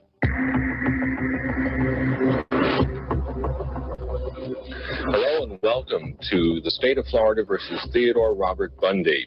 Please be seated. Court will come to order. 500-mile change of venue from Tallahassee to Miami did not lessen all of the hoopla surrounding the trial. It's going to be televised live, gavel to gavel, one of the first of its kind. It was crazy. The TV trucks were all over. I'd never been to a circus like that in my life. The Bundy trial has drawn a lot of attention, partly because of who he is, a mysterious former law student with a charming air in court. It was this weird celebrity that he fostered in a way. He was basking in the attention. I screened the mail at the jail. There were a lot of love letters and proposals of marriages to Ted Bundy, which were bizarre. As strange as it may sound, there were groupies that followed him from courthouse to courthouse, his adoring fans. He just doesn't look like the type to kill somebody. And I noticed that most of the people that were in there were women. What is unusual to see is that many of the onlookers are women, young women, contemporaries of the Florida State sorority sisters who were assaulted in their beds a year and a half ago. So we started interviewing these young women, and, you could see by their eyes they were just fascinated by the lurid details, the savagery of the crimes. Every time he turns around, I kind of get that feeling, no, gonna get me next. But yet you're fascinated by him. Very. This one woman, and I don't think she missed a day, she sat right there on the road, and she would alternately make moon eyes at Bundy and stare daggers at Carol Boone. Carol Boone believes Bundy is completely innocent. Some have called her his girlfriend. She prefers to be known as just a close personal friend. Let me put it this way. I don't think that Ted belongs in jail. Carol Boone says she first met Ted Bundy 5 years ago when they worked in the same office in Seattle, Washington. Since that time, she has followed him, helping him prepare his legal cases, from Utah, where he was convicted of kidnapping a young woman, to Colorado, where he is suspected of murdering another, and finally out of Florida. She had an explanation or an answer for every circumstance in every case, what was wrong about it, identifications had been coerced or were inaccurate, the physical evidence didn't hold up. I don't think they had reason to charge Ted Bundy with murder. For the first time, jurors in the Theodore Bundy murder trial were brought in to hear hold of the two crime scenes where two Florida State sorority sisters were strangled to death and three others brutally beaten with a club the morning of January 15, 1978. He had picked up a piece of firewood, and he attacked Margaret. He attacked Lisa Levy. He used pantyhose, strangled her, bit her, did other things, and then came into our room. When police officer Oscar Brannon took the stand, he described the first victim who was discovered, Karen Chandler. The side of her face looked like it had been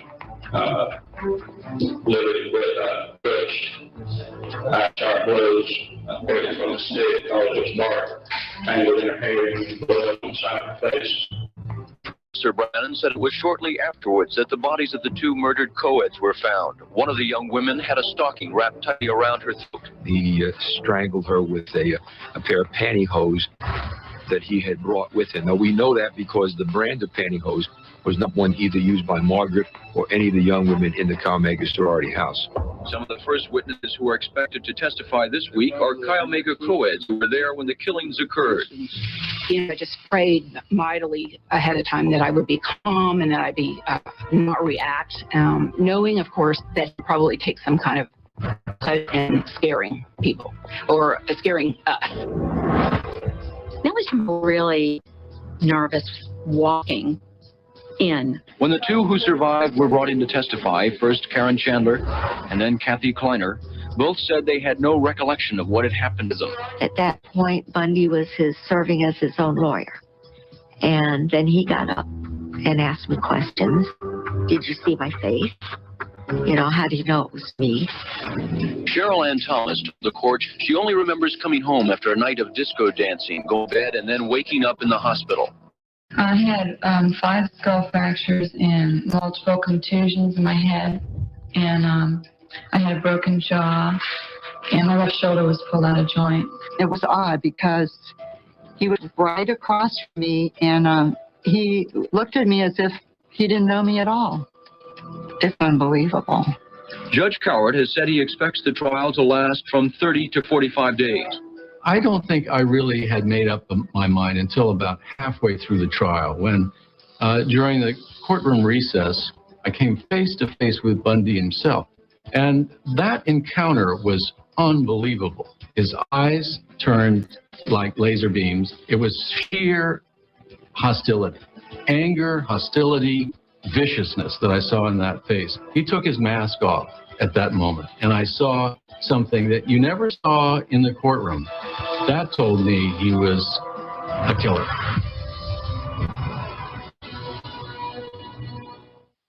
You can't help but become an advocate for yourself when you're so involved in the case.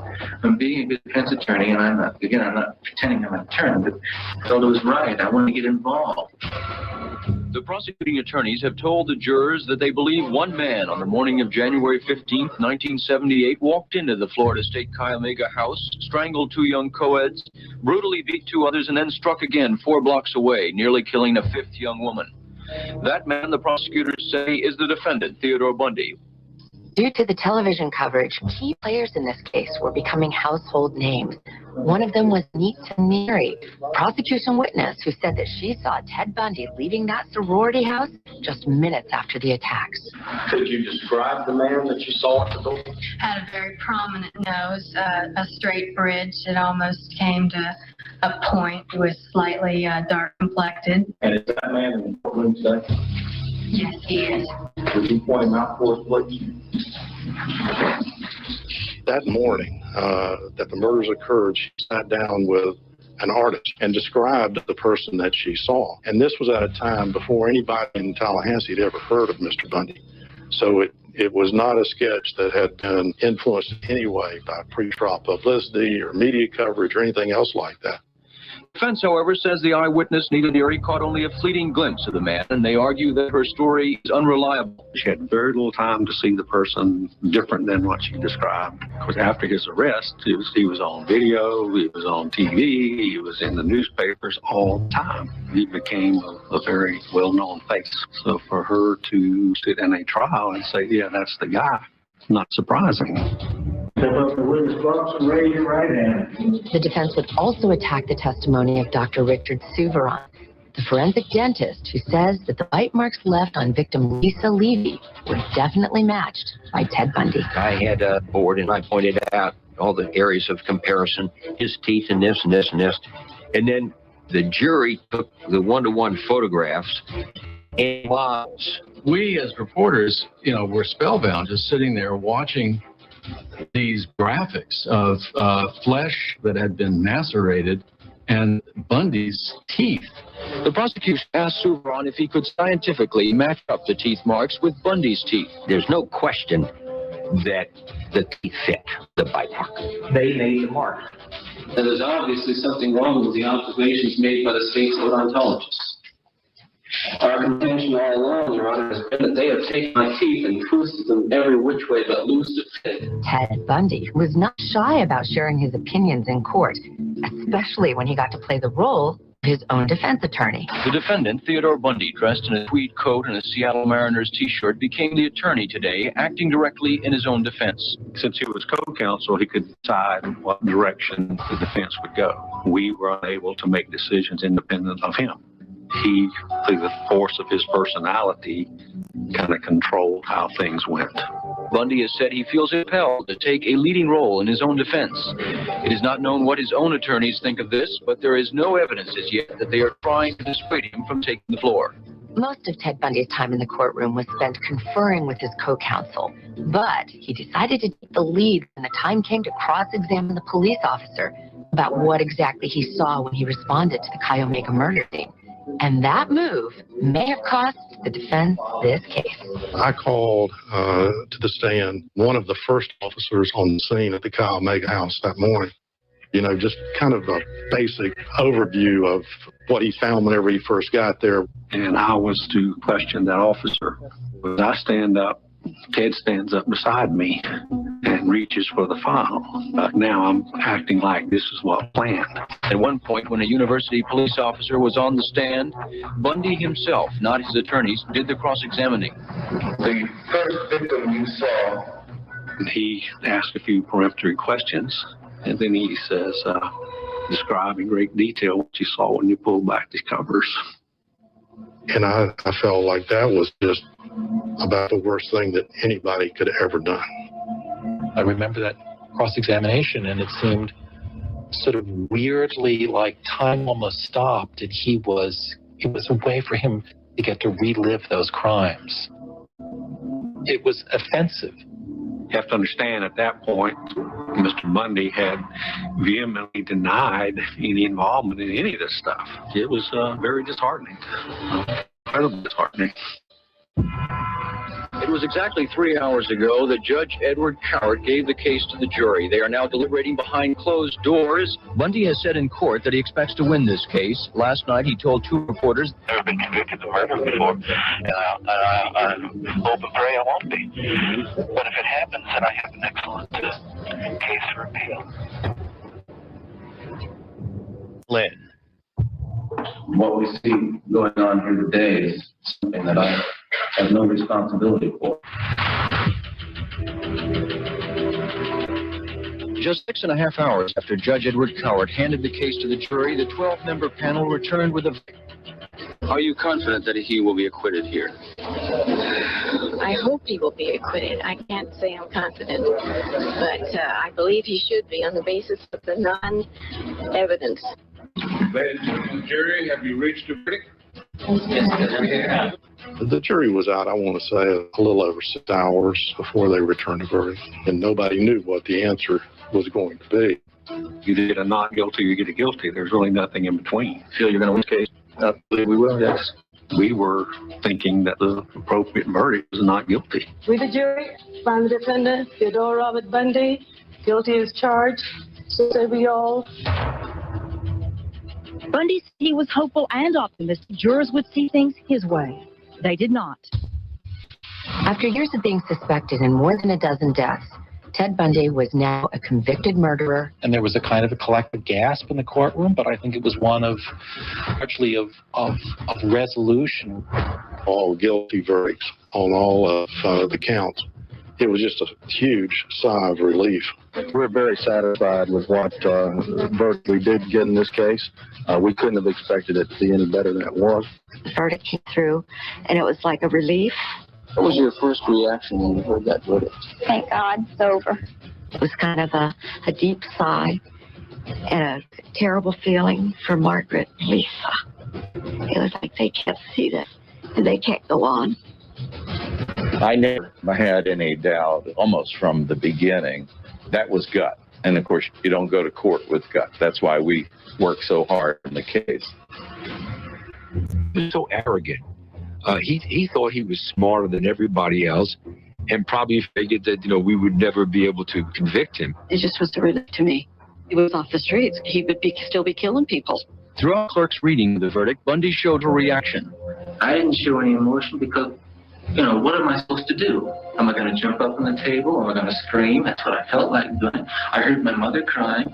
Needless to say, I think the jury is totally wrong. It's just impossible. It's wrong. We'll appeal it. It's just... What else can I say? She was so sincere and so strong in her defense of her son.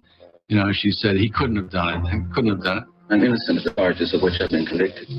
The defendant's mother sat quietly, later remarking that she would have liked to, quote, wring the prosecutor's neck. 1 week later, court reconvened for sentencing. The overwhelming public sentiment is that everyone wanted Ted Bundy to die. Give him the same amount of mercy that he gave Lisa Levy and Margaret Bowen, which was absolutely none. It required a majority of the jurors to recommend the death penalty in order for it to be a death penalty verdict. This court is hereby impose the death penalty upon defendant Theodore Robert Bundy. Today at age 32, Theodore Robert Bundy stood in a Florida courtroom and listened to a judge describe his pending death in the Florida electric chair. Justice is a funny thing. What kind of justice do you pay for killing all those women? I don't think that there's any such thing as justice. I would say that when he was sentenced to death, my gut feeling was he'll never hurt anyone ever again.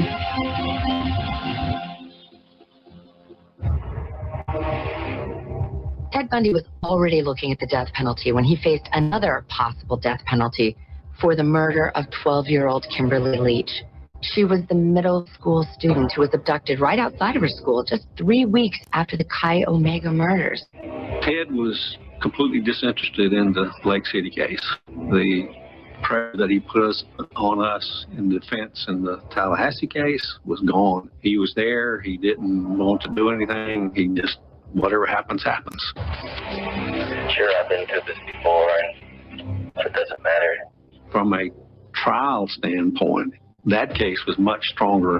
When he kidnapped Kim Leach, there was these unbelievable cross transfers from the carpet from FSU Media Center van. Her clothing recovered at the crime scene. We had fibers from the blue blazer that he wore on Kim's clothing, fibers from Kim's clothing on the blue blazer. It was just such a strong, conclusive chain of circumstances. After 3 weeks of testimony from both eyewitnesses and experts, the jury came back with a verdict. We, the jury, find the defendant, Theodore Robert Bundy, guilty of murder in the first degree. He was guilty on all counts, and the sentence was death. It is sentenced to this court that you, Theodore Robert Bundy, be sentenced to death for the murder of Kimberly Diane Leach. When they recommended death and that decision was announced, Bundy screamed at them in the courtroom. Tell the jury that they were wrong.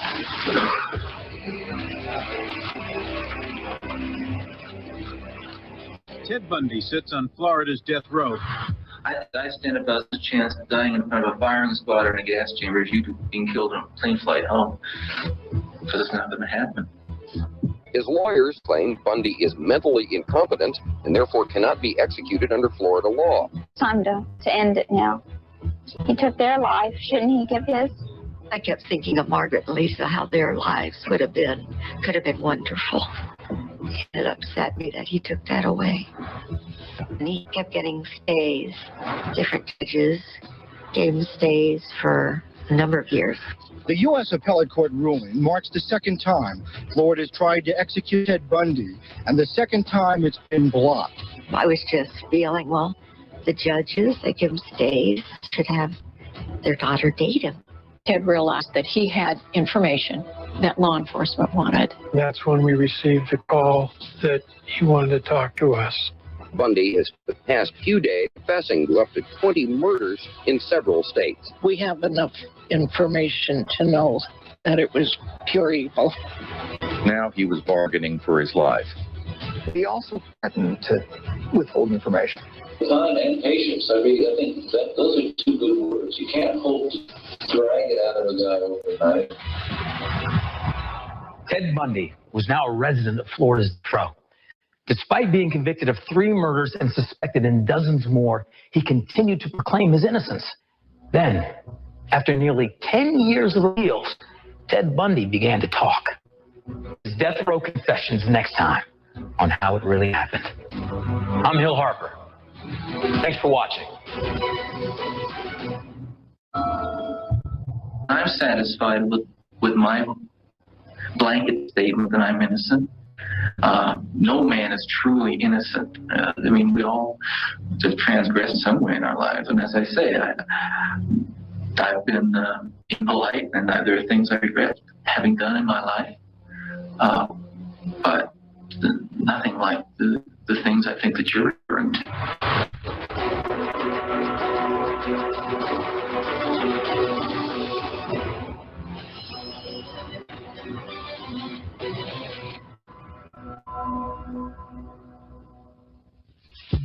Welcome to How It Really Happened. I'm Hill Harper. In 1980, the name Ted Bundy was one of the most recognized in America, but for all the wrong reasons. The charismatic former law student was facing the electric chair for the brutal murders of 2 sorority sisters and a 12-year-old girl in Florida. Bundy was also suspected in dozens of additional murders across the country, but always maintained his innocence. Now, in a fight to save his own life, Bundy launched a series of appeals from death row. Would it work? Here's how it really did. A wave of fear swept all across the state of Washington from January to July of 1974, when someone was abducting young women. Witnesses told of a smooth-talking, good-looking young man named Ted, who'd been seen talking with them. Police released a composite drawing and description of Ted. The newspaper put the composite out, and my friend threw the picture on the table, the composite, and she said to me, who do you think that is? I said, well, it's Ted. Why? And then she burst into tears because that looked a lot like her boyfriend, Ted Bundy, a lot like him. There was nothing that would lead me to think that he was a violent man. Ted was born in a home for unwed mothers in Vermont in 1946. Bundy's mother, she was a single mother. Ted being the oldest, and you might say my pride and joy. Our relationship was always very special. A very normal, active boy. Yeah, we did all the things that most boys like to do. Theodore Robert Bundy, at age 25, a Republican campaign worker in Seattle. At 28, a University of Utah law student. Bundy was someone who was surging ahead in life, seemed to have a lot going for him. His friends would even say, now there's somebody that's going to make a mark in life. They were right about that, but not in the way that they thought. Theodore Bundy was convicted of murder in the 1978 killings of 2 sorority sisters and a 12-year-old girl. The FBI says he is a suspect in the sex-related murders or disappearance of more than 30 other women in 4 states between 1974 and 1978. People have said he was evil. I think he was just a savage, feral, wild monster that was loose on humankind. Linda Ann Healy, 19-year-old Donna Manson, Kathy Parks, 22-year-old Brenda Ball, 18-year-old Georgianne Hawkins, Janice Ott, 18-year-old Denise Naslin, Susan Court. She had gone across campus to a meeting, and she never came back. He was very big on using the ruse of a helpless person, and Bundy depended on good, kind women with good hearts helping him. This guy came up and asked me to help him put his sailboat onto his car. He looks clean cut. You're only going to help for 2 or 3 minutes, and then bam, you're in the car. And a couple hours later, you're dead. It really hit me like a ton of bricks, because I knew if I had made that wrong decision, it could have been me. Young ladies began to disappear in Utah. More disappearances, this time in Colorado. He was smart, he really was, and he did everything he could to gain advantage over people and situations. Prosecutors convicted Bundy not of murder, but of attempted kidnapping and sent him to prison. He managed to escape from jail ICE. Bundy, who had been awaiting trial for the January 12, 1975 murder of a Michigan nurse in Aspen, Colorado, escaped from a Colorado jail on December 31, 1977. He's got $700 with him. It's a lot of money back then. Called a flight to Chicago. From Chicago, he took a train to Ann Arbor, went through Nashville, went to Atlanta, took a railways bus to Tallahassee, and a circus began in Florida. 2 Florida State sorority sisters were strangled to death and 3 others brutally beaten with a club the morning of January 15, 1978. Bundy had entered through an unlocked door on the first floor of the Chi Omega sorority house, had gone up the back stairs. I woke up to being attacked. There was blood everywhere. The next thing I remember, I was in the hospital. We were just so overwhelmed with grief. Complete and utter shock. We still don't believe it. It just can't be. This is no ordinary murder trial. The case of Ted Bundy, a man suspected of murdering 2 Florida State co-eds and beating 3 others a year and a half ago, has caught the attention of the national press. During a court recess, the defendant, Theodore Bundy, who was partially acting as his own attorney, examined some of the evidence. Now he got to be his own lawyer in the most celebrated and widely watched trial in Florida history. He strutted and preened, and he loved to cross-examine witnesses. And before I forget to ask, $64,000 question, did you have a search warrant to search my car? No, sir. Putting yourself in a position of being your own counsel, even because the person you're representing is innocent. Bundy said he was hopeful and optimistic jurors would see things his way. They did not. This court has hereby imposed the death penalty upon the defendant, Theodore Robert Bundy. I don't even like to think of that day. I heard my mother crying. It's just impossible. It's wrong. When he was sentenced to death, my gut feeling was he'll never hurt anyone ever again. I don't think it'll be over really for any of us until they finally execute him. I think I stand about as much chance of dying in front of a firing squad in a gas chamber as you do being killed on a plane flight home. Because it's not going to happen. Ted Bundy sits on Florida's death row, convicted of the brutal murders of 2 Florida State University sorority sisters and a 12-year-old Lake City girl. After being given the death penalty twice, Ted Bundy became a resident of death row. And then, of course, he started his appeals process. When the death warrant, the first one, was signed for Ted Bundy, he had a petition pending in the Supreme Court, but the Supreme Court doesn't like to deal with clients who represent themselves, so I agreed to do it. Mr. Bundy was denied a fair trial. He argued that he had been denied his right to a fair trial because of, all things, ineffective counsel. The irony of that, of course, is that Ted Bundy acted as his own counsel. I mean, there must have been a kind of theatrical thrill for him getting to play lawyer after washing out as a law student. I come here this morning and I'm ambushed. People want to make me look. Haven't lost yet. Haven't lost yet. I don't intend to. He was playing lawyer, and he wasn't aware of what the consequences were going to be. Let it go. Mr. Bundy spent a good deal of his time essentially intoxicated. The alcohol was found in the cans of V8 juice. Well, what? Ted was a handsome guy.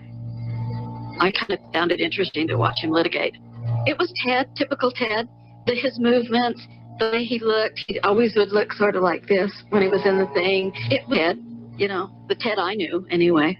I just think that he was egotistical and didn't want to be wrong about anything. Please be seated. Court will come to order.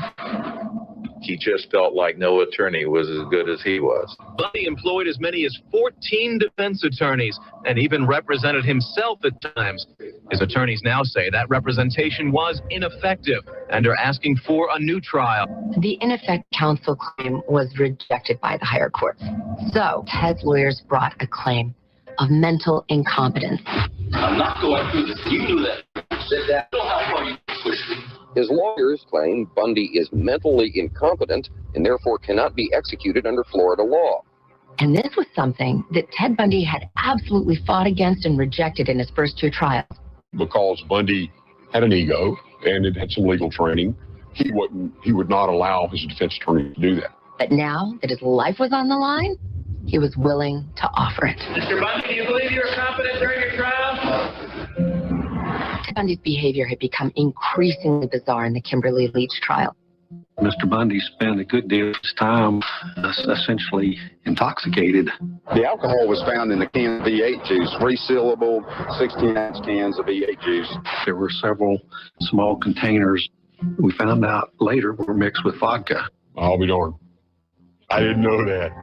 During the death penalty phase of our trial, Bundy actually did closing argument with the jury.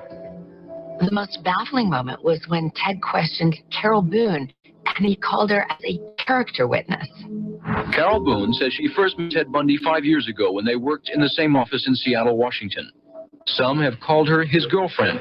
Let me put it this way. I don't think that Ted belongs in jail. She was in contact with Ted daily. He would give her instructions for the defense team, and we were to carry out his instructions. She was quite forceful in making us do these things that Ted wanted done. She cooked up an idea. He would call her as a witness in the penalty phase of the trial. He used the penalty phase of the trial when the jury is considering whether he should be sentenced to death to get married. Very well thought out and planned. They had the blood test, they had the marriage license. Somewhere they recruited a notary public to come sit in the audience and wait for Bundy to pronounce him and Carol Boone man and wife. I think it was pragmatic. They needed to have a court proceeding, and so this was going to be a legally binding marriage, and the only way they could do it was in the courtrooms. And he asked her, you know, do you love me? And she said, oh, yes, I do. And he said, I love you. And we just, you know, were hanging on each question. Carol, do you want to marry me? I will marry you.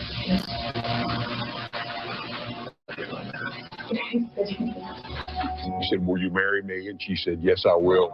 Hereby marry you. And we're going, what? And he said, I now pronounce this man and wife, and the notary public signed the marriage license, and by God, they were married right there in the middle of the penalty phase.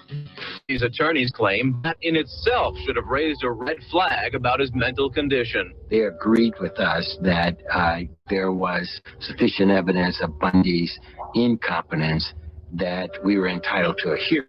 The three-judge panel issued the stay of execution without comment. For 3 years, Ted Bundy's attorney, James Coleman, argued his case all the way from the state appellate court to the Supreme Court, and he succeeded in winning 3 stays of execution. But in January of 1989, the clock ran down on the 4th death warrant. He wanted to live. I'm at the Florida State Prison. I'm to interview Ted Bundy. Ted realized that he had information that law enforcement wanted. That's when we received a call that he wanted to talk to us. I don't think anybody knows that I've done some bad things. The question is what, of course, and how, and most importantly, why. Ted Bundy, a one-time law student who became one of the FBI's 10 most wanted, stands convicted of 3 murders and is still suspected in more than 30 others. Nearly 9 years ago, Bundy made tape recordings in his Florida jail cell for 2 authors who chronicled his criminal career. Bundy was emotional about hearing reports of his case. I do take it rather personally when hear it broadcast that people want to kill, even though I know that there are a great number of people that opinion. I hear it. Thank you. Bundy has been in Florida State Prison on death row for nearly 10 years. He has been sentenced to death 4 times in Old Sparky, the state's electric chair. It was very disappointing to me that this guy had not received a fair trial. What's ahead for convicted murderer Theodore Bundy now is a long appeals process. What we have to do is to prepare to litigate in 3 or 4 courts at the same time. We would file in the circuit court. He's entitled to a new sentence. In the Florida Supreme Court. Although Bundy managed to avoid one of Governor Graham's death warrants, another is imminent. He kept getting stays, different judges gave him stays for a number of years. The U.S. Appellate Court ruling marks the 2nd time Florida tried to execute Ted Bundy, and the 2nd time it's been blocked. I kept thinking of Margaret and Lisa, how their lives could have been wonderful. It upset me that he took that away. It's time to end it now. He took their life. Shouldn't he give his? I was just feeling, well, the judges, they give him stays, should have their daughter date him. The life or death of convicted murderer Ted Bundy is now in the hands of the Florida Supreme Court. From the start of 1989, Ted Bundy and his lawyers had been successful in 3 stays of execution, but the 4th death warrant, scheduled for Tuesday, January 24th, 1989, was looming. When we got the last warrant, I think that there was enormous pressure on the judges, especially, to not allow this person to get out of a conviction. Are you tired this is going on for so long? Absolutely. I don't think the public being fed up has anything to do with whether we ought to pursue constitutional claims. That's the way the system works. I think the end is drawing very near, and the final chapter on Ted Bundy is about to be written. I went up and talked to his mother a couple of times. I felt very sorry for her. We gave him a good upbringing, and something has happened to him sometime since he left this house. It has triggered some terrible madness inside of him. She just simply could not even comprehend it. It was, for better words, she was a basket case. I guess it's been going on for so long that we have little by little been realizing that this was going to happen eventually. And I won't say I really accept it, but I know it's going to happen. And we've just learned to live with it. Every mom wants their child to be a success. Every mom. And to see this happen was, I'm sure it's what killed her as time went by. It was very sad for me to know that he had a mother that loved him so much. And he seemed like such a handsome man and with such a future. And it's shocking. It's a shocking story. Bundy was described by prison officials as becoming increasingly nervous as his execution approached. He was quiet most of the time. He seemed a little depressed at times. It appeared to me that he realizes that there's only a few hours left. With the clock ticking, James Coleman continued pleading the case in court. But what he didn't know was at the exact same time, Ted Bundy was pleading his case from death row. We were still trying to get the execution stopped. I went to Tallahassee to argue in the Supreme Court. When I got off the plane, then the headlines were that Ted Bundy had confessed to 12 murders. And I knew at that point that, we don't have a chance. Bundy has confessed to murders in western states in the past few days in interviews with law enforcement officials. I'm sure his whole strategy was just to give us a little to nibble on, and then in hopes we can stay for him. This part, obviously, we got to start somewhere. It was basically Washington State, where those first murders took place. I've been told that, the parents of these girls are fairly decent people. I don't know. And I really feel for them because apparently they've suffered an incredible tragedy in their lives. The loss of a loved one is probably the most extreme kind of loss you can suffer in this life. And I say I feel as much for them as anybody can. Welcome back to How It Really Happened. I'm Hill Harper. By 1989, Ted Bundy had been on Florida death row for 10 years, proclaiming his innocence while his attorneys fought to overturn his murder convictions. His legal team had won 3 stays of execution. Now Bundy's luck was running out. As his date with the electric chair approached, Bundy called investigators from across the country, offering to confess to some unsolved cases and finally tell them how he really did it.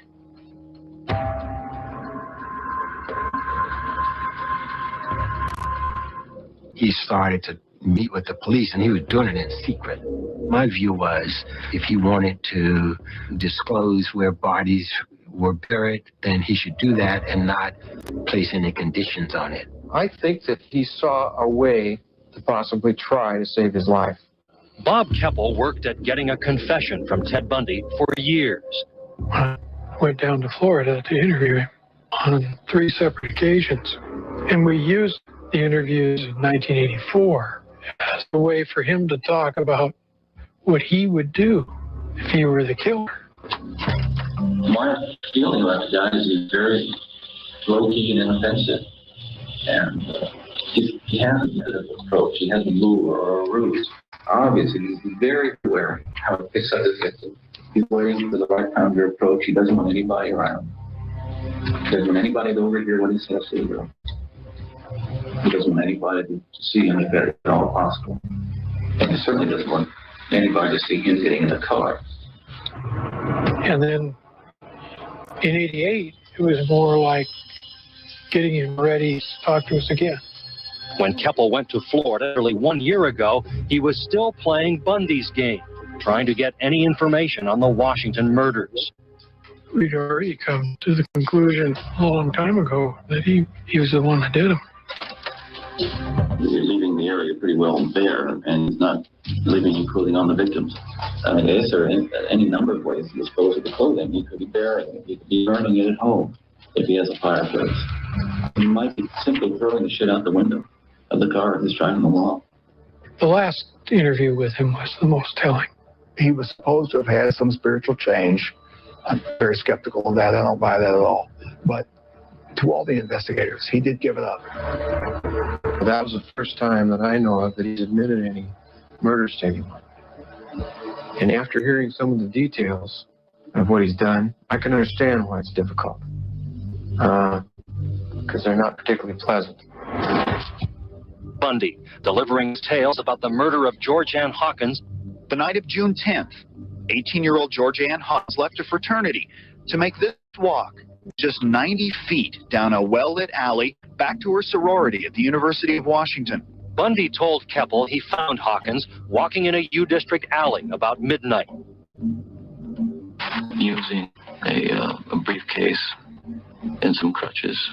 And the young woman walked down, saw her around the north end of the block into the alley and asked her to help me carry the briefcase. When I reached the car, I knocked her unconscious with the crowbar and handcuffed her and drove away. You know what I did? No, she was unconscious, but she was very much alive. But I again knocked her unconscious and strangled her. I asked him if he killed the two girls at Mammoth State Park, and he said yes. I asked him if he killed Brenda Ball. He said yes. And he said with Sue that he rendered her unconscious and took her to an orchard. We know that much, but we don't need to know what he did. We have enough information to know that it was pure evil. Ted Bundy was infamous as an intelligent and handsome charmer, a highly likable boy next door. When I would think about our day-to-day relationship, there was nothing there that would lead me to think that he was capable of doing something like that.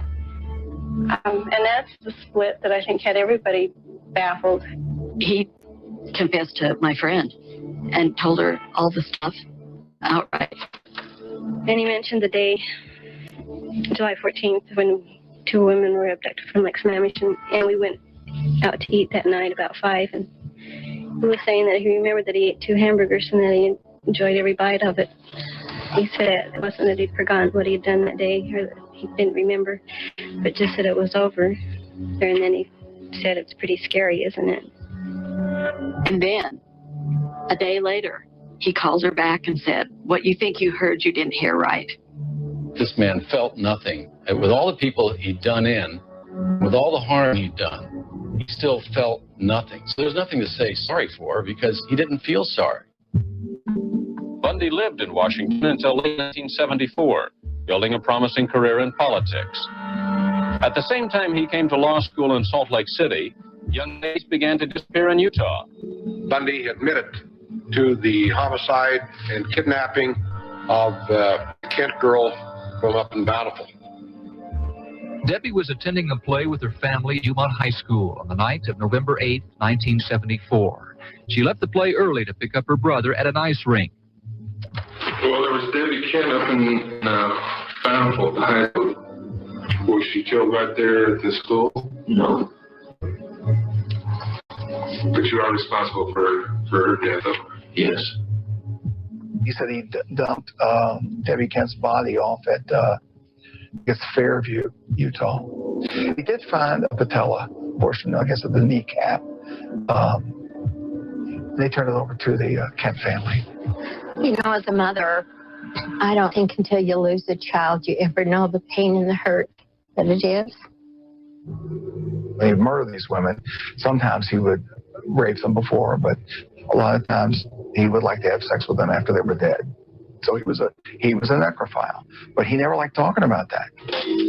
This is harder stuff for me to talk about. That's the nice part. Well, there's no nice parts. So. Ted Bundy not only offered information on where investigators might find the victim's remains, but he also offered clues as to why they had trouble with some kinds of evidence, such as the murder weapons. Ted didn't leave much of a trail behind. Went down the road, throwing everything that I had, just tossing out the window. And the crowbar, everything. Handcuffs, everything. I'd get mad at myself 2 weeks later because I'd have to go out and buy another pair. I mean, it's not comical, but that's what we had. In the end, it frustrated and irritated and probably even angered many of the law enforcement officials. At one point, it was, you're done.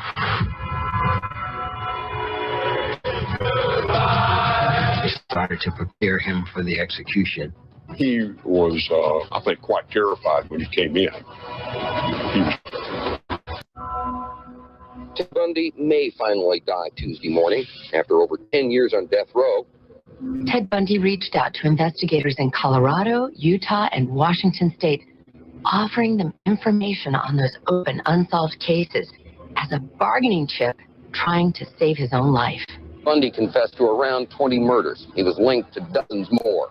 He confessed to killing people and didn't even know were dead. He confessed to killing some hitchhiker out in West and told them where the body was buried. And they called local law enforcement, and lo and behold, there was a body there.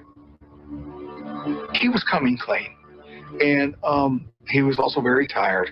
Ted was not the bold, defiant individual that we observed on TV. He was a defeated person. Approximately an hour into the interview, he began to break down and cry, and stated that he was sorry. I'm sorry.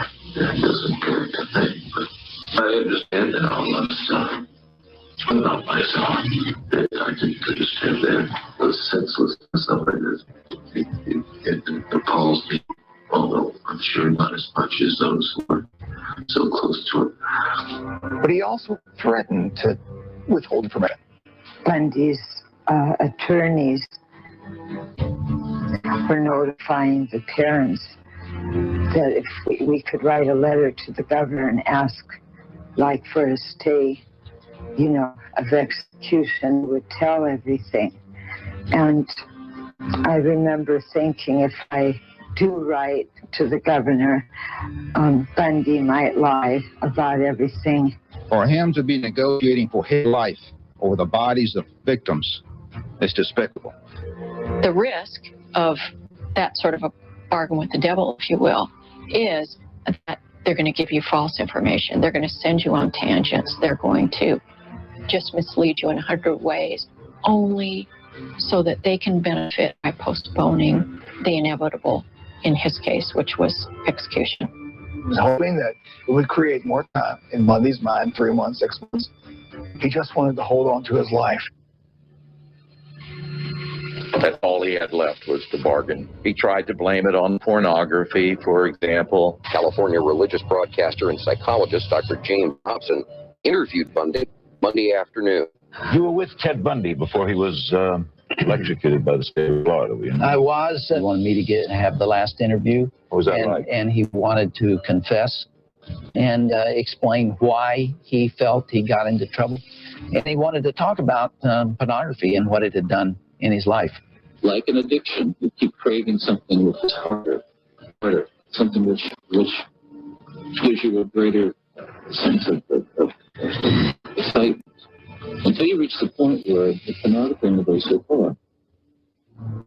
Pornography does a lot of negative things, especially to relationships and marriages. But one thing it doesn't do, it does not cause people to slaughter women and cut off their heads. Bundy is just trying to pass the blame on why he's the way he is. It's not going to make a bit of difference once you do confess all those things, and it's hard to say, Florida don't do this. On January 24th at 7 a.m., the death warrant will be in effect. You don't negotiate with a murder.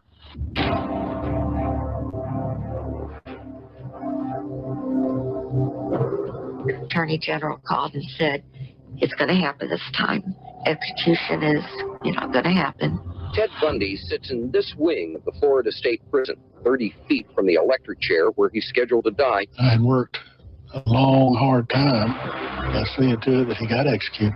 And seeing it through the end was attending his execution. Mike Vassalander? We're supposed to be at the prison at 4 or 4:30. The van picked us up. They took us over. We were taken to the execution chamber. But for a glass wall, we could have reached out and touched him on the knee. He was close. And, you know, he was, I think, quite terrified when he came in. He was puckered. They sat him down in the chair, and they started to prepare him for the execution. He looked more disoriented than defiant. He asked me and the minister to tell his family that he loved them. The beginning of the end for Ted Bundy came when the prison's generator was started to power the electric chair's 2,000 volts. Lights outside death row flickered, and Bundy's life winked out. I'll tell you what I heard said when the execution was accomplished. That was too easy. They ought to bring him back and do it again 30 more times. That was too easy for what he'd done. We got a call saying that, you know, it was over, that he had been electrocuted, and we knew before everyone on television. At 7:16 this morning, the doctor at Florida State Prison pronounced Theodore Bundy dead. I cried, just wailed, and I think it was for Lisa and Margaret more than for me. You never, get over that pain. You never get it. Healing is a huge process. And a part of your heart is always broken. But yes, I think there was a sense that, justice had been done. Ted has gotten just exactly what he deserved. If anybody ever fit the death penalty as such, Ted Bundy did. Then a hearse carrying a metal pauper's coffin with Bundy's body inside left the prison. I was awake until they drove him out. I started to cry, and I know, and it was just like I was relieved in such a sense that I could relax now after all these years. And on across the street from the prison on the right, cheers went up and people were celebrating. People were cheering for the execution of a person who had been denied the rights that our system guarantees, and nobody cared. That was such a hard thing for us. So hard for us to say, you need to die, but he had to be stopped. We knew that. I think if he wouldn't have been stopped, he'd have kept killing. The morning after the execution, a Seattle television station came and we did the interview, and towards the end, she said, "I have Mrs. Bundy listening to you. Is there anything you want to say to her?" In a quiet corner of the Lake City Cemetery lies a shy, sweet 12-year-old girl. Kim Leach was abducted from her school here almost 11 years ago. After Ted Bundy, there is a realization that no matter where you live or who you are, you can be a victim. Bundy had beaten the electric chair for 10 years on death row until Tuesday. Theodore Bundy was executed at 7:16 this morning in the electric chair at Florida State.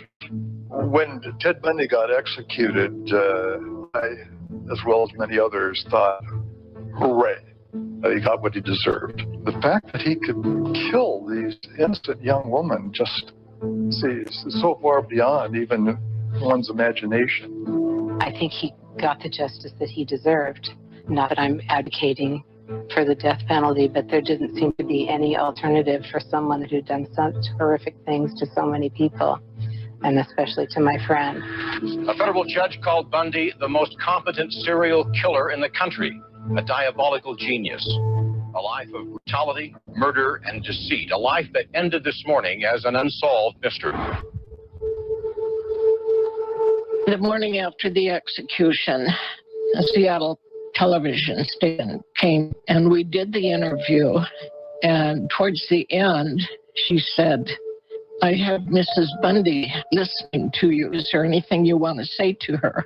And I told her that we were so sorry that this had to happen, and she talked back to me that I never wanted this to be true. Just never thought it would be true. He was our much beloved son, and we didn't raise him to be this kind of person.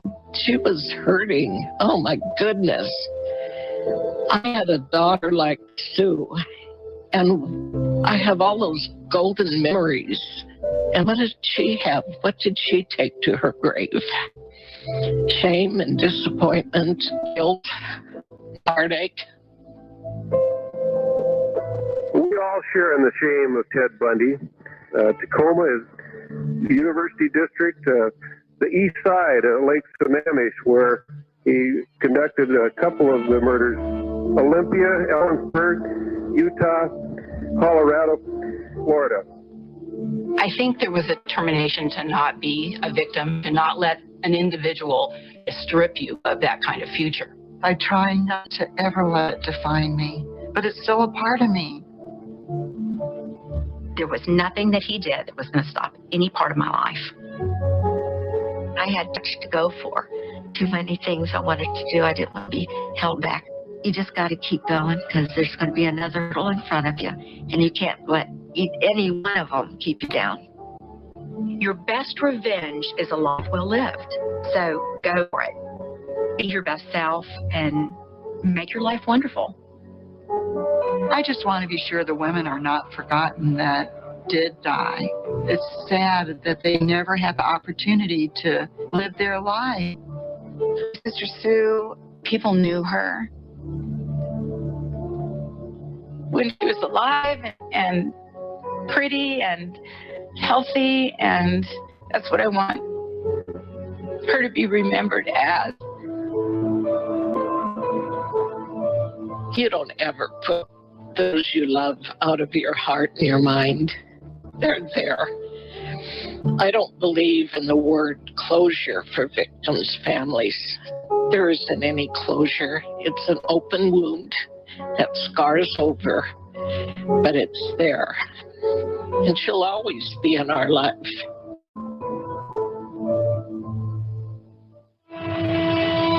Bundy took one final mystery to the grave with him: why he became one of history's worst mass killers.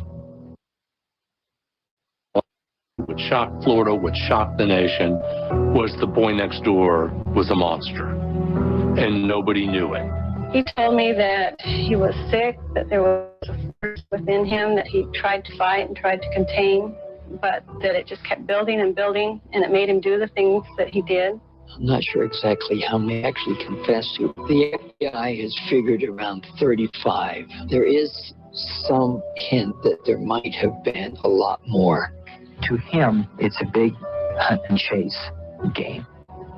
And the fear and the terror is overwhelmingly exciting. Yes, it's Dr. Jekyll and Mr. Hyde. That notion's been around for a long time. You've got a person who, on one moment, appears to be an affable, decent, intelligent fellow that you like to spend time with, and the next moment he's severing some woman's head and visiting her dead body. And how do you put those things together? I hear Ted Bundy in so many different contexts. You did create a media image of me that's far beyond, the reality of me. I'm not going to try to please people or impress people because, frankly, the amount of bias and prejudice that surrounds me as a media image, I can't begin to take down. After admitting to 36 murders, Ted Bundy's reign of terror ended with his execution on January 20th, 1989. His heartbroken mother, Louise, lived for another 22 years. She passed away in 2012. The identity of Ted's biological father has never been revealed. The Chi Omega sorority has created a scholarship fund in the name of fallen sisters Margaret Bowman and Lisa Levy. Susan Rancourt's mother, Vivian, said her daughter was always smiling and kind to everyone. Susan's family has dedicated a memorial garden in her name at Central Washington University. I'm Hal Harper. Thanks for watching.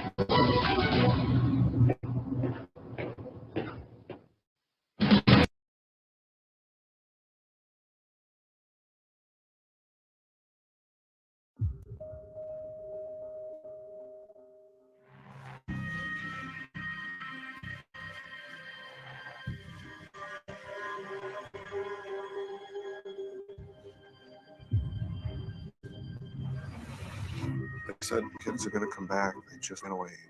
We knew they didn't just run away. This is one of the largest manhunts in the state of Wisconsin. Dave is absolutely relentless. You think it should be solved. You got to blame somebody. We had to figure out what kind of killer we were dealing with. He exhibited all of the stereotypical signs of a killer. When an investigation runs out of leads, it becomes a cold case. Years pass and hope fades. But for the families of the victims, these cases are never cold. The truth takes time.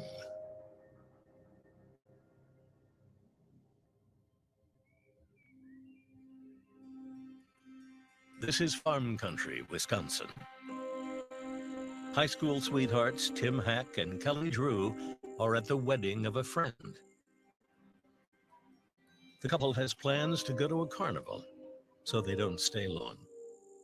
They have a drink, then disappear into the night, never to be seen again.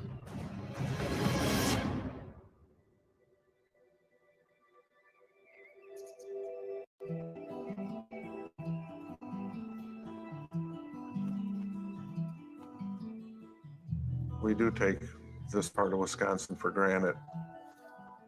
We love the sunrises and the sunsets and the planting and harvest of crops.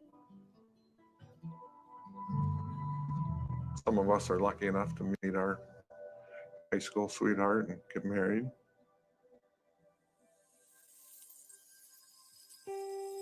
Tim and Kelly started dating in high school.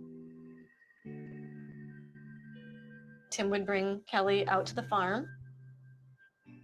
I thought it was kind of cool that a city girl would come and hang around with a farm boy. They were a good couple. I really do believe that the two of them would eventually be married, that they would be a couple for life.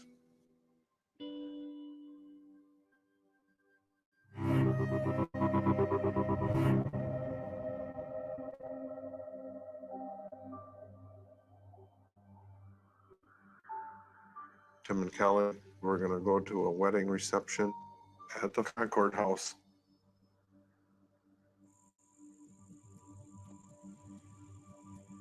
Tim and Kelly get to the Concord House at approximately 10:30 p.m. They're there for approximately half an hour, 45 minutes. Witnesses say that Tim had a beer and Kelly had a soda during the time they were there, and there are witnesses that see them leave.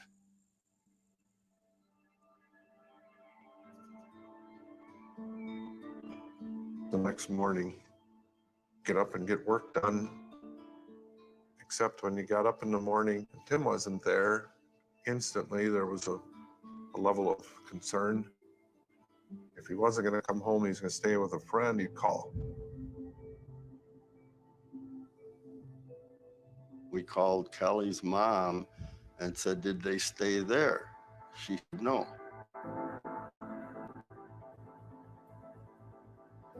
I drove up to the Concord House to look.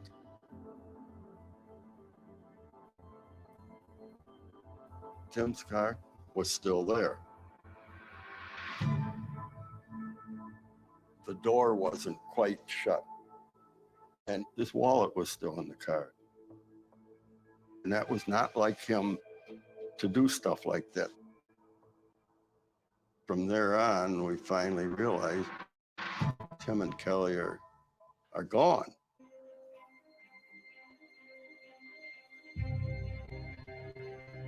The sheriff's department finds cigarettes, checkbook, wallet. There did not appear any sign of a struggle. They were boyfriend and girlfriend. There was some talk, I remember, did they elope? Did they take a bus someplace? Our kitchen actually became a command post. Dave knew that something's wrong. Something has happened. We need to figure out what happened. If they had run off to Las Vegas and got married, they would have called us. They wouldn't have let us sit and worry about them. In the first 4 days, they were talking to all the employees from the Concord House. We were talking to wedding guests. One consistent thing that was reported was that there was this dark, dirty van that had been in the parking lot. One witness specifically recalled the van taking off, sort of in a suspicious fashion, in a quick way. The Concord House itself was right next to the interstate. There's a big parking lot. There's not a lot of lighting or anything out there. If you were intent on abducting somebody, all you had to do was wait for the right moment. We need to find the kids.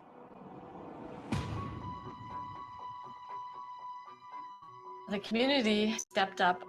All the local farmers were there to help do some searches around the Concord House. They're searching vacant buildings. They're searching everywhere that they can find. Everybody was involved. This is one of the largest manhunts in the state of Wisconsin.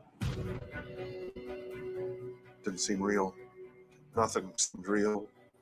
You'd have 2 news helicopters landing in the field next to the house. I mean, how real is that? We checked every place we could think of. There was nothing that could lead us to them.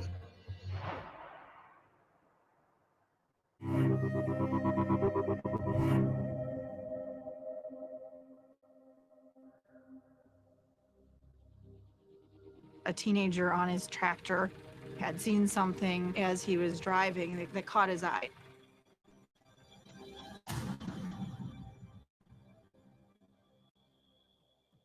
A pair of pants, just like Kelly had been wearing on the night that she disappeared.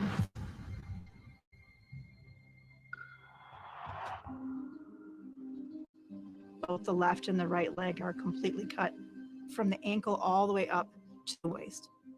And so in other words, the pants could have still been on her body, but they had been cut away. It just magnified what I had thought all along, that someone had definitely raped her. Over the course of 10 days, multiple pieces of clothing belonging to Kelly are found along the roadway within a 6-mile radius of the Concord House, as well as about a dozen pieces of rope with various knots tied in it. We have very good evidence now, but we need Tim and Kelly.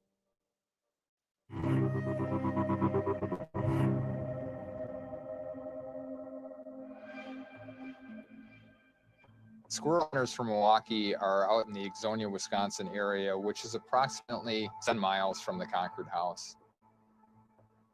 While they're walking through a wooded area, they stumble across a body and immediately contact law enforcement.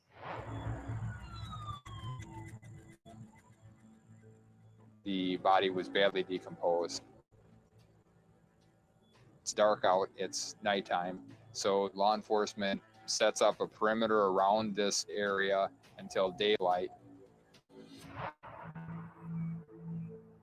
Approximately 100 yards away, to locate a male body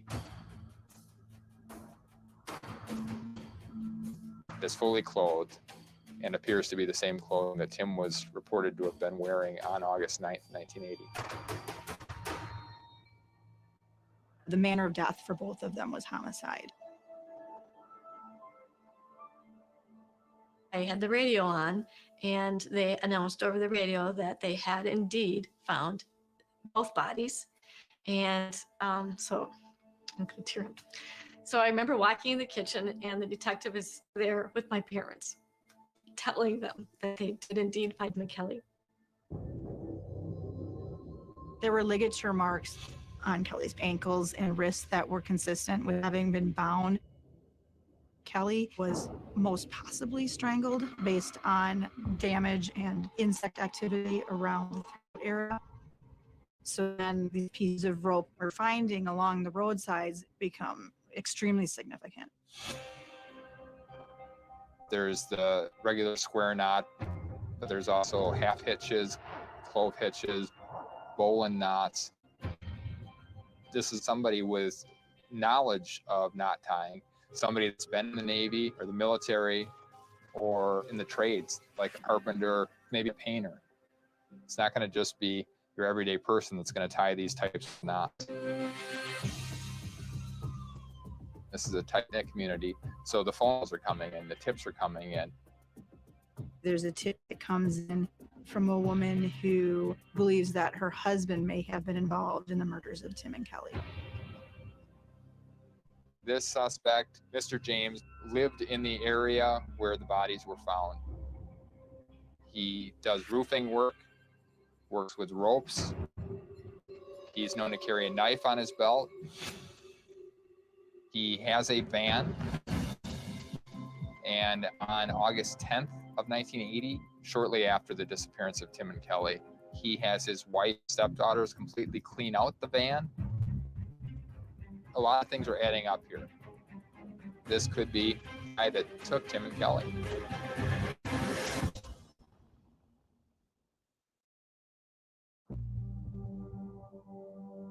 There were a lot of things that were adding up for Mr. James being our suspect. So a search warrant is obtained to search the property to try to see if they could find anything linking Mr. James to Tim Hack and Kelly Drew. They retrieve clothing that is eerily similar to Kelly's shirt, both in terms of color and the way it's torn. They find ropes tied in knots. They find what could be blood. They transport this clothing to the crime lab for testing.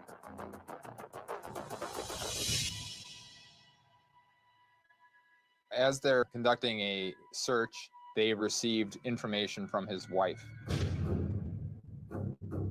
She said that he's an alcoholic, he's violent. He, according to his wife, had tied her up in the past. And then his wife said that her daughters, his stepdaughters, were being sexually assaulted by him. Officers took him into custody so that he could be questioned in regards to Tim and Kelly.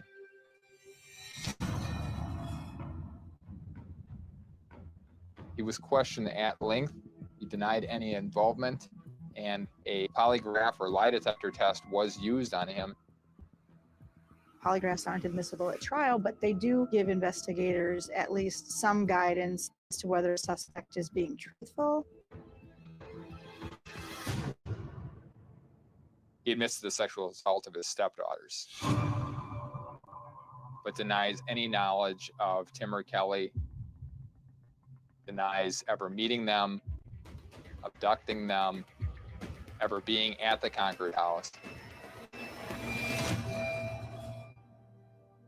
It was the examiner's determination that Mr. James was being truthful when he denied having any involvement in Tim and Kelly's murders. Mr. James ultimately is convicted of the sexual assault of his stepdaughters and sent away. However, he remains a suspect in this case.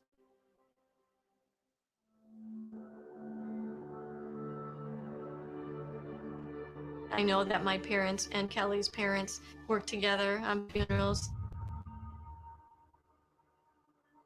They died together. They wanted them to be together eternally.